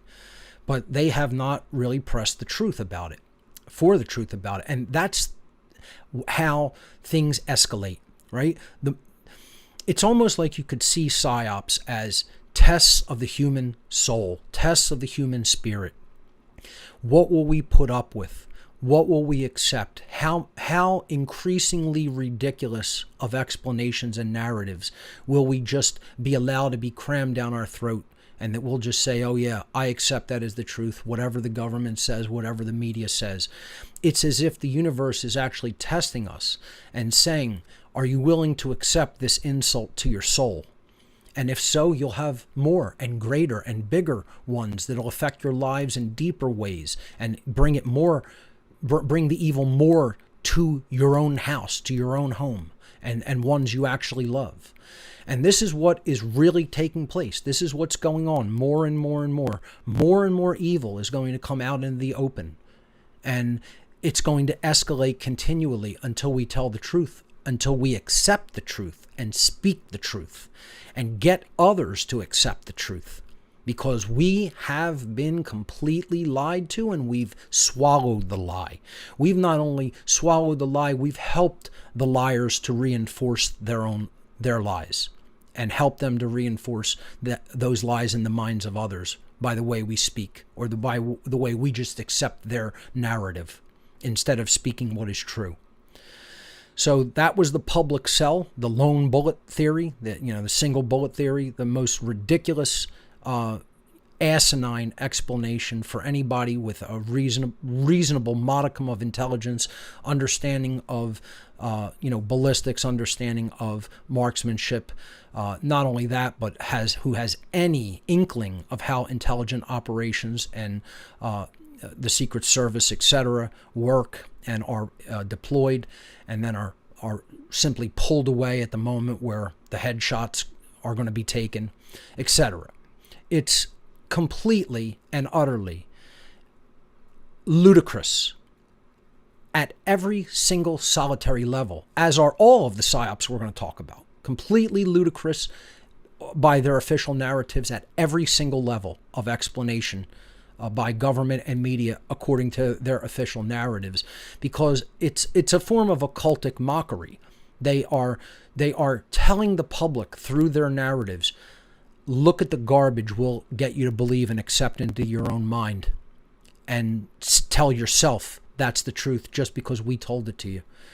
It's a whole, caveat emptor psychology, beware of buying into this narrative, and yet we don't even heed the warning. They're giving us the most ridiculous explanations that a child could unwind and unravel and figure out the complete illogic contained within their narrative, and yet the public still will not challenge it because of how fearful and ignorant they are and how naive they are. So the true purpose of this psyop, this demoralization psyop, was an intelligence agency coup to advance the globalist agenda and to demoralize the American public. It was also done to install, in the aftermath, when the Warren Commission report came out and people totally rejected it. Many people, not everyone, but many people said this is ridiculous, it's nonsense. They began calling them conspiracy theorists, and this was done to justify and to set up for the future, basically telling the public, you must accept our narratives or be labeled a conspiracy theorist and a fringe kook, and they put that term into the public lexicon. That's when conspiracy theorist was actually originally coined and introduced into the public lexicon. And that, of course, is done to discourage debate about anything that's truly important in our society, and to discourage anybody who is speaking out against the official political and social narratives of the day. That was the true purpose, ultimately. Served many different interests. You're installing people who are going to advance the globalist agenda into the political world. There's obviously banking interests that are being served, which Kennedy was allegedly working, to start moving against, perhaps. And then, you're demoralizing the public as a result. You're staging a political coup, and you're also setting up future techniques to discourage people from entering into true constructive debate against official narratives by calling them conspiracy theorists. Brilliant from the point of the chess masters who are the sorcerers of consciousness in the dark occult world. They know what they're doing. They know how to implement it. They obviously were working with many different intelligence agencies to coordinate this one, and groups and factions. And again, it was pulled off and completed. So that's why I labeled the status complete. The public did not really challenge this narrative, and it served its objectives fully. So I would consider the status of this particular PSYOP complete. So let's move on to the next one in our list of infamous PSYOPs. Of course, because people did not tell the truth about what was going on with the Kennedy assassination, and they accepted the official narratives and lies regarding that, it gets ramped up. And now we have a PSYOP that affects thousands of people instead of one or a few. The 9/11 mega ritual. Not only is this a PSYOP, this is a mass death ritual, and probably done with occult weaponry, occult technology that we still don't really truly understand. But the method isn't as important as the why. So let's look at 9/11 from a perspective of psychological warfare. The date, of course, September 11th, 2001. We just passed the 21st anniversary of this ritualistic murder event and false flag. So it is, of course, the PSYOP type is false flag and demoralization PSYOP. Okay, so it's served a dual purpose. You could fit this into both categories. Certainly it's a false flag first and foremost, and then a demoralization operation in an ancillary capacity. The public sell on the 9/11 mega ritual was that a group of Muslim terrorists attacked the World Trade Center and Pentagon. And of course, if you even look at the 9/11 Commission report, again, it's even far more ridiculous than the Warren Commission's single bullet theory. Anybody with a physics education and a basic understanding of mechanical forces, general dynamics of motion in physics, with a high school level physics education in physics, could tear this official narrative down in minutes. It's something I actually did and belabored to go through the physics of 9/11 and giving the official story tons and tons of added credence, even in the equations as you lay it out, making it most conservatively in favor of the official story. And still it can't work out. It's impossible, according to the laws of physics, for buildings to collapse into their own footprint the way we observed that they did, unless other forces, unseen forces, are working to remove the path of resistance, the material in the direct path of resistance. So, again, you could spend years analyzing or looking for the how and the specifics of the physics, etc. But that's not ultimately as important as the why or the true purpose of the event. The true purpose of this PSYOP was to make the public afraid of terrorism to such an extent that they will submit to the rape of their freedom in the name of security, so-called security, and that they will support wars of aggression for other nations' natural resources, as we saw when we then subsequently went into Afghanistan and Iraq for oil, natural gas, obviously even drugs, which were ramped up the opium operation, led to the opium epidemic, and all of the political ramifications, the creation of the Homeland Security, and the TSA, and just a complete degradation of Americans' rights, which are human rights. And our society became more of a surveillance society as a result, etc. So many, again, different converging goals that they accomplished. And the 9/11 truth movement was ultimately a long-term failure. The public still buys the official story of this event, still listens to what politicians say about it, what the media say about it, even though they're all liars, and do not recognize it as a false flag, do not even understand the strategy of the false flag or why they would destroy their own buildings. And again, it's an occult operation. You know, I broke down all of the occult symbolism of the event, all the occult numerology of the event in my former presentations and podcasts. I would label the status of the 9/11 ritual event complete. So we failed to bring the truth out about that, and so it ramps up. 3,000 people dead in that one, and then we see more subsequent death in other false flag events. The Oklahoma City bombing obviously preceded 9/11. 9/11 being the huge, large one that many people see as a complete change in paradigm. And then the 7/7 bombings, the Madrid train bombings, the Boston Marathon bombings, on and on and on, with many, many other false flags as well. Obviously, these are mass murder rituals to justify further government intrusion into our lives and the continued degradation of human rights and freedom. So obviously we won't be going into all of them, but I just wanted to mention some of the more highly well-known false flag operations that have been so successful.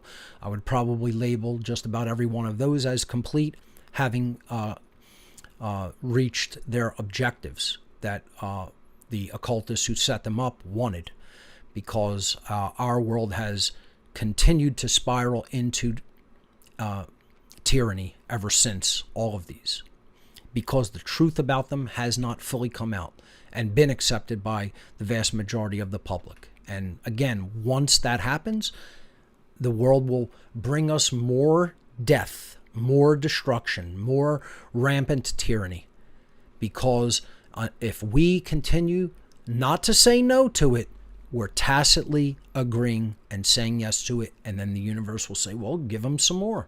That's how karma really works at an aggregate level, on the aggregate scale. It says you don't want to tell the truth about an event that affected a few people, then a few thousand, then we're going to get into events that affect millions of people, and then eventually billions. So the next one is the, of course, massive lie and psyop of that there were weapons of mass destruction being harbored in Iraq in Saddam Hussein's regime. Again, this is an extension of the 9/11 psyop, of course. The beginning date was March 19th, 2003, when we eventually conducted the shock and awe campaign in Iraq, beginning the official part of the war following sanctions, etc. The Fizz war began March 19th, 2003. The PSYOP type was disinformation and demoralization. Again, the disinformation was largely spoken by the Bush administration and his cronies like Cheney and Colin Powell, etc., telling us that the Iraqis and Saddam were building nuclear weapons, and the final form of the proof that they have weapons of mass destruction was going to come in the form of a mushroom cloud. How many times they pumped that out over the nightly news. The public sell of this operation was Iraq is harboring weapons of mass destruction and must be invaded. The true purpose, however, is quite different that all these liars, from what all these liars told us. It was, of course, a continuation of the 9/11 PSYOP narrative that, we needed to clean up terrorist regimes in the Middle East.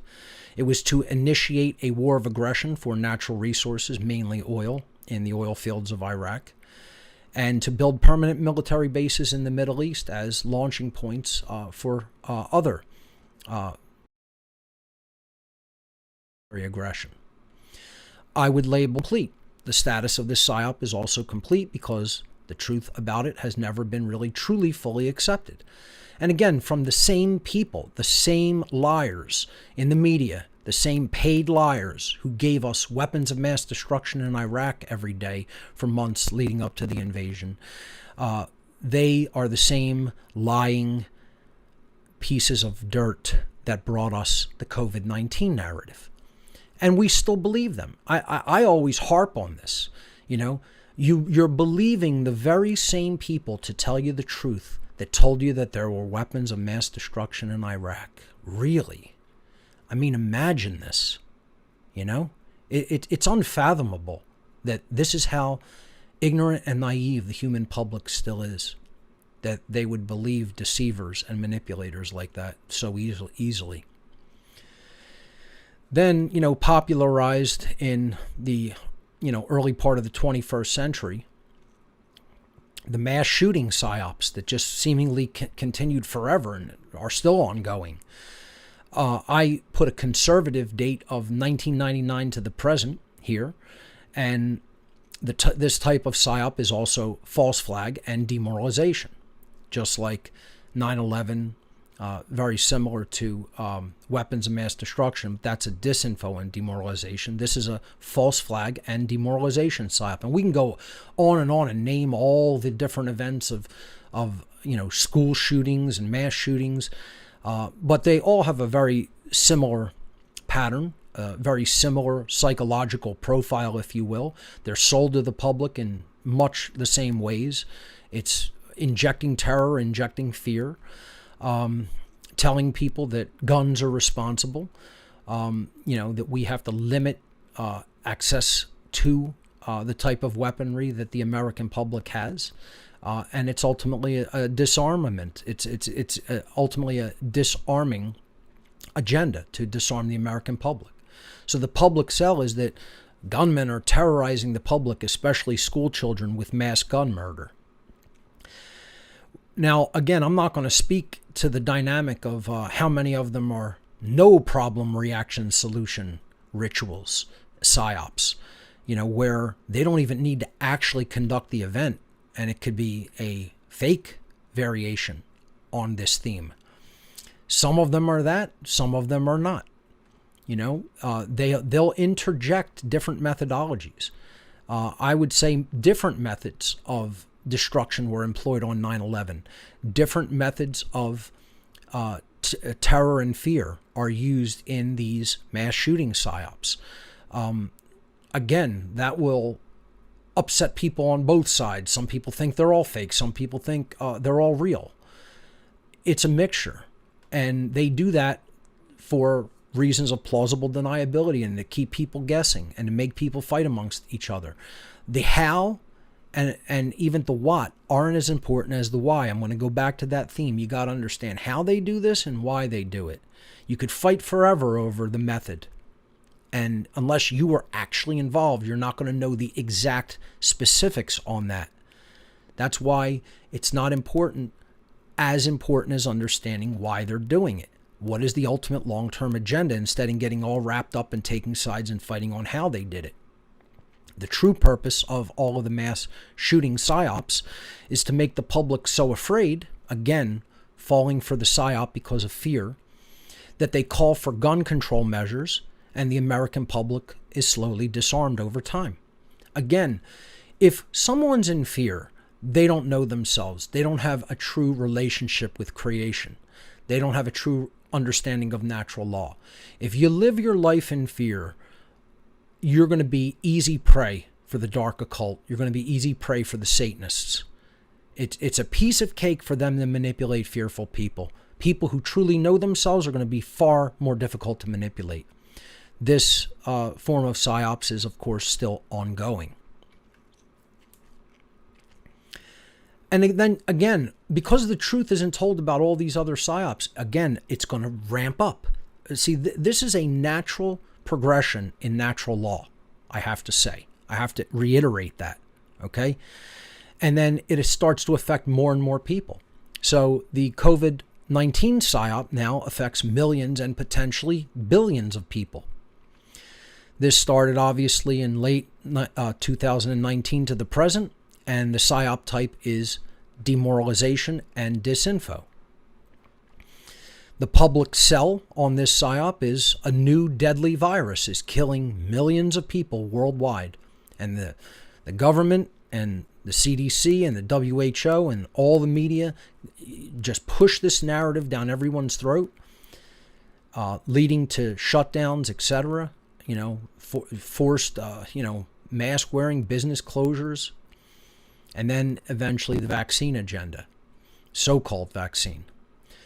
The true purpose of this PSYOP, and it is a PSYOP, is to inject fear, pun intended, inject fear of a public health emergency into the public so they accept lockdowns of society, take toxic DNA altering and immune system destroying injections, and accept an increasingly totalitarian regime that increases its control over all human beings and resources.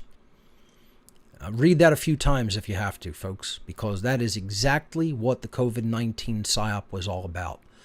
And the truth has not been told ultimately about this in the aggregate of humanity, and the effects of the COVID-19 narrative and PSYOP are, of course, still ongoing.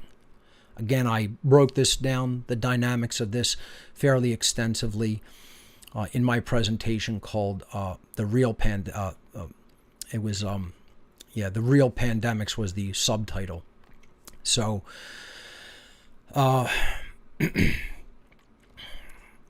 it was, I can't recall the full title. Well, it's not important, but The Real Pandemics was the subtitle, and I basically dispelled a worldview violence. That's it. Worldview violence and the real pandemics was when I really broke down the type of PSYOP that the COVID-19 narrative was, and all of the worldview changes that they were trying to force down our throats. So you could even look at the COVID-19 PSYOP as a worldview PSYOP, in addition to being both a demoralization PSYOP to demoralize the public, and also completely weaken the economy of the entire world, to put people in a further state of fear and further mindset where they'll give control to governments and technocrats. Okay, so it's a destabilization PSYOP as well. So you have demoralization, you have destabilization, you have disinformation, because they're clearly giving people a worldview that is completely false regarding the spread and deadliness of this so-called disease. And it's a worldview operation as well. So this one really spans the gamut as far as the type. You could put it in just about any category, but I largely label it as demoralization and disinformation. And again, for some more commentary on it, see my worldview violence presentation. And I label that one as ongoing, because again, the truth still has not come forward in enough of a large way regarding it to dispel the disinfo of it. So now we have this other big PSYOP that came along in the early 2000s and is still ongoing. And it's quite sad that people believe the nonsense that is put forward by this PSYOP. Now we're going to talk about modern PSYOPs that people have really latched onto as a religion before we get into some ancient ones. The date of the Hitler was the good guy PSYOP began around the early 2000s to the present, and I'm going to say conservatively. It probably goes back before that. The PSYOP type is a disinfo PSYOP. The public sell of this PSYOP, largely through books and documentaries that are complete fabrications of human history and lying to people to get people to believe this PSYOP, was that Hitler and the Nazis were actually on the side of right during World War II. And the historical accounts of World War II regarding the evils of Nazism are fabricated. And again, it is not to say that there are not mistakes and or even deliberate disinformation injected into history.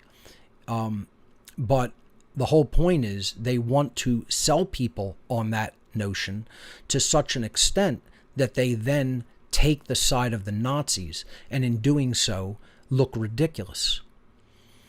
You're going to advocate on the side of a totalitarian regime that brainwashed their population through occultic methods and say that they were the good guys. Yes, our society is doing that largely because the Nazis never really gave up, and they went underground and they reformulated, and they and the communists and technocrats ultimately shook hands behind our backs and then said, we'll defeat America and ultimately the world, create a unified one world system, a new world order, a great reset, and then we'll divide the spoils of war in the aftermath after we get our main enemies out of the way. So the true purpose of this psyop, to get people to believe in revisionist history and to believe that Hitler was the good guy, is to associate those gravitating to the belief in this psyop with the general freedom movement, to then, in a guilt by association identification, to associate the freedom movement in turn with racism, Nazism, and white supremacy. So you see, they can paint people as total extremists who believe that Hitler was the good guy and that the Nazis were the good guys in World War II, and who want a form of neo-Nazism to rule over the world. You're going to associate this with people who are simply advocating for freedom, because many people in the freedom movement, because of their unsophisticated psychology and ability to reason and come to accurate conclusions about true world history, latch on to this psyop operation and believe in it like a religion. And it's still ongoing. I mean, this became very popular around 2013, 14, 15, many documentaries released. And this psyop is still around, still ongoing. You still have tons and tons and tons of people in the freedom movement who buy into it and believe it. And it's a shame. It's a shame, because intelligent adults should know better, and that's the problem. Many, many people within the freedom movement itself, and even the anarchist community, are not intelligent adults. That's the problem. That's the sad fact of the matter. And that's why they're able to get away with convincing them of psyops like this. Another big psyop that has been running since the late 1900s and is still ongoing is that the Founding Fathers were actually the bad guys. So this is the Founding Fathers were the bad guys, in quotes, psyop. Late 1900s to the present conservatively is the date.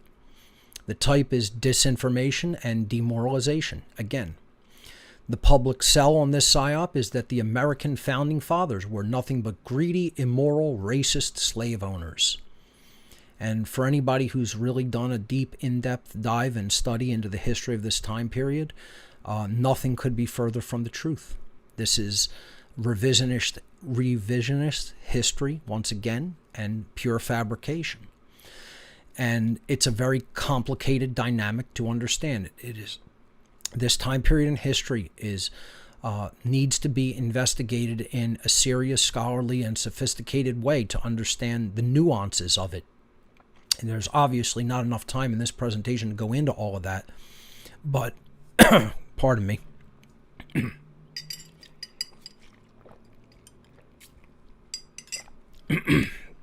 But,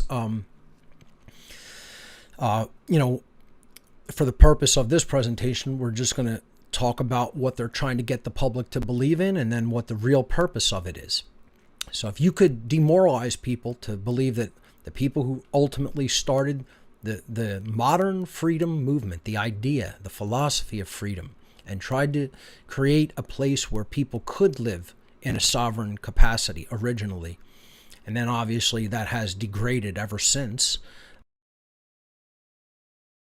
Ideas of America were put forward. If you could demoralize them to believe, oh no, these people were just evil the whole time, people will actually lose faith in the very concept of freedom itself. That's the psyop.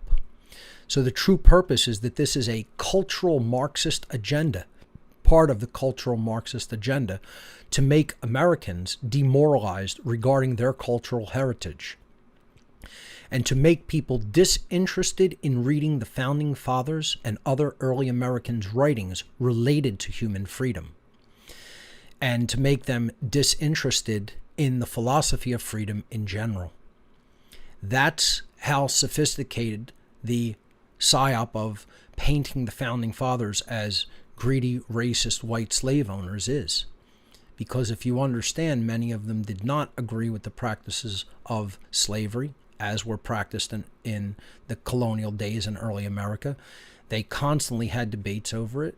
Many people advocated for abolition very early on, even prior to the writing of the Declaration of Independence.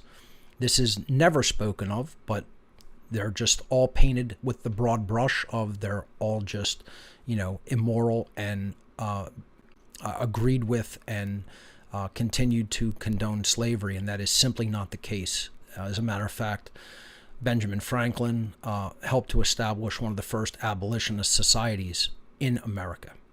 So, and Thomas Jefferson wrote anti-slavery clauses in the Declaration of Independence, which he was then forced to strike by Southern colonists who threatened to walk out of the Continental Congress and not adopt the motion for American independence. So it's a complicated dynamic that requires much, much further study. Clearly not enough time to go into that for the course of this presentation.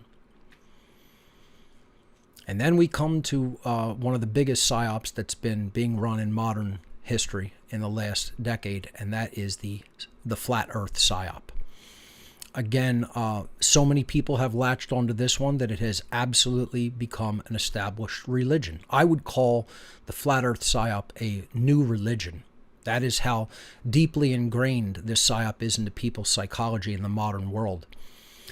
The date of this psyop, it's been going on for thousands of years, but the date in the modern world, it was probably in the early 2010s when this was completely reinvigorated and reworked for the modern public. So it's been going on since at least the early 2010s to the present, very conservatively. The type of psyop here is disinformation psyop. The public sell is that the earth has no curvature and is simply a flat plane underneath a domed firmament of some type, a domed bubble. And again, it seems sad to even have to explain that people actually believe this, because they have such an unsophisticated understanding of mathematics, geometry, motion dynamics, physics, basic measurements, experimentation, and that's the purpose. They're taking something that people without those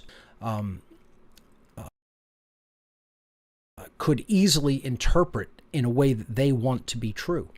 And again, many flat earthers see this psyop as the belief in it as proof of the existence of God, because only God can create, fall back on, showing that it is a religion. Occultists within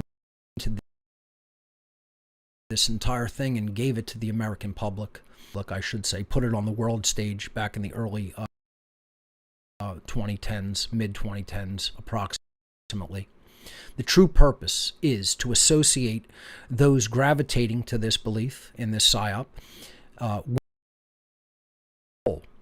in order to associate guilt freedom movement with those having low intelligence, low understanding of true natural science, and who possess little to no ability to reason correctly. And once again, it's not my purpose here to go into refutations of the flat earth psyop. That could be done, by any individual. I'm explaining here how this is a psychological warfare operation as a guilt by association tactic. There's many, many visual proofs of the failure of the flat earth model. And I mean actual observable, simple physical proofs. I tell people you can accomplish this with $20 and approximately 12 hours of your time. That's all you need to give the investigation to prove that the model of the flat earth is incorrect. Their model would postulate that the sun rotates above the earth, casting shadow on half and light on half of the disk, and that the rising and setting are merely visual dynamics of perspective as the sun comes closer at dawn and then moves further away from you at sunset. Well, this is easily testable with a pair of solar observation glasses available for $10 on the internet, and a digital caliper to measure the apparent size of the sun in the sky during its trajectory across the sky during the course of approximately 12 hours and half of a day. So a digital caliper will cost you about $10 to $12. So for about $20 approximately, and 12 hours of your time, all you have to do is visually observe that the sun does not change in apparent size during the day, as the model would predict. Forget about measuring curvature, looking for curvature. The model, if it is true, will hold up to investigation. The model postulates the sun will come closer to you during noon of any given day, and it will be further away from you because of perspective, again, distance and perspective at rising and setting. The simple observation of the sun will prove that that is not true. You can measure it and get the same results during the course of the time that the sun rises until the time it sets. It's a very simple visual experiment that can be done for $20 and 12 hours of your time. Flat earthers will not do it because they want to stay attached to their religion. The other one I always ask flat earthers is just, explain how a lunar eclipse works on the flat earth model. And they have invented objects that are not able to be seen or any characteristics able to be identified. They call the shadow being cast across the moon that it is made responsible by the shadow object. They actually invent an object that casts a shadow on the moon that does not exist because they cannot admit that the curved shadow on the moon is in fact that of the Earth. And there's many others. I'm not really going to belabor talking about this psyop by going into refutations of it. That could be for someone else and at another time. The psyop is there to make people in the freedom movement look like fools for postulating this notion, running with it, and then associating other people with it so that other people will then go, oh, you believe that government is evil. What are you, a flat earther too? You believe the earth is flat? That's how the psyop works. The psyop works through a guilt by association strategy. You get less intelligent people within a movement to latch onto the religion and belief system and model that you're putting out that's completely false. That's how disinfo works. You latch onto it, you look like a fool, and you make other people in your associated movement look like a fool through guilt by association tactic. That's the psyop that is inherent in the flat earth psyop. And people simply need to go further into an understanding of motion and dynamics and geometry, etc. It's all part of the trivium, which we'll talk about momentarily. Another modern psyop that has gained incredible traction very quickly is the Q psyop. The date on this is 2016 to the present, of course, following the election of Donald Trump to the presidency in 2016. The psyop type is disinformation and also a stand-down psyop. The public sell on this one is a group of anonymous white hats are working from inside U.S. politics, intelligence, and military to reform America and bring elite globalists to justice. And that is what Q believes. The Q followers believe this, the Q movement. They believe that a group of anonymous agents are working inside government and military and intelligence agencies, and these white hats have our interests in mind, and they're going to get in there, they're going to arrest all the bad guys, they're going to send them to Guantanamo, and all of the problems of America are going to be solved by this inner order of QAnons. And this is a stand-down psyop. Again, this is very, very, very reminiscent of Operation Trust during the Bolshevik Revolution. Operation Trust was people from inside the Bolshevik revolutionary movement putting out word to loyalists to the czars that people on the inside were going to stop and thwart the Bolshevik revolution, and communism was not going to take root in Russia, in Tsarist Russia. And they put this notion out there that this group was going to save the day. And this internal operation of the Bolsheviks and their supporters was referred to as Operation Trust, to get people to trust that the matter was in hand and they didn't have to work against the Bolsheviks and take any real world action against them, that others were working on that from inside Russia, and that matter would be resolved. Well, we know how that worked out. And they're just bringing that same psyop back out in the modern day. Instead of Operation Trust, we now have Operation Trust the Plan, right? All they did is add 2 words to the psyop. It's not Operation Trust, it's now Trust the Plan. Just like trust the science, right? Just trust us. We have your interest in mind. It's all being taken care of. No action is required on your part. Stand down. Okay? So the true purpose is to make those who are opposed to globalism and totalitarianism stand down from real-world action because they believe Q and associates have the battle in hand.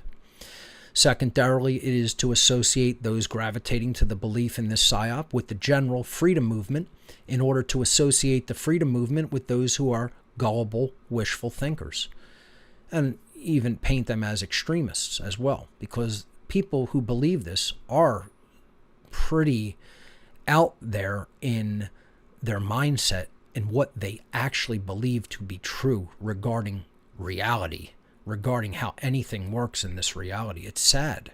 It's very sad. I find it as, again, they're preying on internal religious feelings in people. The same with Flat Earth, the same with the New Age movement, the same with the Q psyop. People want to gravitate to a religious belief system, and the sorcerers of our world are giving them religions. They're pumping out religions.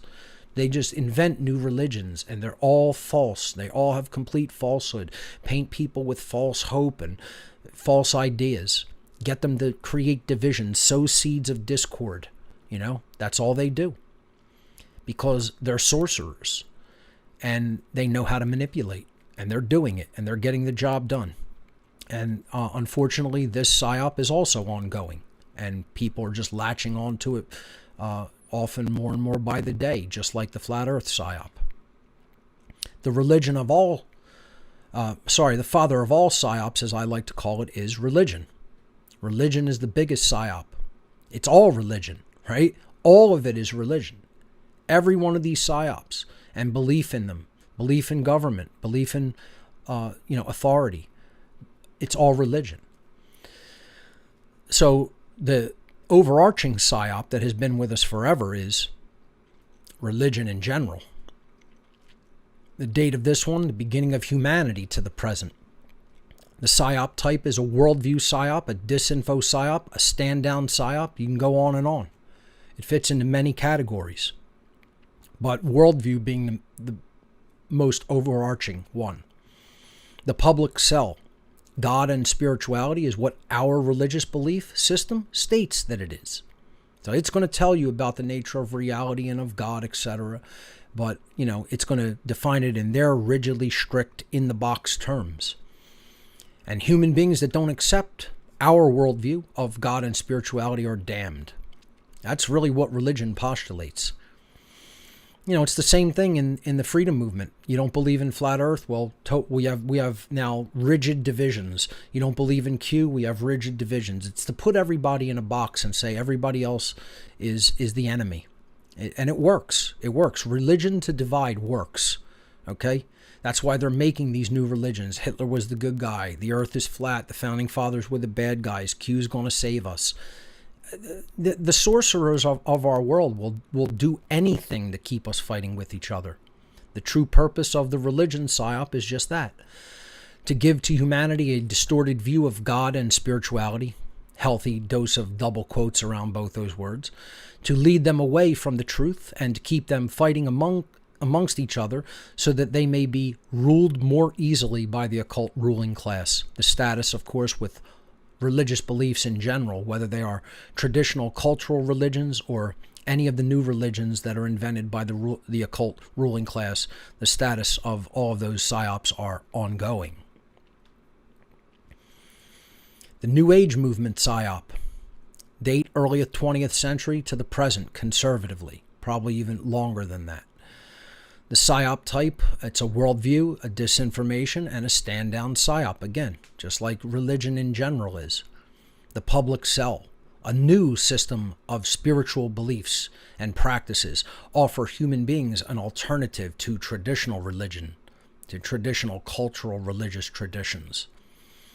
And that's ostensibly what the New Age movement is giving to people, but that's not its true purpose. Its true purpose, as I've talked about in my New Age bullshit series of presentations and seminars, is that the New Age movement is the new cage. It is yet another spiritual trap. It is a final cul-de-sac to prevent true awakening. I call it the final cul-de-sac before the gold mine.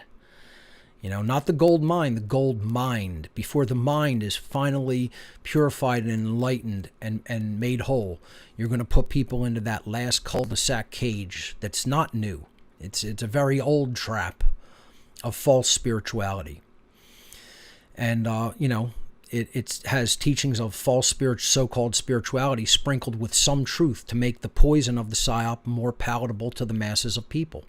You're not going to swallow the pill if it totally tastes like poison. So they put a nice sugar coating of truth around it, and then the inner core is completely poisonous. It's not true spirituality. The New Age movement always stresses thought and emotion while leaving action on the back burner, quote unquote. Meaning, don't emphasize action. Just thought and emotion, thought and emotion. Where's action? Where's the masculine principle? See, the New Age movement is to destroy the sacred masculine principle. And this psyop is also ongoing, with millions and millions and millions of people worldwide latching onto it and believing that they understand true spirituality when in fact they've just been led into another trap of the ruling class. And then, we have the biggest psyop of all, which, the belief in this is going to be even more difficult than the belief in authority to dispel. And that is the belief that money is value, or even represents value. So the money psyop was created approximately 7,000 years ago, give or take, to the present conservative estimate, possibly even longer. The psyop type is worldview psyop, of course. The public cell is that money in its various forms represents a medium of exchange for items that have intrinsic value to human beings. As we've talked about before on What on Earth is Happening, the only intrinsic value is true principles, truth itself, human intelligence and care, and then extending into human beings themselves, life, and then the means of preserving it through what you can, obviously breathable air, what you can drink, what you can eat, how you can shelter yourself from the elements, and how you can protect those things through weaponry. And yeah, pretty much in that order of intrinsic value.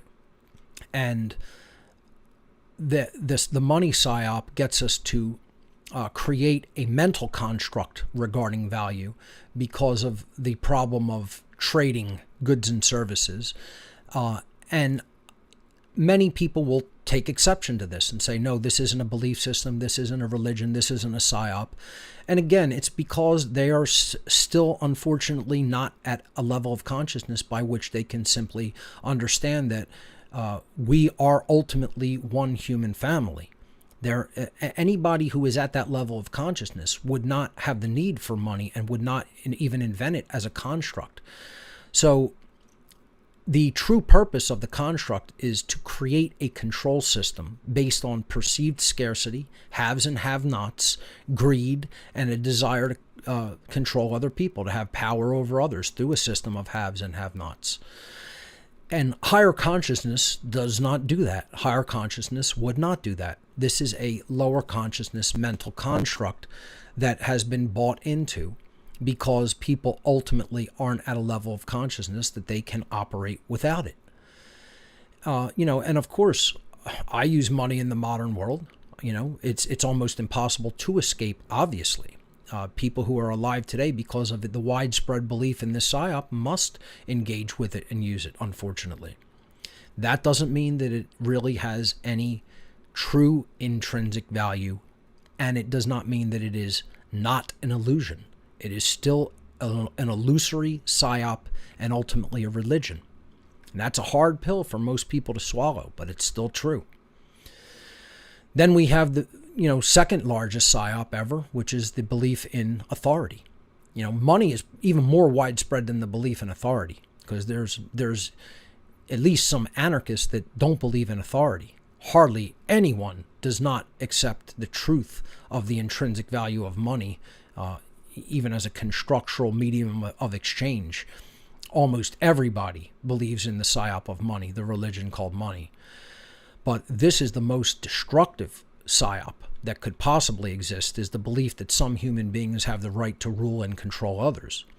So the psyop of human authority has been around humanity forever, since the beginning of humanity to the present, and it is a worldview psyop. The public sell in this psyop is a command/obedience structure is morally legitimate and absolutely necessary for humanity to function at all. Chaos would ensue without such a structure of authority. And again, all this is in the old world is kingship, right? And in the new world, it's government. So nothing changed. People believed in kingship and somehow thought that that was moral. Kingship was never moral. It's violence. It's one person imposing their will on everybody else at the threat of violence, because he got some people to believe his blood made him somehow gave him the magical right to rule other people. So all it did in the modern day is it diffused, and instead of being power and authority being vested in one person, it was vested in an oligarchical few people that are called government, that get to rule the lives of everyone else.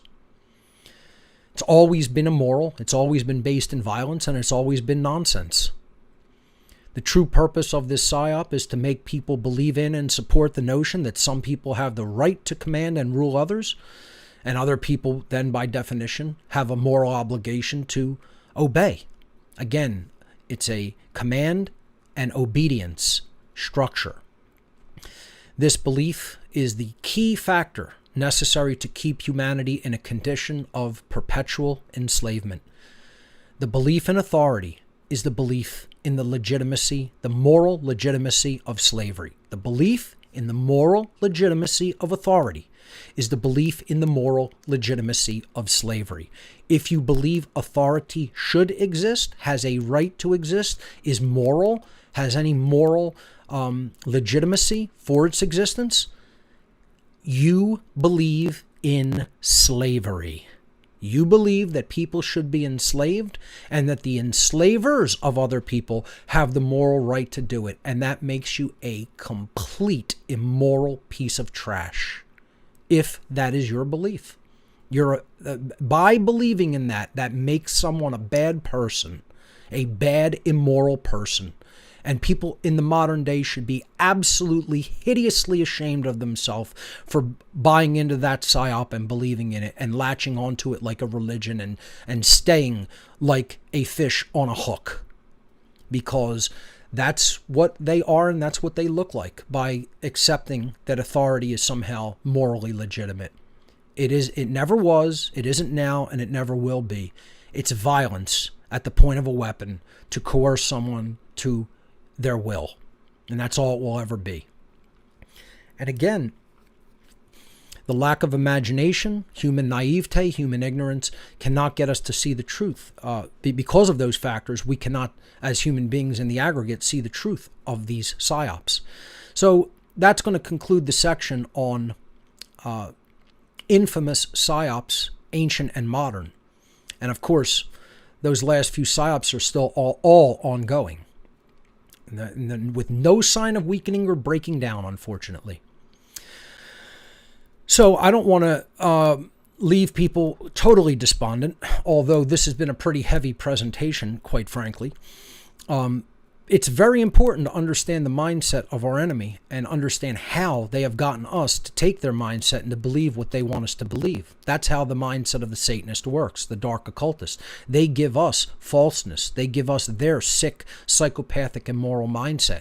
We buy into it because we're at too low of a vibration of consciousness to even be able to conceptualize truth, let alone integrate it and understand it in our lives.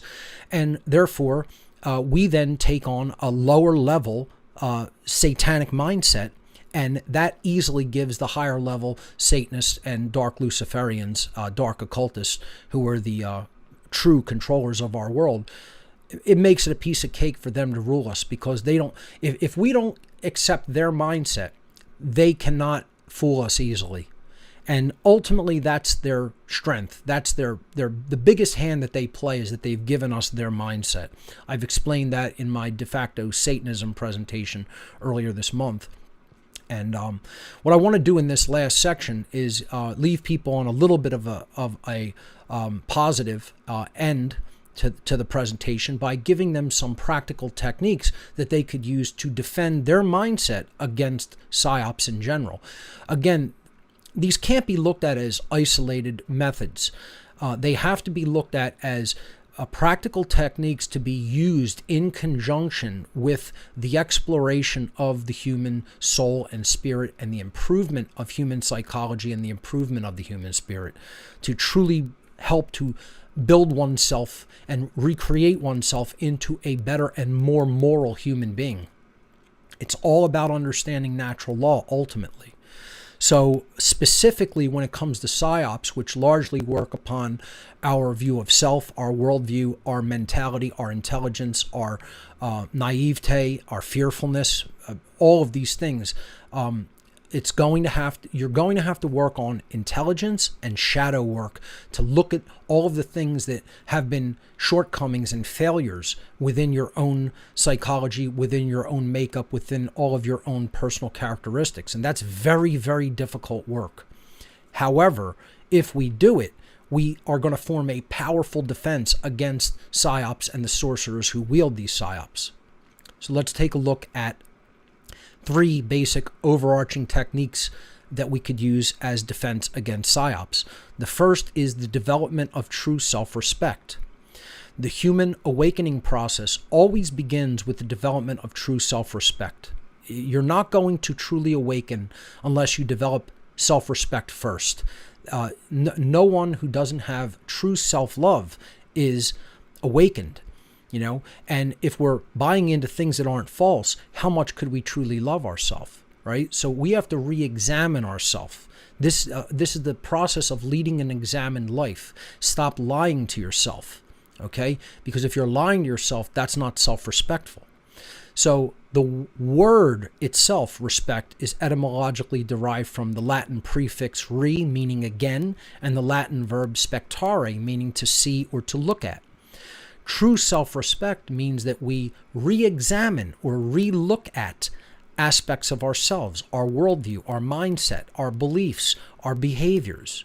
And then in light of seeing ourselves with new eyes and a new perspective, we will then willfully decide to change those things that have been shortcomings in ourselves. And in doing so, we are going to recreate who we are in this world. That's ultimately what real self-respect is. So that's the first thing that has to be worked on if people are going to come out of the mindset by which they are easily led into the belief in psyops and are ultimately manipulated and controlled as a result of those beliefs. True self-respect is where it all starts. It starts and ends with that, ultimately. See, we have to move into that higher form of love that we talked about at the beginning of the presentation. And that's what dispels fear. That's what dispels ignorance. That's what drives us to learn. That's what drives us to improve ourselves. And without enough self-love and self-care, that process doesn't really begin. So self-respect is where it all begins.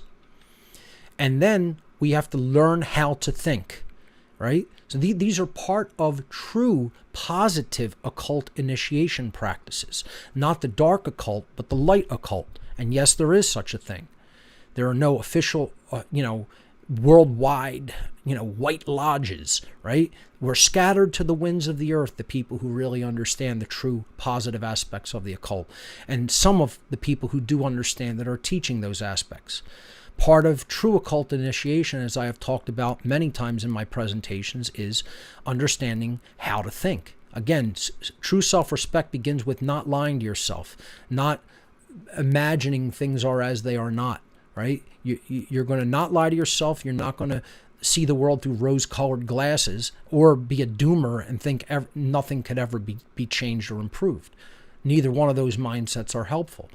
But then after you move past that place where you do have the development of some self-respect, then you have to really start working on your ability to discern truth from falsehood through learning the trivium. The trivium is a method of truth discovery. It's the true scientific methodology. In the classical sense, it was called the steps of grammar, logic, and rhetoric. Again, I've labeled them 1, 2, and 3 in this chart to show that it is a stepwise progression and you can't take them out of order. So grammar, logic, rhetoric. In the esoteric traditions, in the occult traditions, the trivium is known as knowledge, understanding, and wisdom. We build one on top of the other. And then in the modern sense, it's input, processing, and output, if you want to look at it from a perspective of a computer analogy. So the first step, knowledge, or the lack of it. So there's either knowledge or ignorance. And knowledge doesn't mean that you fully understand what all of the information means. It means you've gathered all of the grammar, all of the information from disparate sources of information. Eclectically, you've gathered all that information together. So you have all the vocabulary, the grammar, okay? It's the availability of information that we have access to, that we can bring together, and then we could start filtering, weeding out logical inconsistencies in the second step. The second step, again, is logic or understanding. That's processing all of that information and data. This is how real research is done. This is how real scientific investigation is ultimately done. The trivium is the true scientific methodology in the classical liberal arts education methodology. And it dates back into the ancient world, of course. So then once we process all of that information, we're going to understand it, and we're going to base our understanding or lack of understanding, if we don't do that step, that's going to inform our decision-making processes. This is what it means to have well-informed decision-making or poorly informed decision-making. That is going to be a direct result of that second step of the trivium. Have you gone through that information fully and with the correct methodologies so that you filter out incongruent information, you filter out things that are logically inconsistent, and you come to a correct understanding of them? And then in the third step, we're going to act upon that understanding that was then built upon in the first step on the information gathering. This is the step called rhetoric or wisdom, or the output step, putting our understanding out into the world through our behavior. That is human behavior, and that's going to present or create in the world wisdom or folly, wisdom or the lack of wisdom. Okay, that's going to be what generates the quality of human behavior. And then we get a result. The manifested reality on top of the 3 levels or the 3 stages or 3 steps of the trivium is going to be freedom or slavery, or in other words, order or chaos. And that is, we are creating that in the aggregate. It's not that each individual person creates their own reality. The quality of everyone's consciousness all together in the aggregate creates the reality of all on our planet. That's how the true laws of karma and the true laws of attraction work under natural law. And if you understand the trivium and you understand this process, you understand how we all collectively co-create our reality together. Unfortunately, most people do not understand the trivium, have never been taught it, don't understand how it works, don't understand how natural law works, and they're co-creating blind. They're still co-creating the shared reality of all human beings, but they're doing it unconsciously and blindly. Only truly understanding the trivium and how it works is going to help people to create our reality consciously and wisely. And again, that's part of the improvement of human consciousness. And then finally, and perhaps the most challenging and difficult of all work there is to do, is to really work on improving the dark aspects of human psychology. And in fact, what may be the ultimate, deepest underlying psychological reasons for why human beings fall for psyops to begin with. And that is because they have not done internal shadow work and worked through trauma, looked at all of the dark aspects of their personality and the negative things that have happened to them, perhaps during childhood and early childhood. And they have not resolved those traumas and worked through them to heal them. This is what shadow work ultimately is, what it means to do it, to sit quietly with one's thoughts and reflect and understand, why do I behave this way? Why have I chosen what I've chosen? What is the trauma that underlies some basic decisions that I seem to make, even though those decisions don't serve me and don't serve who I am and don't serve what I say that I want to manifest in the world? And again, this meme on the right here that I place next to the woman who's casting the shadow of the dove, it says most people's egos are too large for them to fathom the possibility of being fooled. We don't even want to think about the possibility that we have been fooled, we have been manipulated, we have been deceived, because no one wants to look at themselves as a person that got duped. We want to see ourselves as reasonably intelligent, not falling in a sense of stupidity for lies and deception and, manipulations. So in the ultimate form of shadow work to try to defend against psyops, we have to sit with ourselves and ultimately ask ourselves the one overarching question: why do we want to continue to believe in whatever psyop we currently believe in? Why? What is that fulfilling in us that we lack? Or how is that acting as a proxy healing that's not really healing anything, but we imagine it to be healing something deep inside of us that is broken or wounded? And we have to stop allowing these false beliefs and manipulations to be used as psychological proxies. Ultimately, that's what the occultists understand that they're doing. They understand that people have some need for being led and being kept safe from whatever danger, perceived danger, is out there. This is an ancient psychological tactic based on primal fears that exist within us all. But if we work through those traumas and fears and work toward healing through true shadow work, true psychological, spiritual work and development, that's very challenging, very difficult to do. But I've spoken about many techniques on how to do it on my podcast and in some other presentations. And the main question we focus on is, what inside of me wants to believe the lie, and why, ultimately? Then we're going to work through it. Then we'll work that trauma out, and the psyop will not work upon us successfully anymore. And if we could help other people to do that as well, and do that in the aggregate for most of humanity, there's a chance, possibly, that we could work our way out of the situation of the current human condition of slavery if a real effort is made in that regard. And that is my hope, and that is why I present presentations like this. So, ladies and gentlemen, I really hope that you've enjoyed my presentation, an introduction to psyops, an introduction to occult psychological warfare. I'm Mark Passio of WhatOnEarthIsHappening.com. Thank you to everyone at Shattering the Illusion and all of the other participants in this great conference.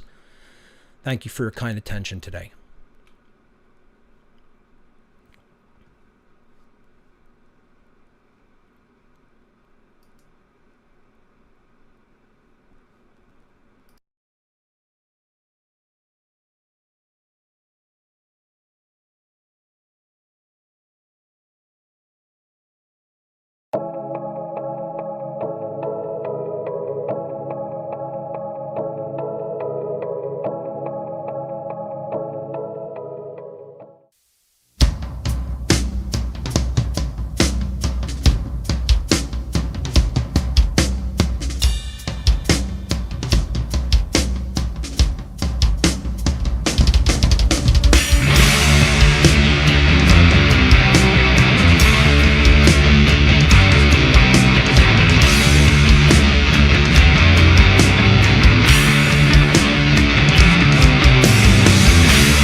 reading about my struggles in life.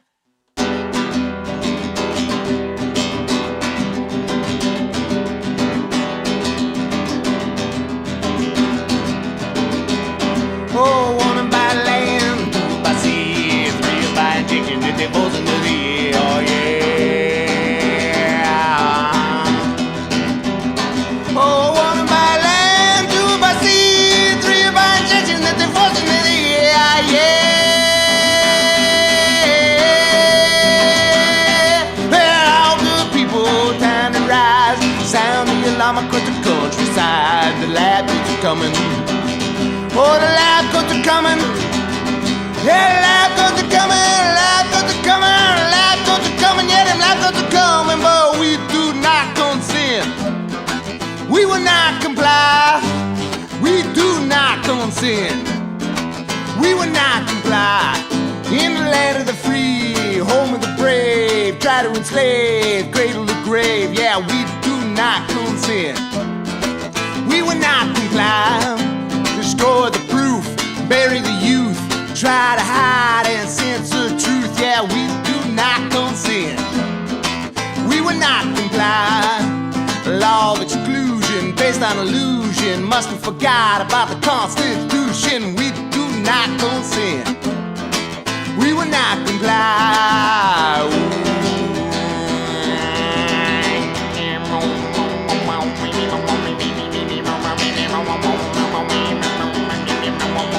Oh, capital state, my state. Got a lot of freedoms that they're coming to take. Death to religion and our personal belief. Taking focus in, there will be no relief. Civil liberties are under attack. Where in the world are the Democrats? No senator, assemblyman, or governor. They all bow down to farmer and they follow the herd. They bow down to farmer and they follow the herd. They bow down to farmer and they follow the herd. But we do not consent. We will not comply. We do not consent. We will not comply. Yeah, all the races, colors, and creeds cannot put us on our knees. Yeah, we do not consent. We will not comply. Your mandatory bigotry. Don't tread on me with your tyranny. Yeah, we do not consent. We will not comply or do no harm. Must disarm all them animals on the farm. Yeah, we do not consent. We will not comply. You are the needle, we are the sky. Injecting poison, you push into fire. Committed no crime, don't need immunity. Isolated people we fight to be free. Oh, realize, hypnotized, staying in rectangle eyes. Oh, yeah. Oh, realize, hypnotized, staring in rectangle eyes. Oh, yeah. Injury, can't perceive, claiming it's a fallacy.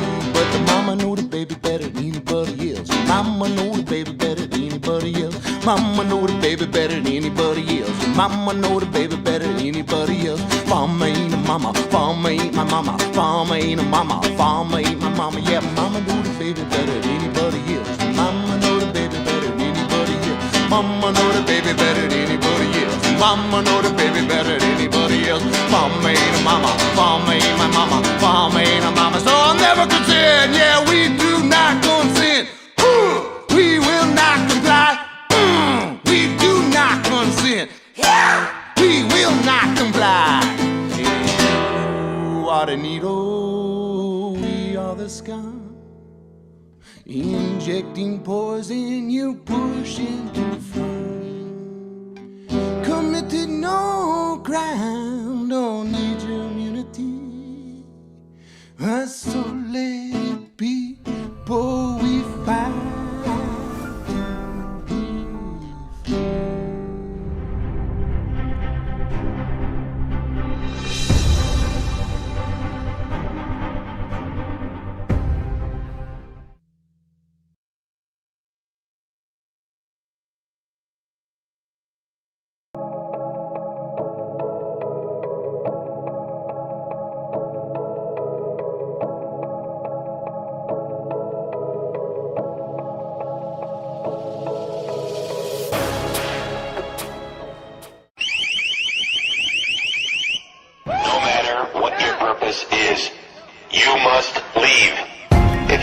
disperse. You may be arrested and or subject to other police action. Other police action may include actual physical removal, the use of riot control agents and or less lethal munitions, which could cause risk of injury to those who remain. I'm feeling so ready, and these weights are getting heavy. Need to do something big before the king's men get me in a hurry, see. Because Homeland Security has gotta crack down while they redesign the currency with an urgency. This is a national emergency. Hauling off our families to prison camp facilities is killing me.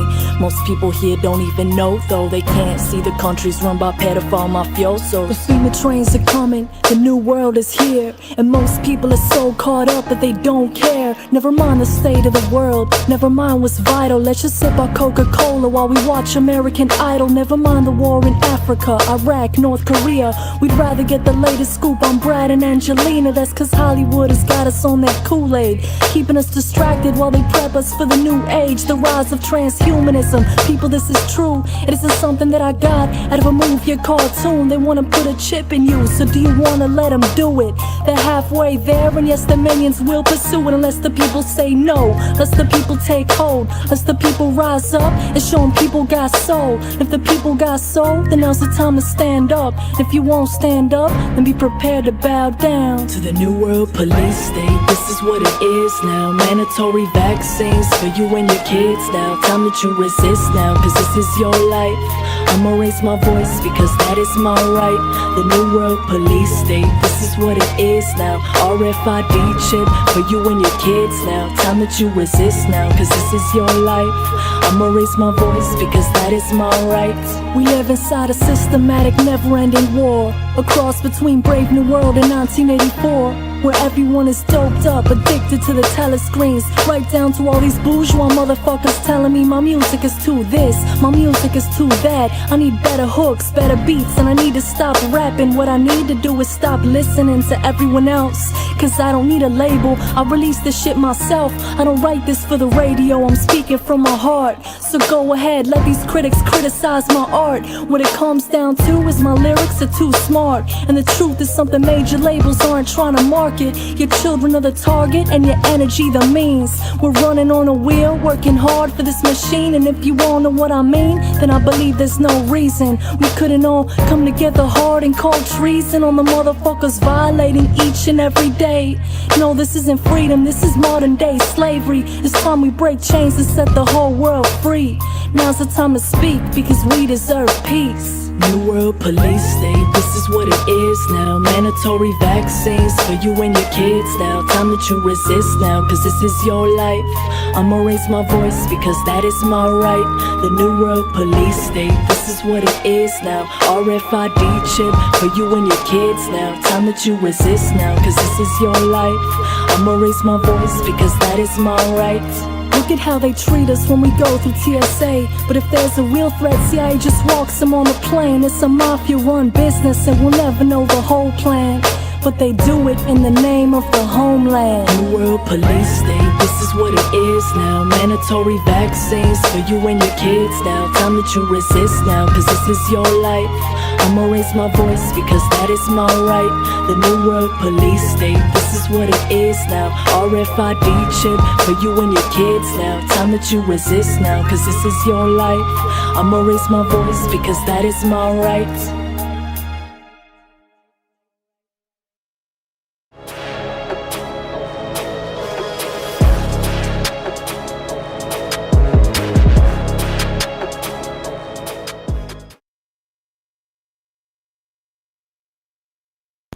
All right, so everybody, we are back and we are ready to get this roundtable discussion kicked off. It's been a hell of a day. Again, I really can't thank everyone that's, been watching and just, participating in the chat. All you guys rock. We got some of the speakers here with us this evening and we're going to bring them in. But first, I'd like to bring in our co-organizer here, Mr. Joe Murray. What's going on, dude?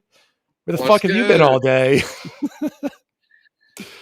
Chilling, bro. What a day, man. I know. technical difficulties in the beginning, but you are okay. a fucking champ, man. You worked right through it and you jumped right on it. You did a phenomenal job. Round of applause, buddy. Thank you. Thank you. Good job, dude. Thank you. So, I want to hear from you just for a second while I'm pulling up a better background. So, tell us a little bit about your writing process for the song. I don't write. I write in here. First of all. Okay.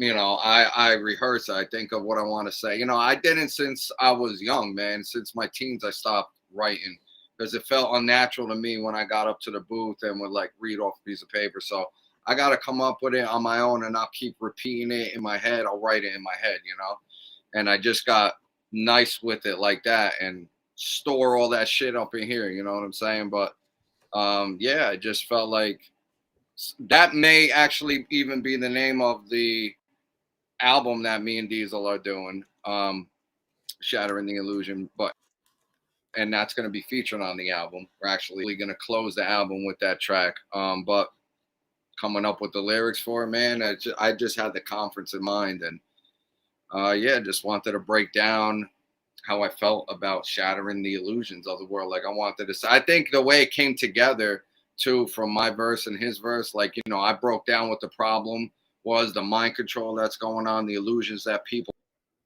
are under, and how there are, separation that wake up and remember who they are, why they're here, and that, they're here, they came here purposefully to engage in this battle and to try to wake other souls up and, for this battle of good and evil that's going on. And I state what the issue is, what the problem is, with the mind control and the illusions that people are under. And then he comes in with the solutions of understanding natural law and objective morality. And man, the way it came together is fucking super dope, man. He came up with the hook for it, and he's one of the best. So yeah, man. Awesome. Well, let's bring in the rest of our featured presenters, featured speakers that are participating in our roundtable discussion this evening. We got where'd he go? There he is. There we got Sean McCann. Hey, Sean. And howdy. We got Ivan from Phoenix, Ivan Oyola Jr. Hello. And Mr. Will Keller. How's it What's going, up, Will? Gentlemen? Doing well. Well. It's good to have everybody be able to put put a little bit, put their eyes on all of us together, after such a long day. Well, look at you, Sean. You got enough eyeballs for all of us.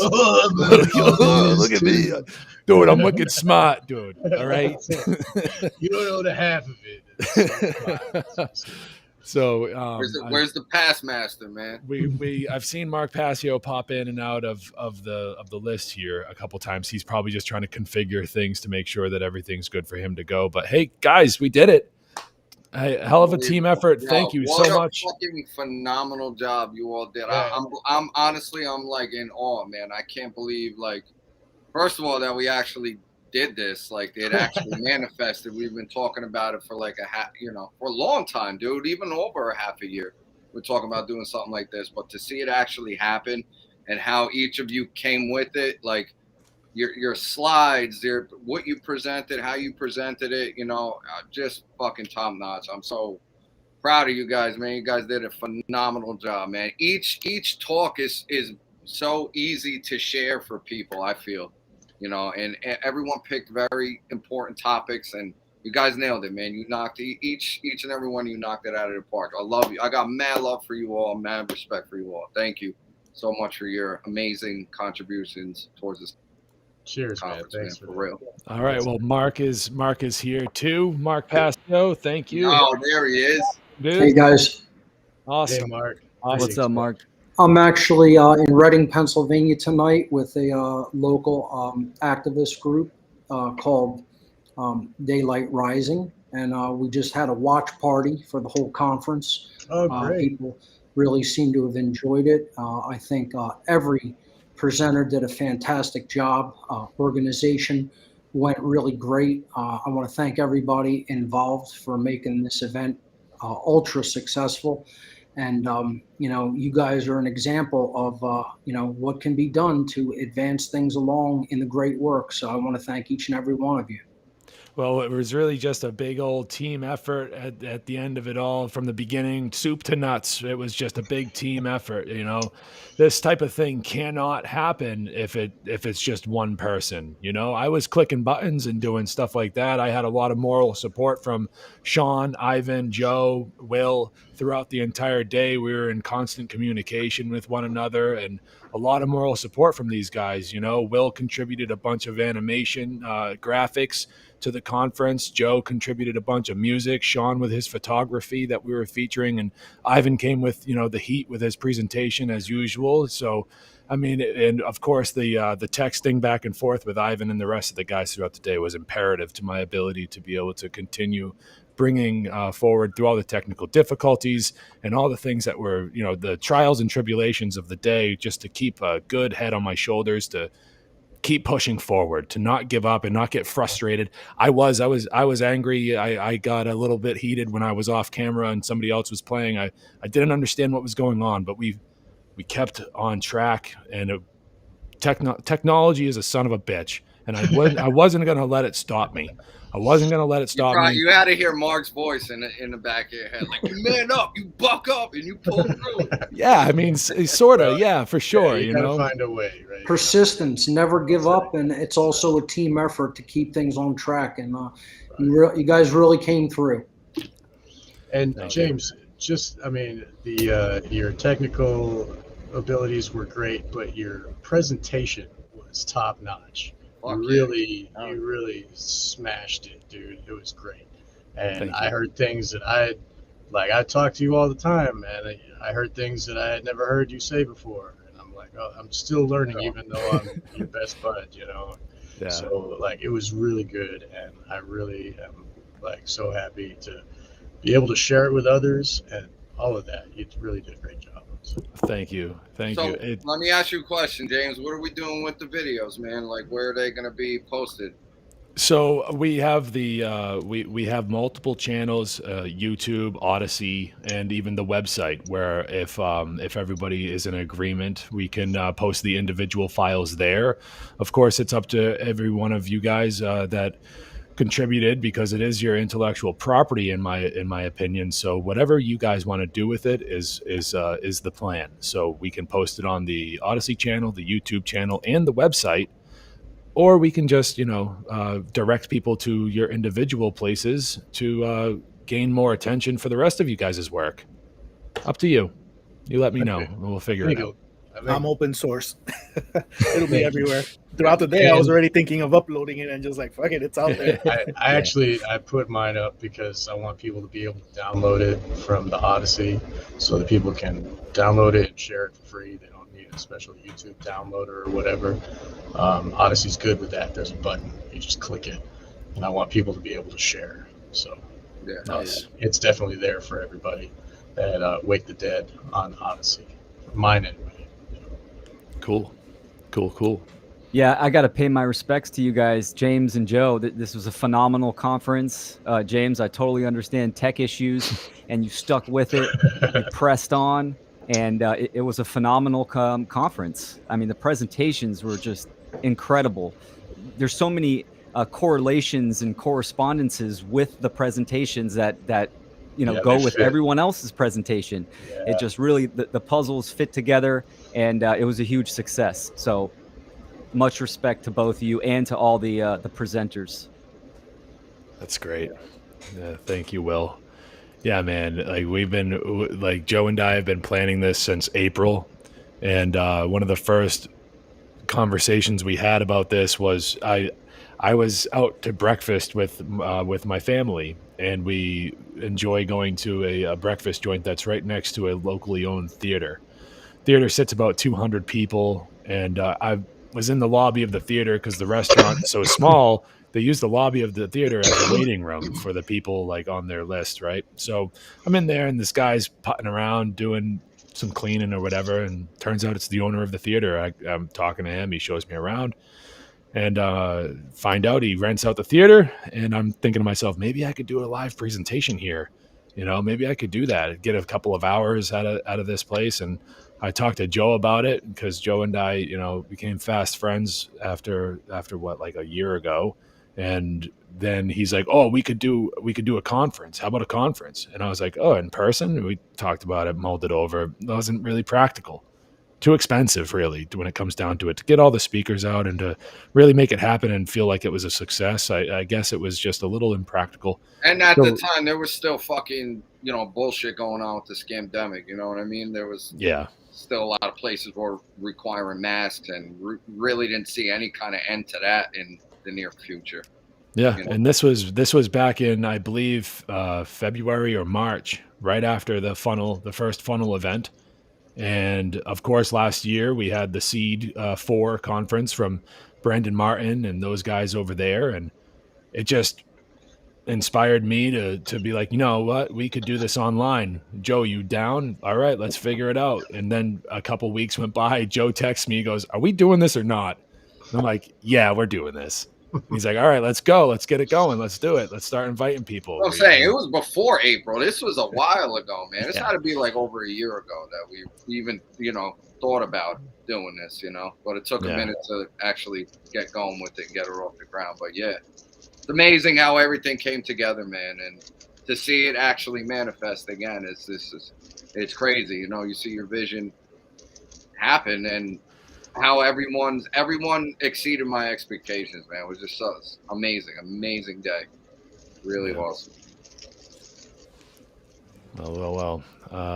So anyone out there watching this, feel free to get some questions in. And if there's anybody in the round table that you want to ask a question, or it doesn't even have to be directed personally toward anybody in the round table, it can just be a question of any topic. There's plenty of us here that are well versed in a lot of the topics that were presented to us throughout the day today. So feel free to pop in the chat and just get a question in. So anyways, to keep it going, I want to ask Will about his process about, creating those animations that we got to use. Man, you're going to have to teach me how to do that. Yeah, because those were awesome. Oh yeah, for sure. Yeah, it's a cool combination. I'll send you some links, and we can talk about how to start that process. Awesome. All right. It's good eye candy, especially for an online conference. Yeah. Fuck yeah. So, yeah, hell yeah. I didn't know you had that many on deck either. I thought you just had the one, James. You kept that hidden from me, man. Yeah, well, the element of surprise, right? So, I mean, we do have a question here. We have a question for Sean, and that is from Still Stormwaters. The question is, your presentation is powerful. The issue of male partial castration of circumcision is so taboo in the public conscious. What brought this up? My own trauma, right? Like looking at doing shadow work and recognizing that it affected my own life a lot more than I believed it ever had. And I had, it's a real thing. And I see it in the world. I see how people react to it. And, I'm dealing with that understanding and learning about what has happened to me. And we just had a baby about 3 years ago. It'll be his birthday in November, the 5th of November. And it's great. Yeah.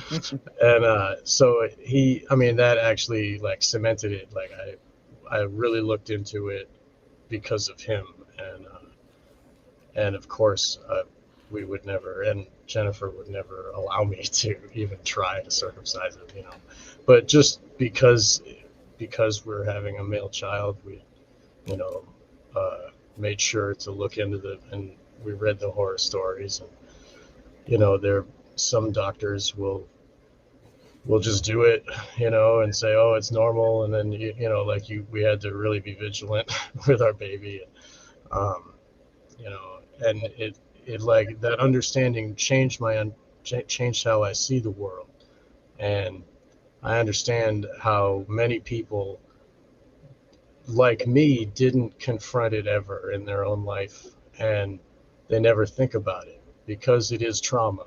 and the trauma causes the blindness, like I said in my piece, and so that like people can go their whole life and then they can be an anarchist and they can be they can love freedom for others, but then when the question comes, do you want to cut your baby up, and they'll just, oh yeah, of course. And it's just like such a, I see other people do that, and I see the way that others react on Facebook also, like the way that people throw their opinions around about this subject. It's really gross. Like some of the women that talk and how, like, I mean, they're sexualizing a little baby, and how thinking about the future, touching it. We hear Lily upstairs. Yeah. So yeah. Anyway, it was a big part of my life, and the understanding this, I figured, could be helpful for everybody, not just men and women, like to understand what happened to their brothers and fathers, their husbands and stuff, and for men to understand what happened to them, and of course to stop the practice so that we can be big enough to understand, yes, I was harmed, and no, I would never harm my son. Like if we can understand that and make that change, and then it'll be normal to have an intact body from then on in your generations of your family.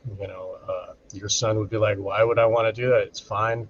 If we can be the ones to stand up and say, no more harming others, and it's like the core of anarchy, and like this thing is shattering the illusion and the illusion of authority. Some doctor saying, oh, it's cleaner, it's better, whatever.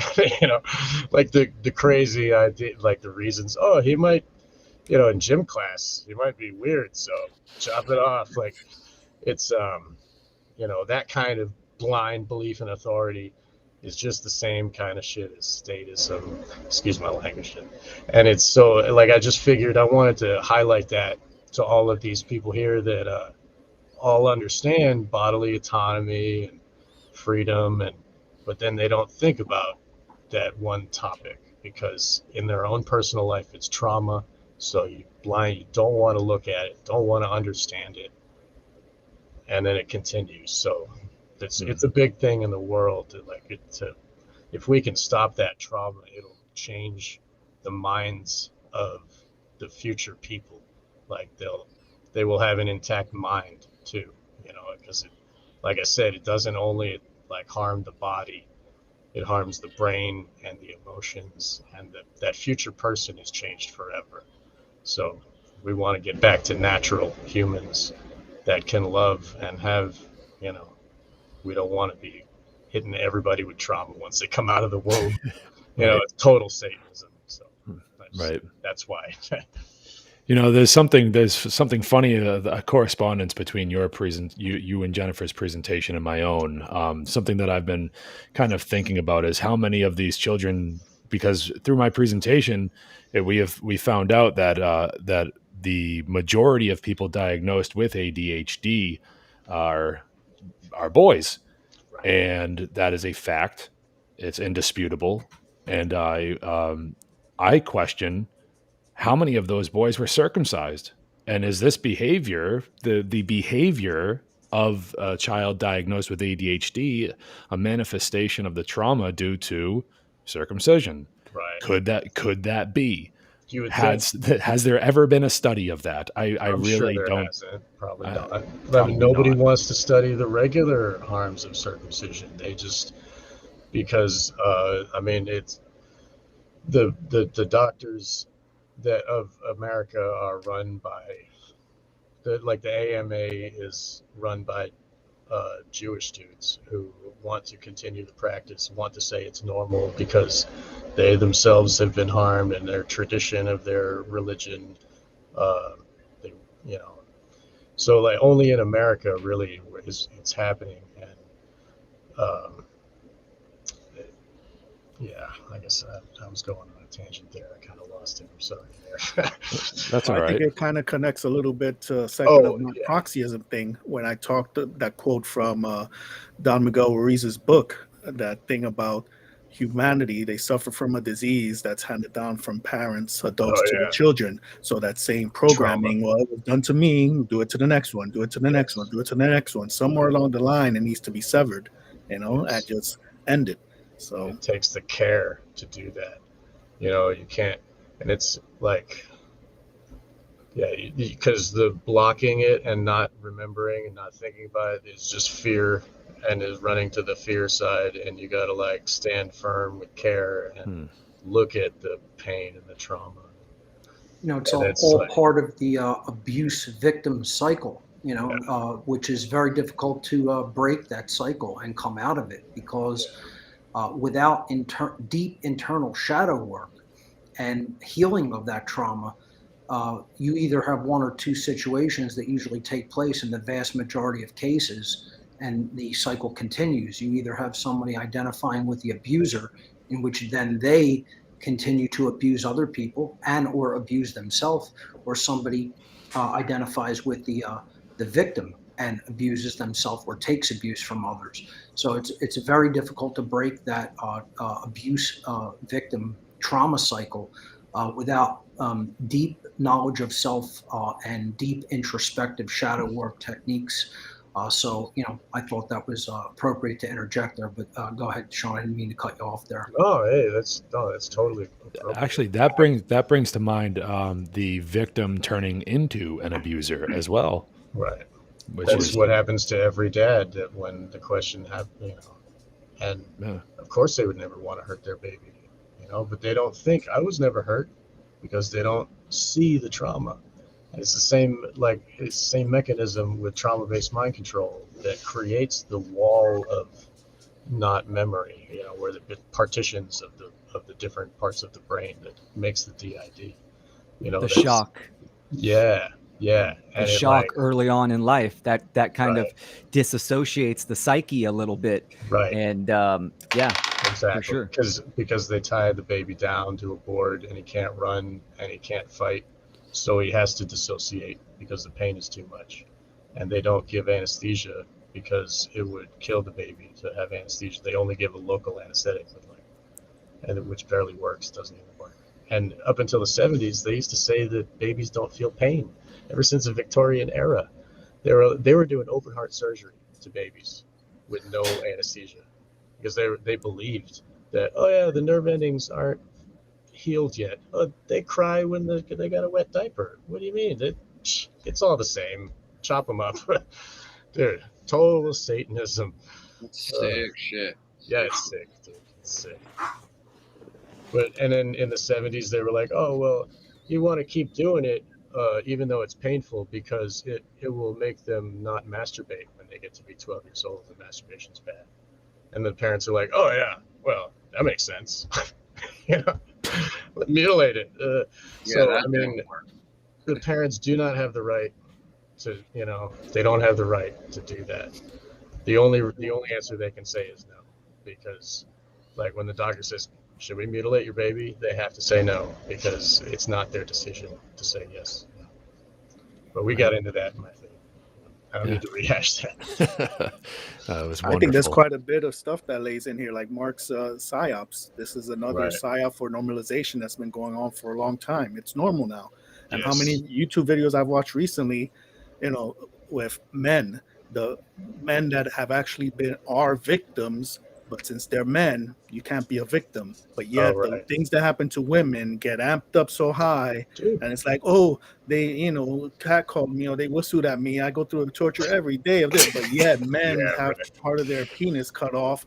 You can't say shit about that. Exactly. If you mention female circumcision, they're like, ah, and there's like there's laws against that in America. Can't do that. But in America, male circumcision is routine. It's called routine infant circumcision. What? I mean, and like Jennifer said, it like creates more of a divide between the sexes, because the little boy doesn't trust his mom, He won't ever trust women, and that goes along with Marx's neo-feminism thing from before when he was talking about the division of the sexes. You can get 50% of them to hate the other 50%, and that's one of the big psyops, the big plan. And I remember what you were saying, James, about the the the baby boys. More baby boys die from SIDS also, and that's because of circumcision, because they bleed out. But they're like, oh, it's not circumcision, it's just sudden infant death, whatever, because they don't want to say that circumcision is bad. They want to continue the practice, And I do believe that there is a correlation there with what you're saying, because they don't abuse the girls. There is that double standard, and all the little boys have to go through that trauma. Like, I go to my neighbor's house, and he's got little grandkids, a little boy and a little girl. And a little girl is content and happy. A little boy's screaming all the time. And I'm just like, in my mind, I'm thinking about this presentation that I'm putting together. I'm like, I obviously don't say anything to the guy, but it's apparent. And once you can perceive with that lens, then because trauma really is a big key factor for a lot of things in this world that don't make sense, and it's the biggest tool, one of the biggest tools of Satanism, of organized Satanism, is trauma. Yep. Yeah, the trauma that's put onto people's brains and affects the way that they act, the way that they feel, their emotions. It affects everything. Exactly. The makeup of their personality is affected. Totally. And if we're having a distorted makeup of one's personality thrown in the mix, then we're never going to really know the true nature of the person themselves, right? That's why you get them young, just like circumcision, bingo. just like the meds with your presentation. 6 years old, they're giving them excuse my language. In certain, dude, it's not even that. It's not even that. In certain cases, they're giving those medications to children at even younger ages. Jeez. And the younger the children are being, and I harp on this a lot, but the younger the children are being put into public schools, the younger they're being put at risk of being put onto these medications. Right. Psychotropic drugs have led to the downfall of so many children's wonder and imagination, and just it's a chemical alteration of their person, of their psyche. It's a biochemical mutation, so to speak, through medications of psychotropic drugs. It's disgusting, and it's really, honestly, something that affected myself and even other members of my family. And it really, what it comes down to is and I attack parents for this because because in the eyes of the system, parents are the authority of their children, and you're not. So all right, I'll speak from my own experience because that's how I can say it the best. When I was put on these drugs, I was 8 years old. That was in 1997. And a year later, a story made national headlines of a little girl named Brooke Reynolds. Brooke Reynolds was on Ritalin for 10 years of her life. She was prescribed it at the age of 5, and in 1998, she committed suicide at the age of 15. It was a result of the drugs. There's no other way, ifs, ands, or buts about it. And the fact of the matter is, Brooke Reynolds' mother is on record of saying that she wonders if she had only homeschooled her child, if her little daughter would have been alive. Okay, this is a serious thing that people need to understand. There is no need for this. Certain head injuries, I get it.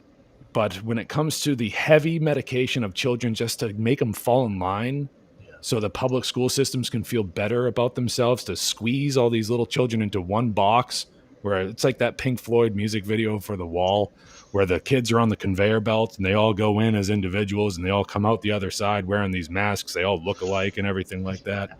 They're getting churned out, they're chewed up and spit out the other side, and they're not themselves anymore. My own mother said that she didn't think that it was right, but she still did it. Like, she said that to my face. I'm not just making this up. She said it to my face. Like, oh, they just told me that, this is what you needed. A And, belief in authority. You know what I'm it was saying? a Appealing to complete that logical because fallacy, appeal to the authority. teacher said so. You know what I'm saying? Yeah. So, must Yeah. be And that's how a lot of kids get put on these drugs. And even after they're put on drugs, something I left out of my presentation, was the amount of some children, and I was one of these children. The teachers do not give a fuck about these kids' privacy. They don't care about the kids' privacy. I was in the public school systems until I was in 8th grade. I had been held back a couple times, and I dropped out with their 8th grade level of education, and I've been better off for it ever since. One of the contributing factors to me parting ways with the public school system was the fact that these teachers would ask me in front of all the rest of the children if I had taken my meds that day. The brutal teasing that I received from the other kids affected my emotional stability more than anything else, because I'm a social person. Why else do I do these types of things with you guys? I'm a social person, like I thrive in social environments, and I really like being around other people. And yeah, when you're that young, you're the way that you think of yourself and the way that others think of you. A lot of kids, including myself, are affected by the way that other people treat them and how other people see them. It's absolutely inappropriate for these teachers to be spreading my medical information in front of the rest of the classrooms 2-3 times a day. Well, I'll bet you that was a tool to get you to comply further. Because what it is actually, it's a public shaming to make Right. kids that look like me and act like me look like we're the losers, when in fact I was the free thinker, and I was the one willing to push the envelope and to not bow down and submit to their authority. I didn't know it that way back then, but that's how it was. That was literally how children like me operated. We see through. That's why I included in one of my slides that black and white cartoon of the one little kid looking out the window. All the other ones got the machines on their heads.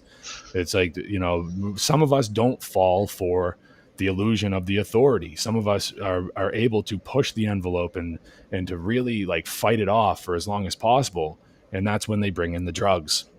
And that's because they need to invade your mind. Exactly. If they can't get you to do it willingly, they make you do it with a biochemical alteration. It shackles, right? And right. Hey, James, talking about biochemical alteration, Leslie had a good question that it resonates with a conversation you and I had. You talked about how in the 90s, all these prescriptions, and now we have all these people with identity crisis. They don't know gender, but it's a mental thing. You want to talk on that real quick? So I consider the gender optional trans movement also to be a psyop. That might be something more for Mark, actually. Yeah, I could speak to that one. I'd have a little bit of a complex answer regarding whether, the whole gender confusion / gender dysphoria / trans movement is a psyop. I would say it probably emerged as a psyop over time, but I think it began simply as a hormonal disruption through chemical agencies. I mean, if you think about how many disruptive chemicals are in our food and water and even in the air. And when they go to work on the human physiology, one of the primary things that they attack is the hormonal system, and specifically testosterone. And if either sex does not have testosterone in the correct amounts, the whole hormonal system goes into complete imbalance and can create some of the conditions that people have then since called gender dysphoria. We have to look at this as pure bio war. This is, again, when I graphed out the types of warfare, I put bio war right in the middle, and it could fall into different categories. Well, in this instance, you could look at it as occult non-conventional warfare that is disrupting different hormonal systems in the body, and then creating an entire a different type of disorder in the human psyche, where you create lots of confused people. And again, when they're deciding whatever sexual orientation that they want to choose. I'm not claiming that there's anything immoral about that. I'm simply speaking to the dynamic of how this may have been done, or how this in fact was done. And, I think that the ruling class seizes upon that, understanding that, yes, they themselves and their corporate interests have introduced chemicals like that with a capacity to do that to the human hormonal system. And then they're going to seize upon that as an opportunity to create further division for the people that, have undergone that type of trauma and bodily disruption. They're going to try to, make them identify in smaller and smaller and smaller boxes to ego identify in that way, and then to create, infighting and division in the human population, make it into a much larger and more disruptive issue than it ever would normally be. They're kind of fanning those flames, and that's part. That could act as a psyop in taking people off the really important issues of, freedom, the loss of rights, etc. That's how I see that one. It's something that I would say evolved into a psyop, but was originally biowarfare.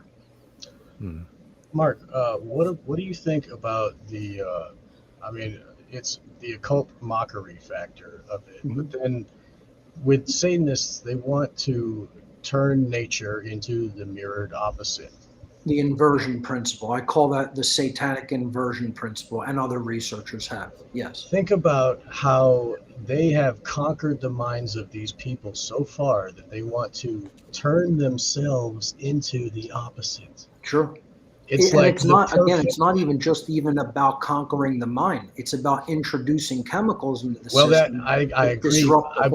I believe they did that for this purpose. Sure. I believe the chemicals were intentional, sure, and this was in the plans because because they want the inversion of everything. Exactly, and if people can choose to make be like the inversion an androgynous glop of fucking people. Look at these people, bro. They think that they could just be whatever they want. This is a big part of certain sects and factions of the satanic community. I've actually briefly talked about it in my podcast series, where I talked about, the kind of differences between, like, let's say an organization like the Church of Satan, which I was a former member of, which did not take into its precepts, its tenets, the disruption and inversion of gender. They wanted strict gender boundaries. And you saw other satanic sects, such as the Whitehall Church of Satan in the Allentown area of, or in that surrounding area of Pennsylvania. That particular sect of Satanism had androgyny as one of its core principles. That's one of its core tenets, that it wanted to basically take away the uniqueness and individuality of the sexes and androgynize people into one, sort of sexless race, so that it would be easier to manipulate. Right. So you have different, factions seeing things slightly differently within the world of the occult. Another way that they disagree is, again, some of them want to really remain covert and occulted, and some have this vision of coming out in the open and ruling humanity as the new kings of the world. They call this, in the occult world, the externalization of the hierarchy. So you have that little bit of disagreement. You could call it a minor, squabble or war in the realm of the dark occult. So they do occasionally disagree on things and methodologies, and eventually, the faction with, the more influence will win out and push the agenda in that direction that they prefer. But they're not without their squabbles and minor warring that goes on within the occult world itself. I think that the Whitehall faction has a more creating a more submissive people, because if you look at I just did a show with the Occult Rejects. I posted it on, you'll have it in the player, and we talked about the new Barbie doll is a transgender Barbie, and as they're revealing it on the news, the Today Show, they show the plastic doll, and then the person starts talking about 250 laws that the government has created to protect transgenders. And then it said that its therapist, that it's been going to therapy for 22 years, and it said that its therapist said it's never too late to have a good shot to be a child, basically, and play with dolls. And then so this thing is like dressed up, and it plays with dolls, like and it has to pay money to doctors to transform its body, even though it's not sick. And then it has to pay all this money for like makeup and dresses and all this. That it's I don't think it's a win-win for the Satanists. And the person, like, as they're advertising playing with this plastic doll, they're like, don't worry, the government will protect you and you can be a baby as an adult. It's really definitely a lot of it is definitely genuine. Like Mark said, it's coming from a chemical. I'm sure. Yeah. Altered, being chemically altered through the shit like in the plastics, man, the synthetic estrogen. I get that. But I'm just saying that Barbie is like a mind control device for the public, and it's been like pushing the line ever since the beginning of Barbie. Yeah, they take it and they push that propaganda and they're fucking focus on the kids in school and shit. And it's like, man, I know my girl's best friend's daughter, who didn't want to take the shot, wound up taking the shot to go away to college anyway, and the mother was okay with it, right? Goes away to college, and she's different, man. Like, I've spoken to her. She's a great kid. She's not like everyone else. She could see the lunacy and all the, the liberal, like, ideologies and shit. She's away in college, and she called home crying recently, saying it's like it's out of control, like as far as like the gender fluidity goes, and people acting as they just an animal one day, they're gay the next day. Furries, dude. Like, that's real shit. I saw a video of a person with a mask on their face that was a dog, and they were wearing like dog ears, and they said, I'm a trans doggy or whatever, and they're gonna live that life. I mean, the gender thing is the beginning. They're gonna push it towards, you're gonna be a robot, like whatever, you can be a dragon or some shit. It's part of solipsism overall. Totally, yes. At some point it becomes that. Reality. Again, I'm glad that you agreed to be on. Yeah, when it moves beyond, just what people have described as gender dysphoria, and it becomes, you can invent yourself into anything you want in your imagination, to identify with. I think that becomes bordering on solipsism. And again, the occultists love that, because that is one of the things that they're trying to push on the public, while they themselves don't engage it. They know that there's a truth. They know that there's objective reality.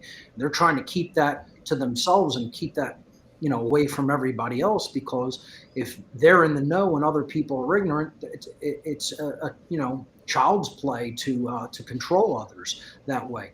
And that's part of what they're pushing things toward. They're pushing things toward further and further,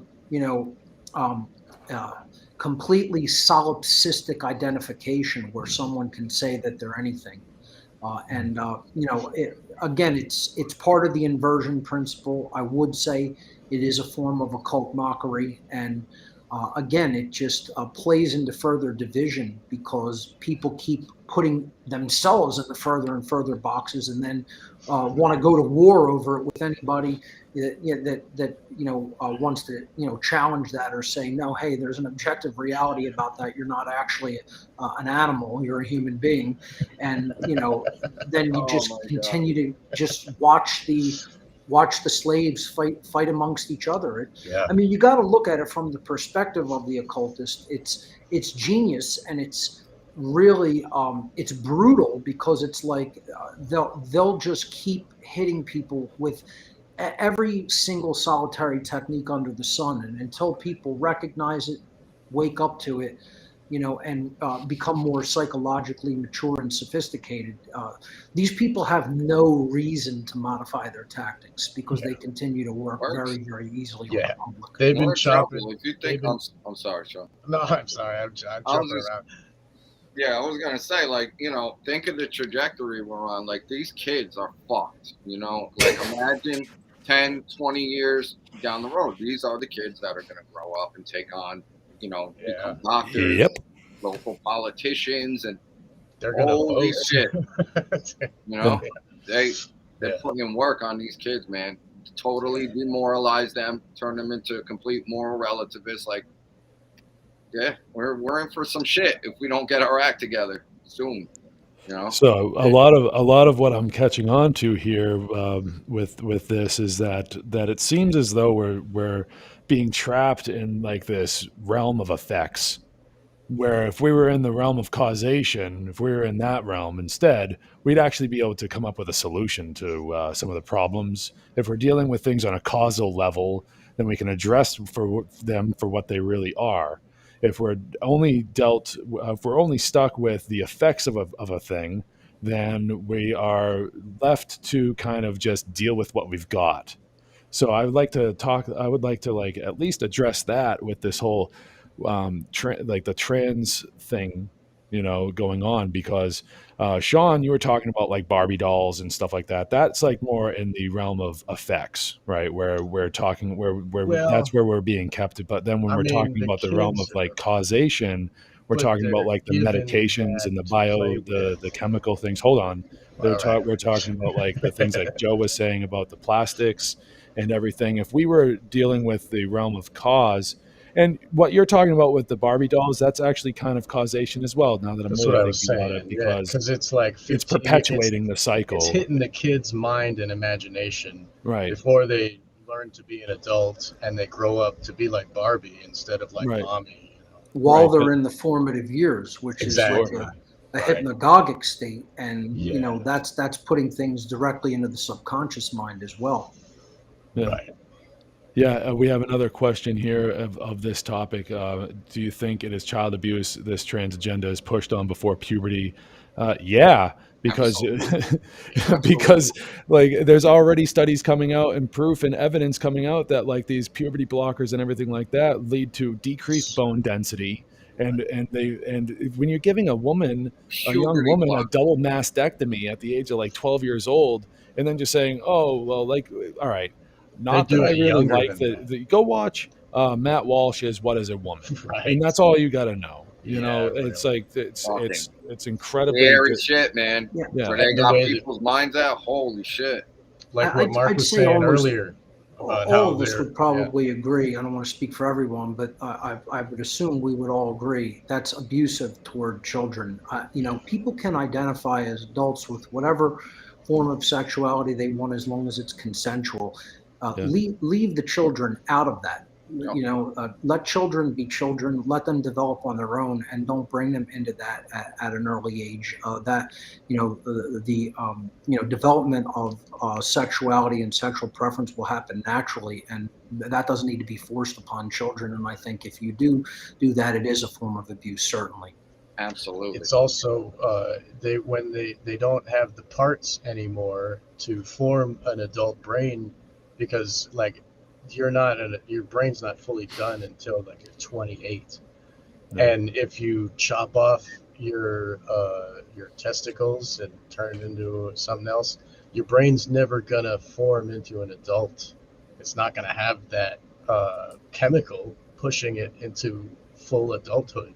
So it's gonna neuter you, like not just your brain too. It's gonna All right. Well, let's switch gears here because we got we could be, stuck in this pit for a while. So let's switch gears here, and we got a question for Will from Leslie. Hey, Leslie, good to see you in the chat all day. You've been contributing all day. Thank you so much from me to you. So Will, please expand on how animosity is a path to a solution.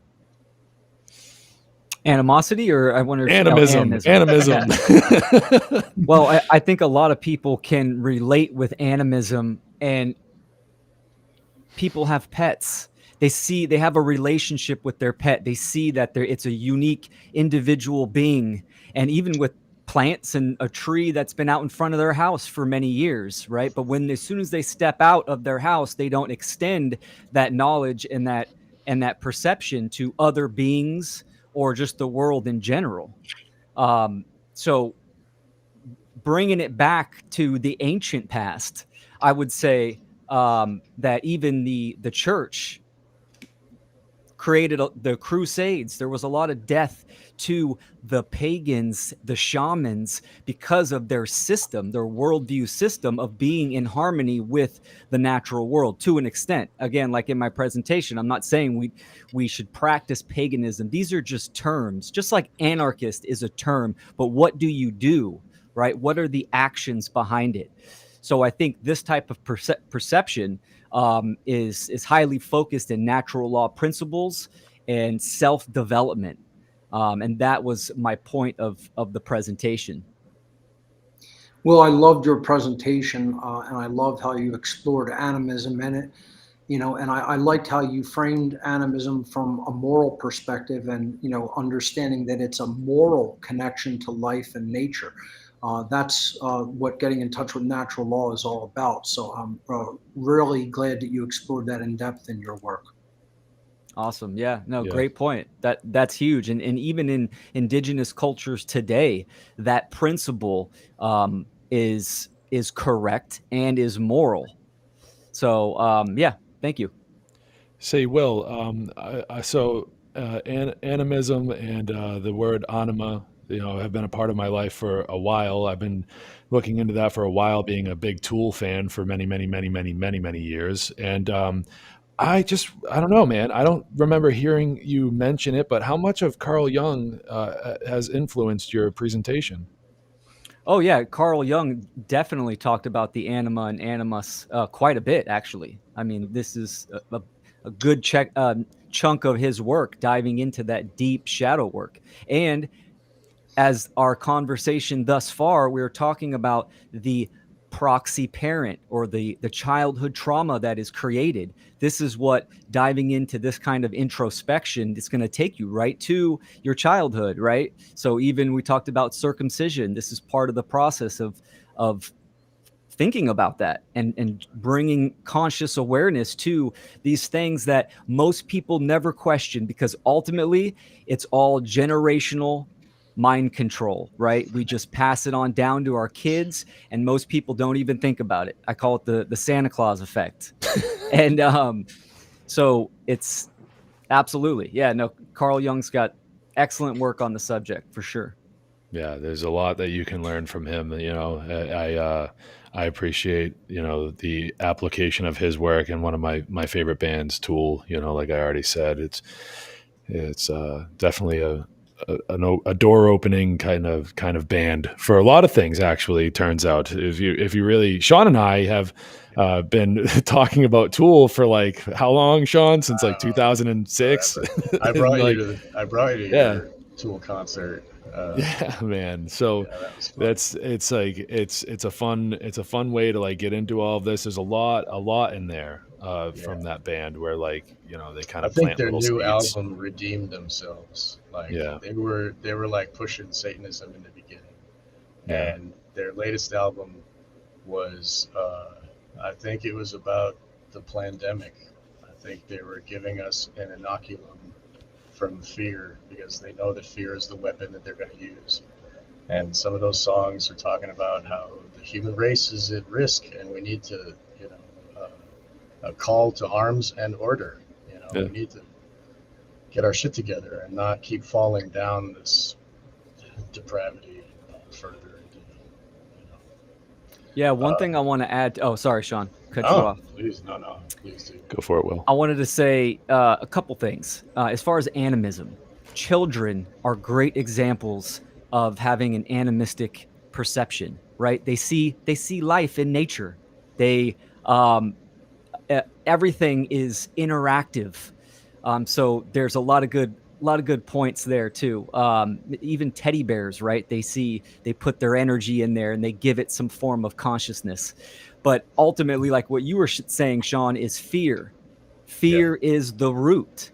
This is what all the cultural religions have propagated, and people are ultimately scared of death, of dying. This is rooted in the material loss of love, like the loss of love, like not having the love is the fear.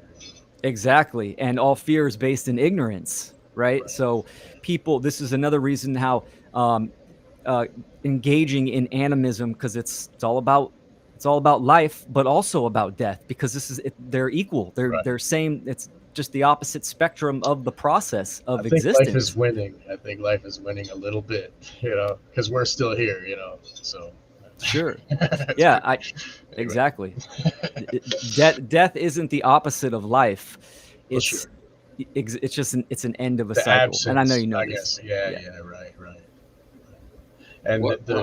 Mark taught us so much about the resonance of the love and fear, and the involution and the evolution, and like that is the main focus of like what's wrong with satanic brains is they're focusing on the wrong end of the spectrum.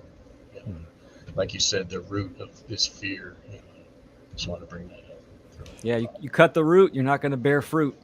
Yeah. So, hey, Ivan, with your presentation, the subject matter of your presentation, something I would like to hear you speak about is the role of a powerful force called gratitude in replacing a defunct system of this monetary, shit that we find ourselves dealing with. So, what do you have to say about the role of gratitude in a money free society, proxy money free Well, society? yeah, that boils down to the programming again as to why things are done, right? I think that Aboriginal guy in his video, he referenced like the old times that they used to just give, whatever is necessary, we just share and everything. So it's part of that programming. So gratitude, I think, fits into that it's that appreciation for life, and I always bring it down to the body, how the body works, you know. Nothing is paying anything else. Everything just depends on each other. The heart doesn't send a bill to the stomach for, the blood it pumps, or to the liver and the brain. Everything has its function. Everything just exists, to keep the one body alive. So the all is one and the one is the all. So in there, you can say, I would say, it's a form of gratitude when you do your part, because it's that flow, at the ebb and flow. So my gratitude is giving, doing what this thing needs to survive or to exist, because it's doing what it needs to do for me to exist and survive. So the gratitude, I think, could just translate into doing your part. So just living, existing, and doing what needs to be done without the proxy of, well, if there's no money involved, I'm not going to do what I need to do. And right there, that's the part that disconnects. That's the problem. That's what fucks everything up. I So think it's yeah. like Mark said. I think it's going to be harder to shatter that illusion, the illusion, in the belief in money, than authority. Like to think about getting to a level of consciousness to where we're operating, where we're doing stuff for the benefit of us as a whole, as a community. That's it's a long way to Yeah, go. a friend texted me while Mark's presentation was going on, saying, "Wow, it's incredible again how stuff that I talk about, Mark talks about, and we have areas that we intersect." And it's like, Mark and I didn't plan any of this, or we weren't like, "Okay, the week of this or this month, we're gonna be along the same line." No, this is Sure. synchronicity. This is like when you know what's going on and you can, align to truth. You may think of a certain topic and say certain words, and someone else is over here, and it's gonna resonate. Things connect somehow. So yeah, Yeah. that It happens organically and synchronistically, and doesn't have to be forced, because people who are, both exploring the truth are going to hit upon similar ideas eventually. I'd like to add an addendum to what both you and Joe said there, Ivan, and to speak to James' original question. I would say that gratitude could be considered the true future monetary system, if you want to look at it like that.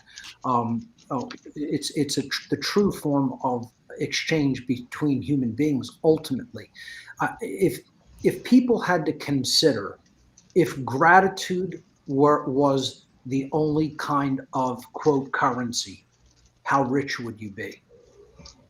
How wealthy would one be? Right. Right? How many times have people actually said to you, thank you for what you do. I really appreciate it. You have my gratitude. If you measured your service to others and your service to the truth via how much gratitude comes back your way, I think that's the real measure of wealth, personally. Hell yeah, that'll tell you a lot about yourself. Right. It's all about Totally doing the agree, right Mark. thing, doing the right thing because it's the right thing to do. That's it. You know, that's actually still happening these days. The Rainbow Gathering, Rainbow Family of Living Light, they throw a party every year, and everybody's welcome, and there is no money exchanged. Everybody works to help all the kitchens, and all the kitchens feed all the people. It's a week with you don't have to bring any money. You don't have, all you bring is a spoon and a bowl, and you'll be taken care of because people love you. And when you get there, you'll notice that you love them too, and you want to help. It's natural. It just happens.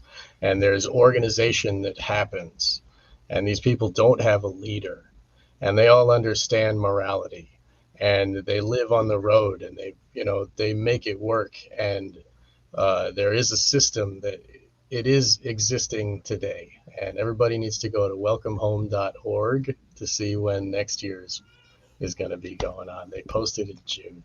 So I just want to say that it does exist, and I've seen it. So, and you feel great afterwards, like when you do something for someone, and when you so satisfying to your soul, totally. You do help someone out.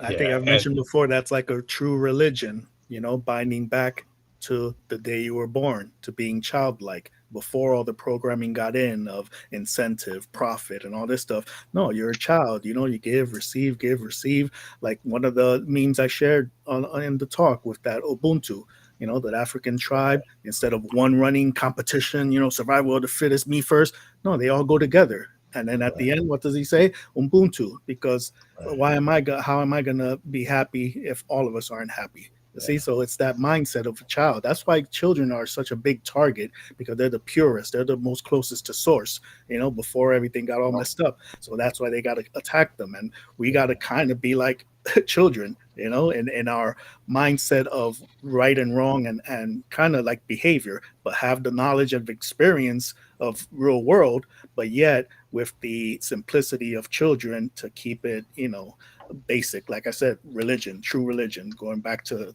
truth. And that's the concept of be as wise as a serpent and as gentle as a dove. Yeah. That's something that Will focuses on a lot in his work, is the relationships between adults and the children that they look after. Is something that I've decided to take on and everything. And so actually, I'm sorry, Mark, but you're the only one that isn't a father in this group. And it's something that we've all taken on, this immense responsibility to look after our kids in the best capacity that we can, given the knowledge that we currently have. And it's an incredible responsibility, and it does take a relation to that childlike wonder to bring yourself back to that point, to be able to kind of put yourself back in those little shoes, to see the world from their perspective, so you can relate to them, identify with what they're going through, and better help them through the struggles of being a little kid, being a little person in this fucked up world. And to see the way that their actions, the way that their emotions and everything is manifesting, and how they're discovering the way the world works. There's a lot of things that the control structure that they try to do to perform intervention between a child's relationship with nature and their understanding with it. And I think that all of our presentations today can be associated with the way children see the world. And yeah, cheesy quote, but children, yes, they are the future. We're going to be, these little people. They're going to grow up. They're going to get big, and they're going to be the ones responsible for the way that the world largely is operated. And it's not until we really stop traumatizing children and doing fucking crazy things to children that we are going to see real change in this world. I'm of the opinion that is a It's a primary focus of mine. And if I can help others see the importance of that, job well done. I think there's no more powerful influence than the influence of conscious parenting upon the consciousness of a human being. That's the answer, man, for sure. That's right. Because they're the ones who are listening. Everybody who's grown up, they don't want to listen to you talk. Like my son is like, "Daddy, talk to me." He'll listen to anything I say. It's great. It's. That's about that responsibility, because you're gonna start. If they're like 15 and you're like, well, when my day is Playboy and Penthouse and they'll look at the Hooters, what the responsibility. So we talk about that or the video games, or do we talk about natural law, truth, so it is a big responsibility. Yep. It's crazy. My daughter is 3 now, and we're teaching her right and wrong. Don't take that from him. Her cousins, and don't go. You start to install these principles at the earliest age. As soon as they begin to develop, some thought, and can recognize, like, okay, no, I got in trouble for doing that. That hurt him or her. It's babies, man. As young as you possibly could, start teaching. Hell yeah. And they learn very naturally because it is a natural state. Right. So, I mean, they can experience it. They can see when they're doing harm. I mean, but the social engineers, this is why they want to put that wedge in the family dynamic as early as possible. They want to create that schism in the anima and animus, which that also represents life and meaning. So you see where that goes. So, yeah, I'm a huge proponent for conscious parenting. It is that category can change the dynamic. That's why it's so important to be on the same page repetition being key with your partner. I was saying repetition being key, and again, like that other little still shot from the movie Room that I used, the child is still plastic, malleable. That like Mark said it. They're in that stage that's still programmable. So that's why it's important those first 7, 8, 10 years. That's why they traumatize them. That's it. After that, they start getting set in their ways, and it's hard to break that. It's hard to shatter their illusions of reality. Right. You got to get to them while those illusions or reality is still being formed. Right. And when something is still plastic, and like I liken it to a bolt, if you keep torquing on it and torquing on it and torquing on it, eventually that plasticity, it's going to snap. Because how that happens, I mean, I work on cars all the time. So like it's just the nut and the bolt is getting stretched out and stretched out and stretched out because as you're screwing it in and everything like that, the threads want to force that bolt to go further and further into the nut through through whatever you're attaching it to, and it's just pulling itself apart, and it's going to snap when it gets to its breaking point. That's how plasticity works with torque. And that's what they do to people's minds. I learned, being a parent and teaching my kid, I recognize like other people's parenting, and then I see the other adults, and I'm like, whoa, with a different kind of lens of understanding why people are and how they do. And parenting will give you a different understanding, or maybe if you you don't have to be a parent, but if you can put on the lens and understand from there, and you see the others and the programs that were instilled in them when they were young, and how they the kids eat McDonald's, the parents eat McDonald's, they all look the same. It's the generational, the way that they do everything. It's really it's intense when you get societal. And the obfuscation comes in when they'll blame it on genetics. So it's in the DNA. It's a family thing. Like, no, it's programming. It's a family thing. Yeah. Right. Yeah. Right. And that's what they say about ADHD is that it's a hereditary thing. And it's like, no, what's hereditary is being a rebel. You pick that trait up from your parents. And this is the thing. Like, like why I included the epidysgenics agenda in my presentation is that this is a further implementation of breeding out rebels. It literally is. These are children that don't follow social norms, and they don't sit down, they don't sit still. And then what do? And they don't do that. You medicate the life out of them. It's like, can it be any other way? Am I We not need them to making grow up sense? to be Like, on our side. We need them to right. grow up to have normal heads so they can be here with us to like help, fight this, Satanism. Like it's gonna. Well, that's why it's important to have a relationship, with your partner before you have a child, so you guys are on the same page, at least when it comes to natural law principles.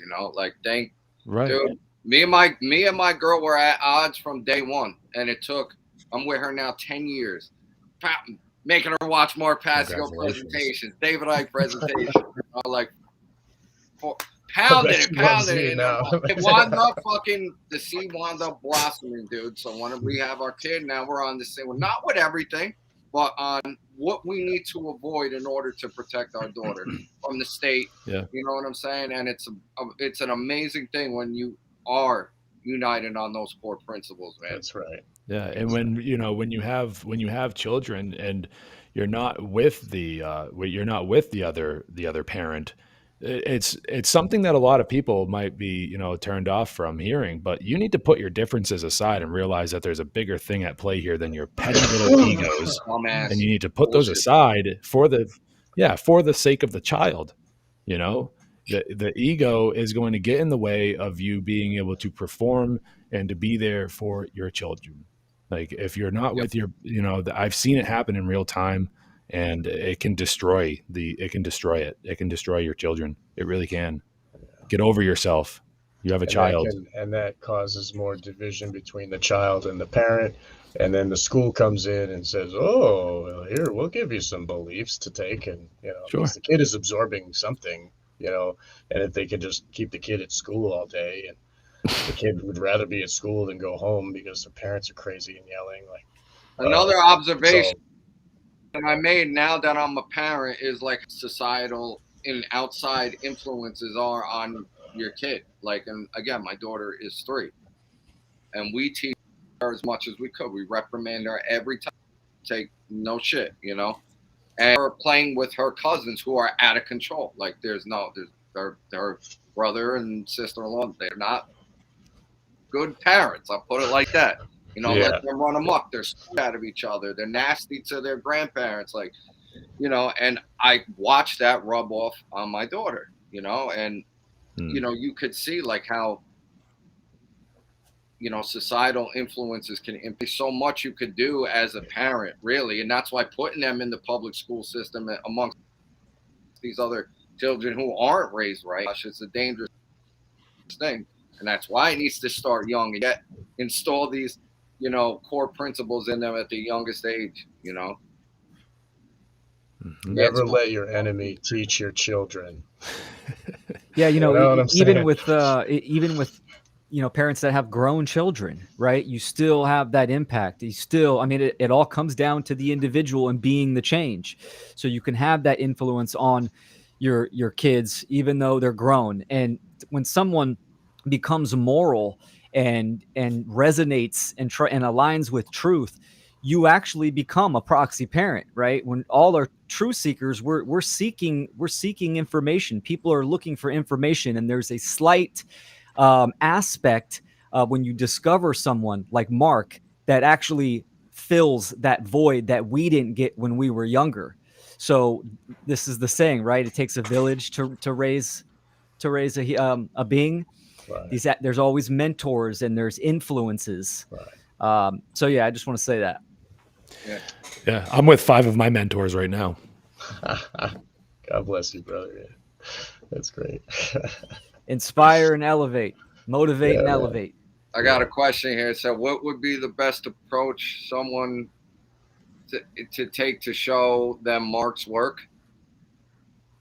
Toss it to him like a hot potato. Mark, getting your illusion. So wait.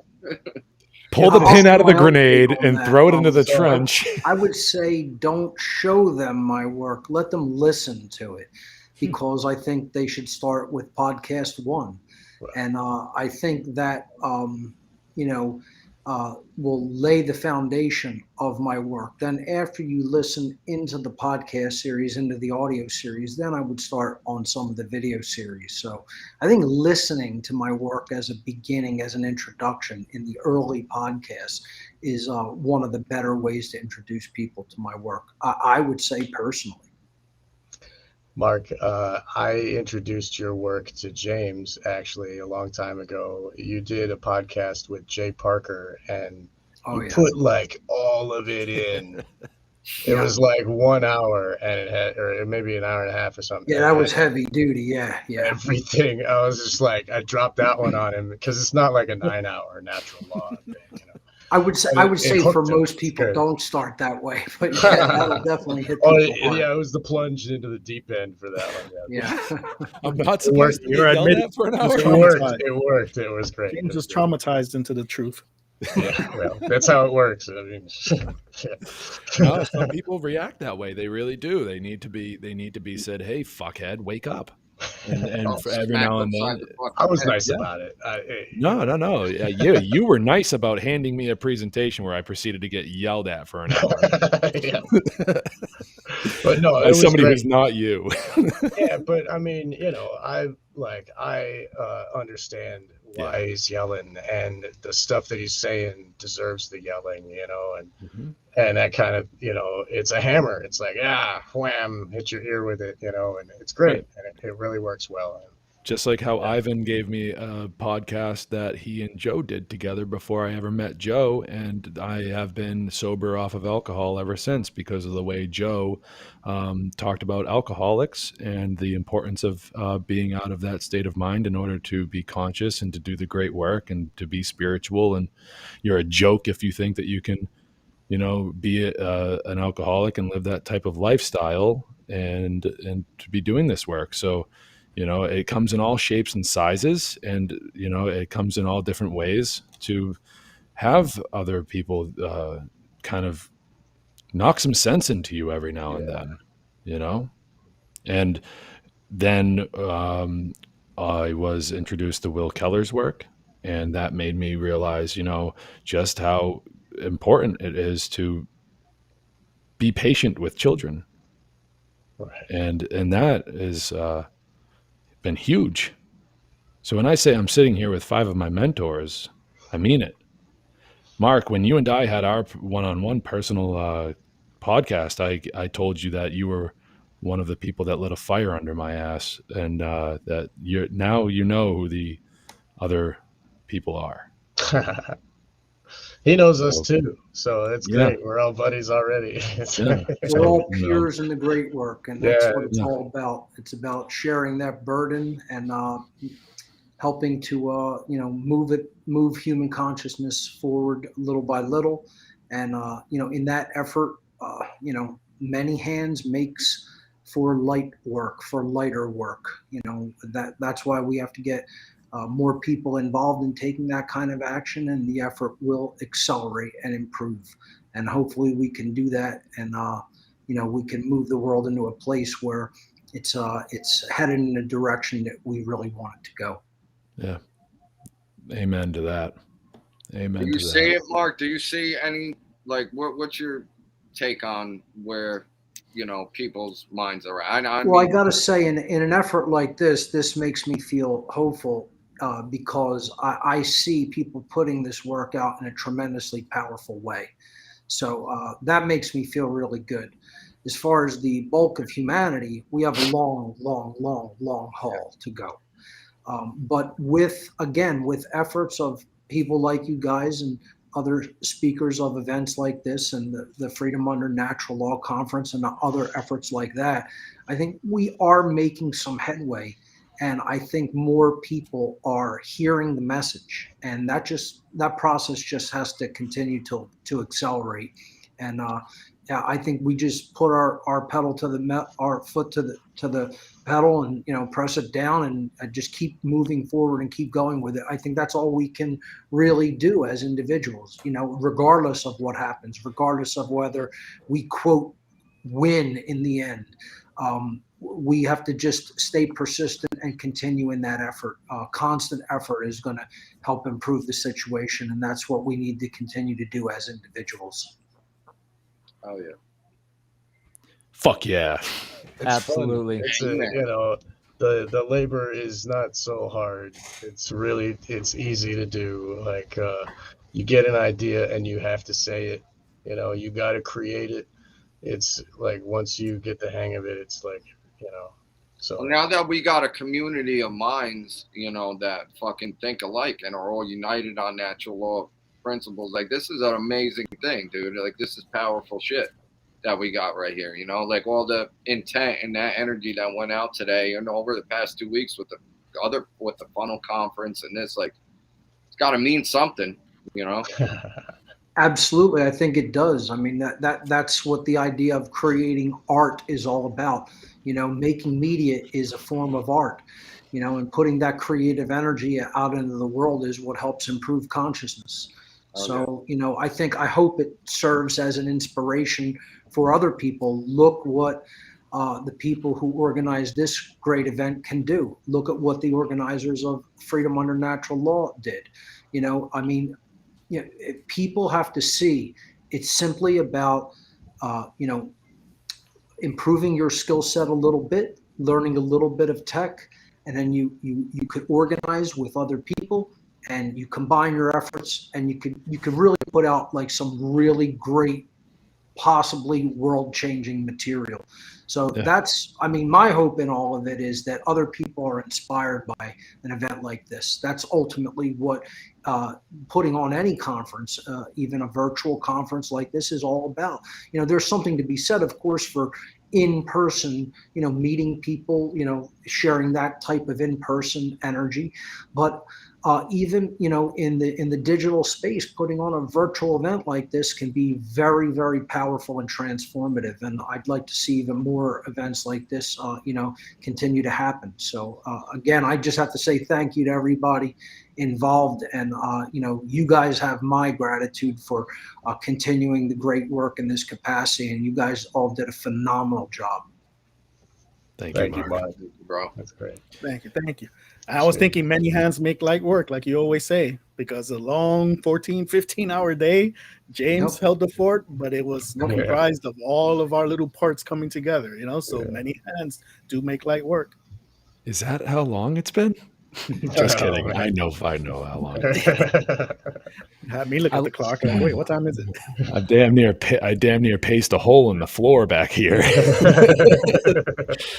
The stream caught me standing in front of that thing, looking at my phone. On Devlin's presentation, all of a sudden I'm looking at my phone. I'm in a store with my girl. I see James. I'm like, oh shit.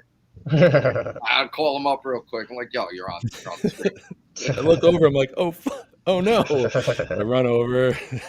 This is the part of doing the great work in this day and age, though. It's fun to get into the technology, but you end up hitting these snags and these roadblocks when you hit you try to do live streams. Even if you're not doing a live stream, you hit these roadblocks, these speed bumps, if you will. And it's just important to kind of stick to your guns, have a plan, and to kind of try your best to roll with the punches and not let it get you down. Because like Mark was saying, like a real in-person conference has its own elements of surprise and everything. And a completely technologically dependent thing like this is going to be completely different. And it's very important to have the rudiments down and to know the ins and outs of your software to the very basics. That way, when complications do arise, when that situation that we're talking about, I look over and I'm on the screen and it's not Mark Devlin's presentation.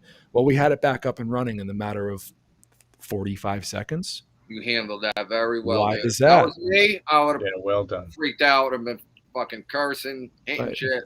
I'm not a tech whiz, but In I a was nervous prepared. I was prepared with what I was dealing with. I'm not a tech whiz at all. That's why I'm taking Mark's class, so I can be a little bit better at being a tech whiz. But I was familiar enough with the software that we're using to handle a situation like that quickly. And when you're doing things like making content, it's important to know. It's important to know the rudiments, to know the basics of what you're dealing with when it comes to the software. Handle And those what- problems. You know what I one wanted of- to say with what you're talking about now? The word fear. I really want to emphasize Yeah. how fear and 9 out of 10 people trying to do what we're doing here would have shut them down right away. But yet I can see all of us, there will be some element of fear, but we work through that. Just keep going. Like, I don't want to have to do it. And how many people don't do anything out of fear? And yet here we are in the middle of it, you know. And James, you had stuff. Fear would have had you just shut it down, like fuck it, cancel the whole conference. But no, you work through the fear, and that's something important, because that's Not an just option.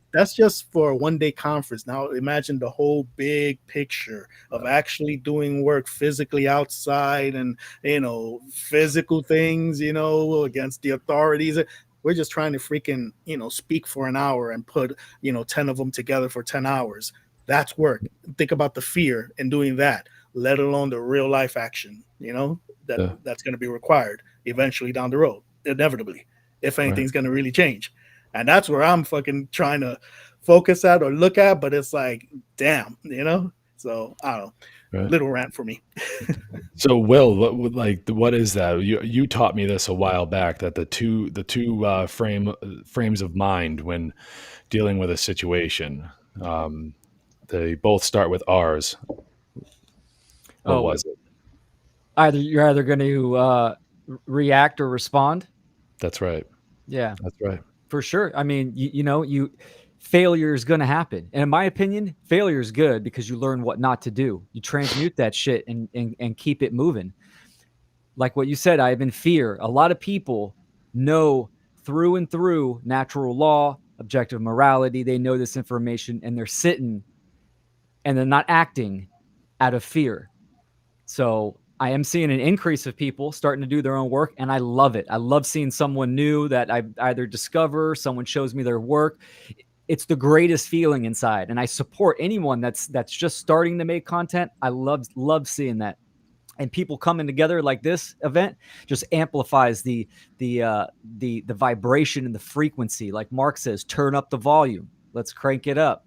And this adds to that. And then again, it's all about inspiration. Hopefully we can create the ripple effect. Fuck yeah. Well, I guess, it's almost midnight, guys. It's almost midnight. So why don't we work toward wrapping up this roundtable and wrapping up the day, and just carrying on with our evenings. I want to go to sleep. You've earned it. I have a 2-hour drive ahead of me. But guess what? It was worth it, because got to spend the day watching the conference with some great people, and I'm sure everybody really learned a lot. It was good to have the watch party, and be in a group environment for something like this, which is really the first time I've attended a virtual conference like this in a group environment. So that was an interesting dynamic, and I was glad to be part of that. I want to thank my buddy Jeff for organizing that. Nice. So I just want to say once again, guys, you did just an incredible job. Brilliant effort. Worked through any of the small snags that happened, but overall tremendous success, and I think it was an inspiration to a lot of people. So thank you again. Thank you so much, bro, for contributing. Awesome. Love your presentation. You always nail it. Always. Mark, will you let everyone listening know your website, because we have that question in the chat, not just for you, Sure. but this person wants to know everybody's websites. Sure. My main website is whatonearthishappening.com, and I also host the collective of conscious media creators known as the One Great Work Network, and you can find that at onegreatworknetwork.com. Awesome. Thank you, Mark, for being a part of not only this roundtable, but topping off the day with that hard-hitting presentation, man. That should open up a lot of people's eyes, and even especially within our own community. It's tough to hear, but it needs to be heard. It needs to be taken in, to really reflect upon yourself. Like, are you really of sound enough mind? Do you have the mental fortitude for what we do? So You know, it's tough. It's tough. I know. I harp on it all the time. But I don't want to go. All right. Next, we got. um, uh, so Sean, we'll go counterclockwise or clockwise. All right. So you can find myself and everyone else here at the One Great Work Network, and so that's onegreatworknetwork.com, and you'll find me under the creator section under my name, Sean McCann, and you can find all of my videos and audio podcast under Wake the Dead, and I make t-shirt designs. I sell anarchy-based designs and fine art photography t-shirts at storefrontier.com/Wake the Dead. Thank you very much for having me, James. It's an honor to be here. Thank you. Yeah. Thank you, Sean. Yeah, awesome. man. Thank you, Joe. Also, yes, both of you together. Remember me? Yeah, I love you, buddy. Joe who? Yeah. What? Oh, the creator of the yeah. Yeah. Sorry. I'm sorry. I'm a dick. I'm a total dick. I'm sorry. Unbelievable. Anyways, I'll smack myself when I get off camera. Anyway, next. Sorry. Thank you, Sean. Thank you Cheers. so much. You know, for people out there, you know, that don't know by now, Sean and I have been friends for a very, very long time. He was actually the first person invited to this conference with us, and you did not disappoint me. You didn't disappoint, and you know what? I bet you didn't disappoint anybody in the audience. That's for sure. So thank you so much, man. Thank Jennifer for all of us as well. Couldn't have done it without her too. I will. Yeah, she was a big. It's important, man. It's really important. We, you know, all you ladies out there doing the great work, man. It's very important. We're a bunch of dudes, you know. Like we love running our mouths. We need the ladies out there. You know, we got to get you on the battlefield too, because it's that feminine aspect of true care that we need to reinforce within our movement, and to be able to bring you guys into the fold and know your importance in this. So I wanted to say that to too. Speak to moms. It's important because you know that's a powerful person in the family, most important relationship in these kids' lives. And for mothers trust other mothers. They understand. That's a huge piece. They're not going to trust you or me. Yeah. My mother was a mother. So Will Keller, what's up, dude? Yeah, man. My websites. I'm also on the One Great Work Network, and if anyone listening isn't familiar with that website, you have close to 60. It might even be over 60 other content creators, all under the umbrella of objective morality, truth, natural law. I mean, there's all types of flavors. So I highly recommend checking that out thoroughly. Excuse me. My other website is naturalfreedomleague.com. And then also I'm one of the organizers for the Freedom Under Natural Law conference. And you can check that website out as well. James and Joe, I appreciate you guys for setting up this conference. Sean, Mark, Ivan, and all the other presenters, it's an honor. I highly respect all you guys. And thanks to all the viewers that tuned in. It's a pleasure. Yeah, man, you brought you brought the heat, my dude. You really did. And you know, with your tech issue from the Funnel 2 conference, you know, it didn't break your stride, you know. So I really appreciate you bringing that to us this evening, man. Thanks. Yeah, and I actually have part 2 to that presentation that was at the Shattering the Illusion conference, which will be I think I'm going to release it live in a couple weeks. So awesome. We're going to go a little deeper. Awesome. Ivan, what's up, man? It's been a while since Connecticut, bro. Has it been already? Wasn't it like last what? week? Feels like yesterday to me. Yeah.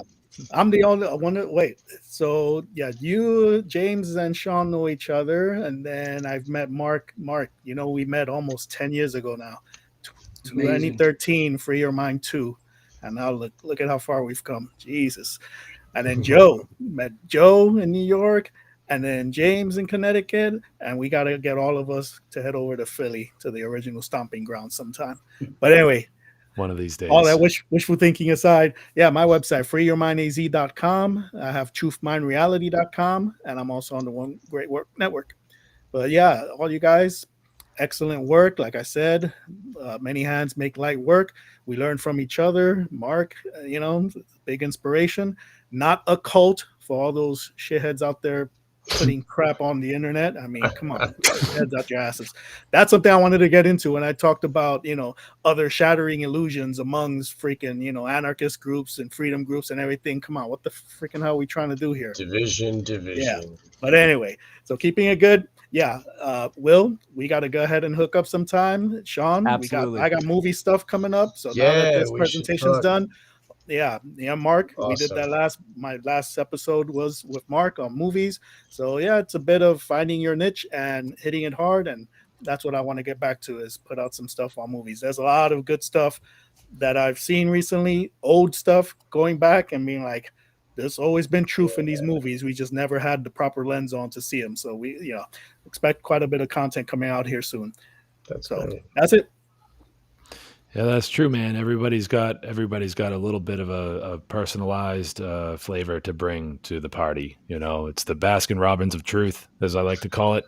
And so like I really like how you do what you do and the style you do it. Man, I really appreciate it. We got to hook up too, man. There's a lot of Marvel stuff coming down the pipe that we're gonna have to talk about. The new Captain America movie is called New World Order, for crying out loud. Just a coincidence.